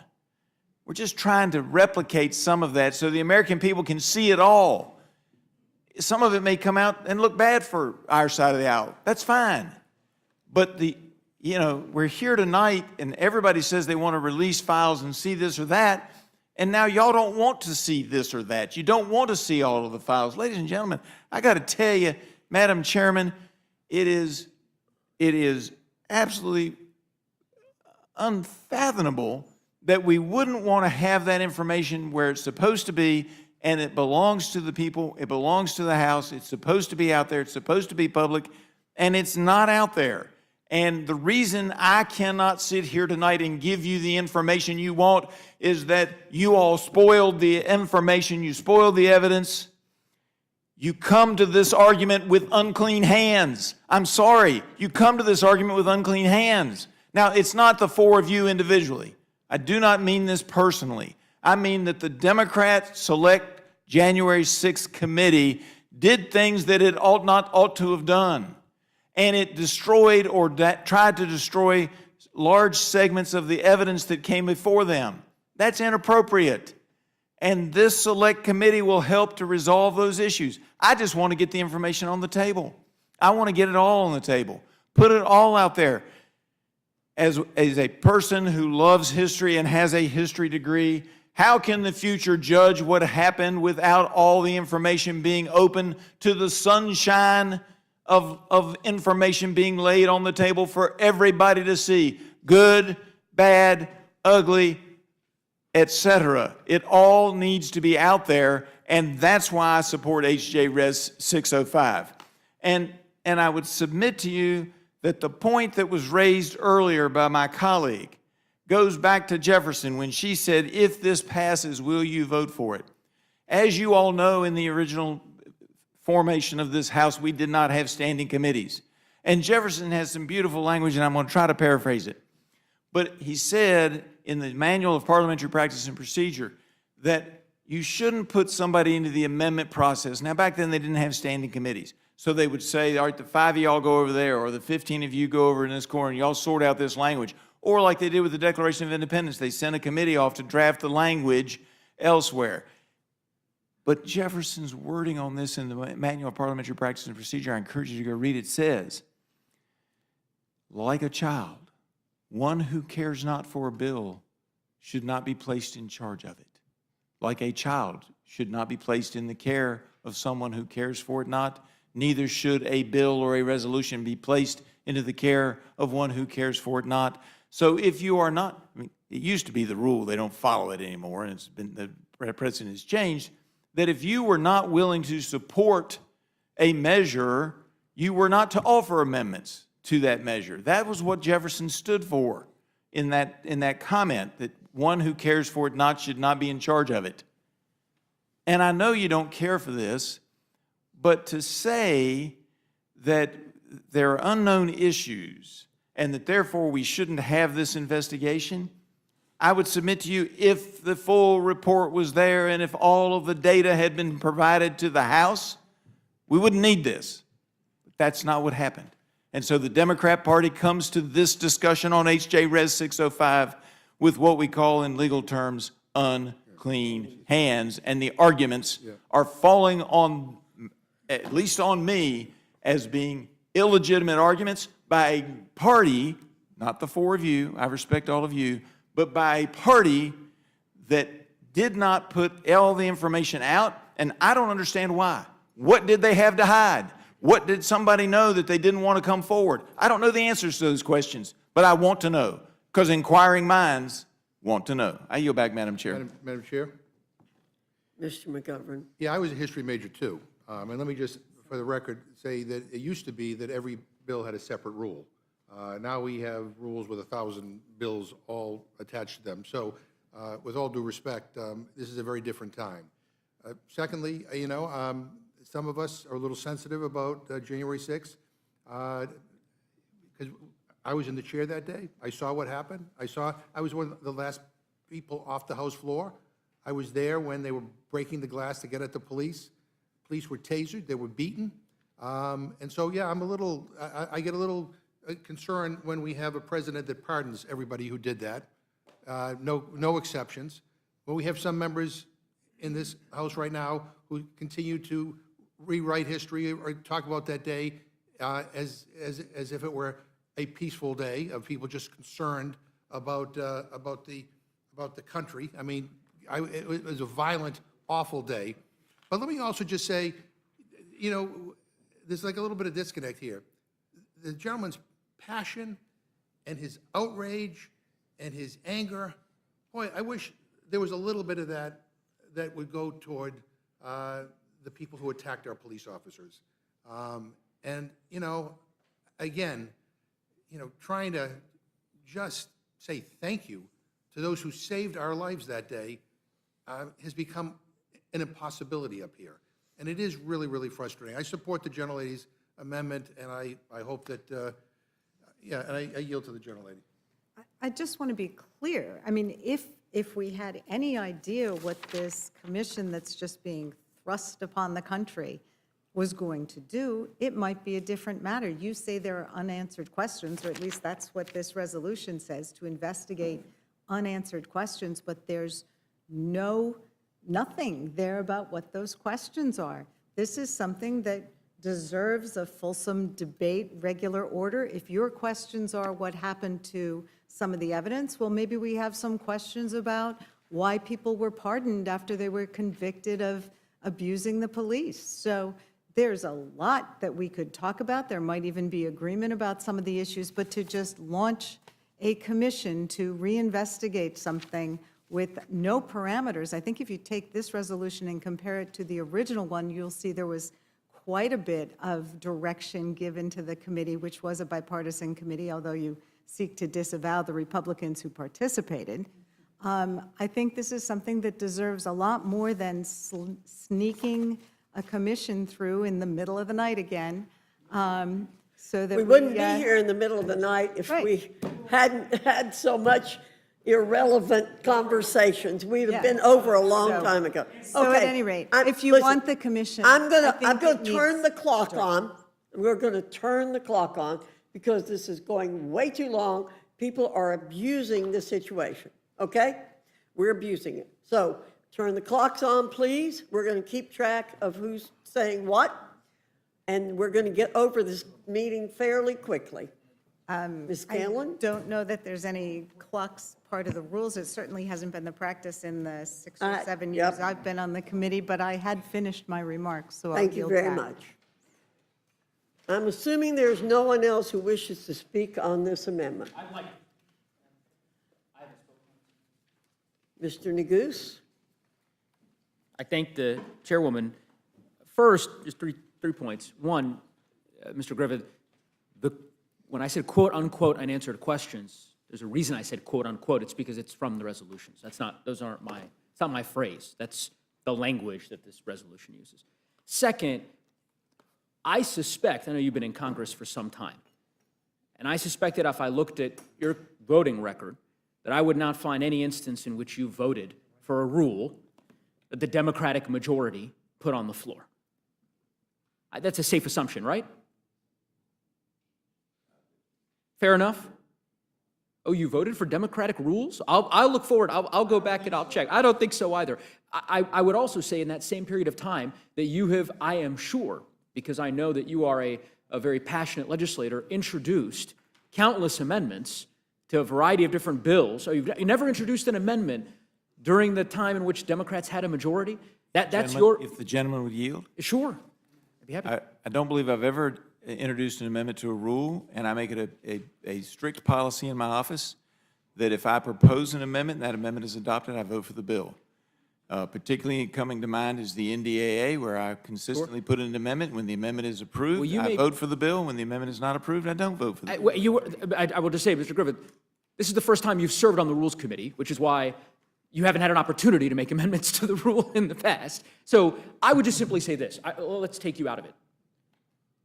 It is an intellectually dishonest argument, in my view, to suggest, and I'm not perhaps saying this because I know you were citing Jefferson, but to Ms. Houchin's suggestion, that essentially, if you make an amendment to the rule, if you're unwilling to vote for the rule, you should not be permitted to make amendments. That's essentially what that argument boils down to. That is the logical extension of that. So I look forward, when Democrats have a majority on this committee, every single time one of my colleagues makes an amendment, every single time Ms. Houchin makes an amendment to the rule, our reflexive retort will be, you have no business making an amendment to this rule because you don't intend to vote for the bill. That's ludicrous. Let's have a debate on the merits of the amendment that was made by Mr. McGovern. I would not make that argument to Mr. Roy, to Ms. Houchin, to any of my colleagues on the other side of the aisle. Insofar as you wish to make an amendment to the rule, you have the ability to do so, and the fact that you were very unlikely to vote for a rule proposed by the majority party is not, in my view, a bar to having an honest debate about that particular amendment. So I just think that that's, in my view, a baseline understanding that we should be able to agree to. Lastly, I would just say, because I posed this question to you, Mr. Griffith, about the impetus behind the delay for this select committee, because it's lost on me. I don't understand why it's September and we now find ourselves voting on this new select subcommittee on January 6th. A quick Google search answered my question. So I'll just ask for unanimous consent to enter into the record. This is an article from March 13th of 2025. The headline, Speaker Mike Johnson and Republicans are at odds over January 6th investigation. This was news to me. I'll just read a bit of it. Republicans, quote, are at a standstill over their investigation relitigating the January 6, 2021 attack on the U.S. Capitol, with House Speaker Mike Johnson and the Republicans leading the effort disagreeing on how to move forward. Johnson wants Republicans to stop investigating the former January 6 committee, including former GOP Representative Liz Cheney, and narrow its focus, according to 3 sources familiar with the negotiations. But GOP Representative Barry Loudermilk, I presume now is going to chair this select committee, so he apparently won this argument. He has been tapped to helm the probe, and he would prefer a broader mandate, a position backed by some officials at the White House. President Donald Trump told Johnson before he took office that he wanted the investigation to be a priority, end quote. So we have our answer. Apparently, the administration, Donald Trump, won out on this argument, compelled the Speaker to finally do what he apparently had promised to do 9 months ago, which is to create the select committee. That's why we're doing it now and deeming it very quietly in a rule with no fanfare, lest the public find out, because clearly the Speaker did not want this to be a priority. And I suspect we're going to hear a very similar explanation regarding his declination of putting up the plaque, but I'll certainly report back to this committee what we find. And I'll yield back. Thank you, Mr. Nick. Madam Chair, Mr. Roy. I know the chairwoman would like us to be able to get the rule voted out and get on with our evenings. I do think my friend from Virginia, though, deserves a full elucidation of, I think, the position from which he comes, which is coming at it from my vantage point. He said historian. I know the gentleman well. He's a dear friend. He's coming at it from the perspective of, in my view, like we were talking about earlier, pursue the truth wherever it may lead. I guess, for me, as someone who voted for the electors, as someone who had issues with the way everything unfolded and was very public in his pronouncement of those issues, I will tell you I have serious issues with what happened to some of my fellow Texans at the hands of supposedly objective jurists and prosecutors that put good people that I know in Texas in jail for simply being present near the Capitol. I know that there are a lot of facts that have been put forward that I don't believe, because I believe it was a politically motivated effort. And what the gentleman from Virginia is simply saying is that we should have a committee to go figure it all out on the Judiciary Committee, with lawyers, with the full power of subpoena. And we should know the truth. We should know the truth. In whatever direction it goes, we should know the truth. I believe that and have full-throatedly said it. But what I'm not going to do is listen to a dismissal of my friend's concerns as somehow not being appropriate, because he's laying out what I think is perfectly appropriate, which is that we have a committee to look into this. Now, January, February, March disagreements. Well, hell's bells, there's disagreements. Well, at least we're having a friggin' debate on our side. But whatever disagreements there are is being put forward now with a solution, which is a subcommittee on the Judiciary Committee to look into the facts and pursue the truth. What the hell are we afraid of? What are we afraid of finding out? If there's something that they're going to put forward that you disagree with, highlight it. But at least there'll be investigators and staff and members that can go look at a politically charged effort, which was by definition one-sided, and then go look at the record and decide whether that record reflects the truth. I support my friend from Virginia, and I yield back. Thank you. Madam Chair, I promise I'll be brief. I'm ready to move on with this, but I would just ask that we remember that when this was set up, Pelosi had 8 appointments, McCarthy had 5, if you recall. Am I correct? Correct. McCarthy picked Jim Banks, Jim Jordan, Ronnie Davis, Kelly Armstrong, Troy Nels, according to my records. And then Pelosi rejected Correct. the minority appointments.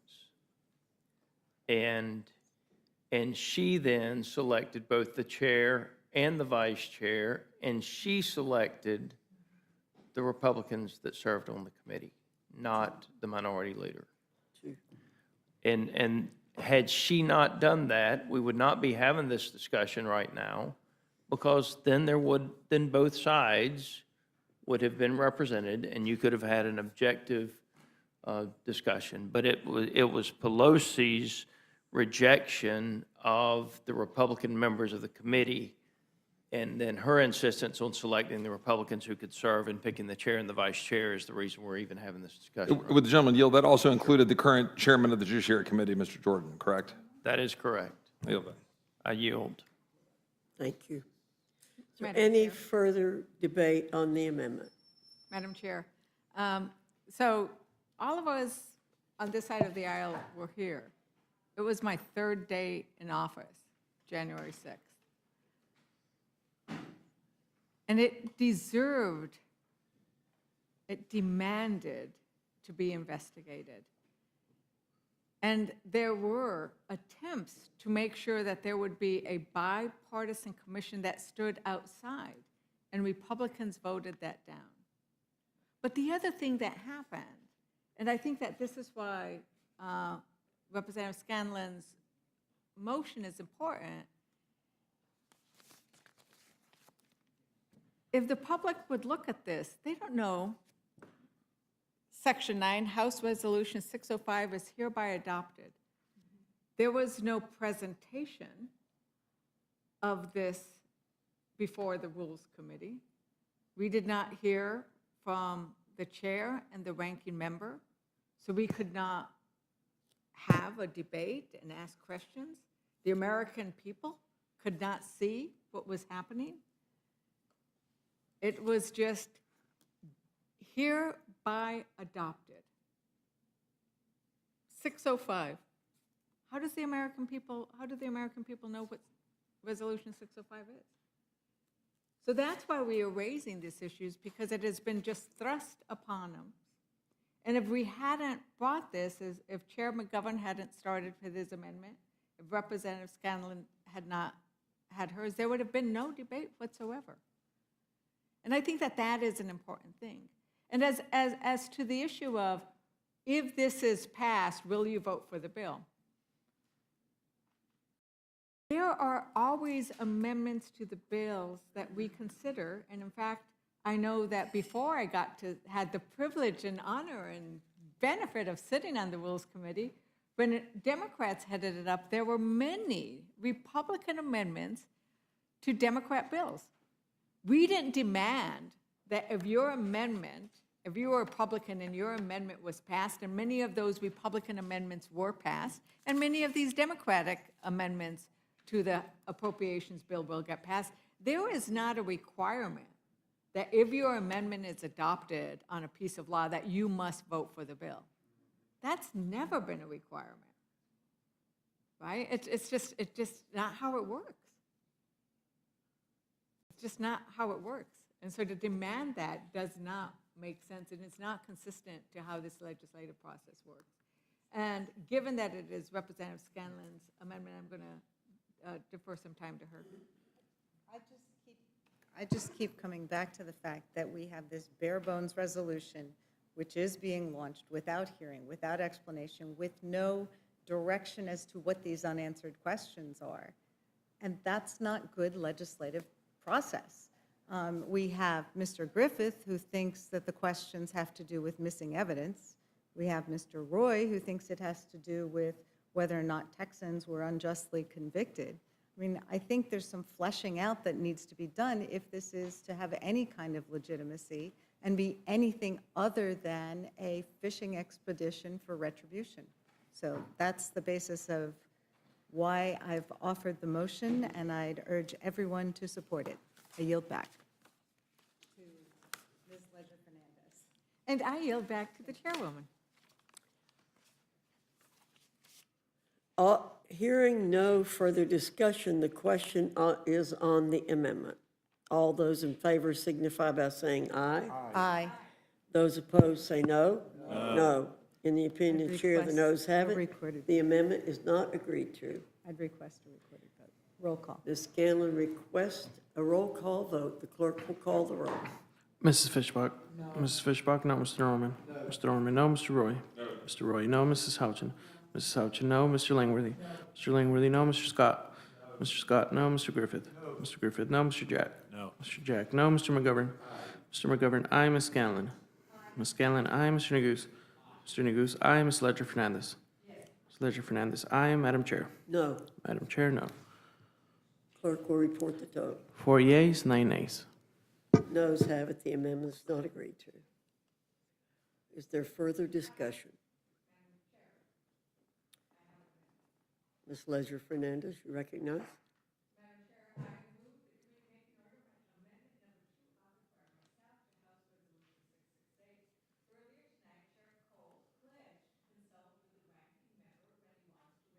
Withhold information from public disclosure regarding the Epstein files. But a pledge is not binding. It's a pinky promise. Under the resolution right now, the chair could withhold information from the public if he thinks it's in the interest of national defense or foreign policy. There could be executive orders that allow him to withhold information. These are incredibly broad topics. And this resolution gives the chair the sole power to decide what's covered and what can be redacted. The resolution also allows the chair to withhold information if it could jeopardize an active federal investigation, which the Trump administration could initiate, thereby forcing the withholding of additional information. So my amendment is simple. It would make sure that the Oversight Committee chair actually consults with and gets agreement from the ranking member before redacting information from the public. If this investigation is really as bipartisan as people around this table have argued, then my Republican colleagues should have no issue requiring the consultation. Bipartisanship means that there is bipartisanship and that there is active engagement. I urge my colleagues to support my amendment, and I yield back. Is there further discussion for the amendment? Hearing none, the question's on the amendment. All those in favor signify by saying aye. Those opposed say no. No. No. In the opinion of the chair, the noes have it. The amendment's not agreed to. The clerk will call the roll. Mrs. Fishbach? No. Mrs. Fishbach, no. Mr. Norman? No. Mr. Norman, no. Mr. Roy? No. Mr. Roy, no. Mrs. Houchin? No. Mrs. Houchin, no. Mr. Langworthy? No. Mr. Langworthy, no. Mr. Scott? No. Mr. Scott, no. Mr. Griffith? Mr. Griffith, no. Mr. Jack? No. Mr. Jack, no. Mr. McGovern? Mr. McGovern, aye. Ms. Scanlon? Ms. Scanlon, aye. Mr. Neguse? Mr. Neguse, aye. Ms. Ledger-Fernandez? Ms. Ledger-Fernandez, aye. Madam Chair? No. Madam Chair, no. Clerk will report the total. 4 yeas, 9 nays. The noes have it. The amendment's not agreed to. Further amendment or discussion? Hearing no further discussion, the question's on the motion from the gentleman from Virginia. All those in favor signify by saying aye. Aye. Those opposed say no. No. In the opinion of the chair, the ayes have it. The motion is agreed to. Ask for a roll call. Recorded vote's been requested. The clerk will call the roll. Mrs. Fishbach? Yes. Mrs. Fishbach, yes. Mr. Norman?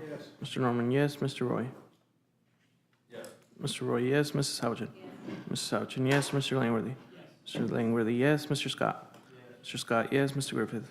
Mr. Griffith, yes. Mr. Jack? Aye. Mr. Jack, yes. Mr. McGovern? No. Mr. McGovern, no. Ms. Scanlon? Ms. Scanlon, no. Mr. Neguse? Mr. Neguse, no. Ms. Ledger Fernandez? Ms. Ledger Fernandez, no. Madam Chair?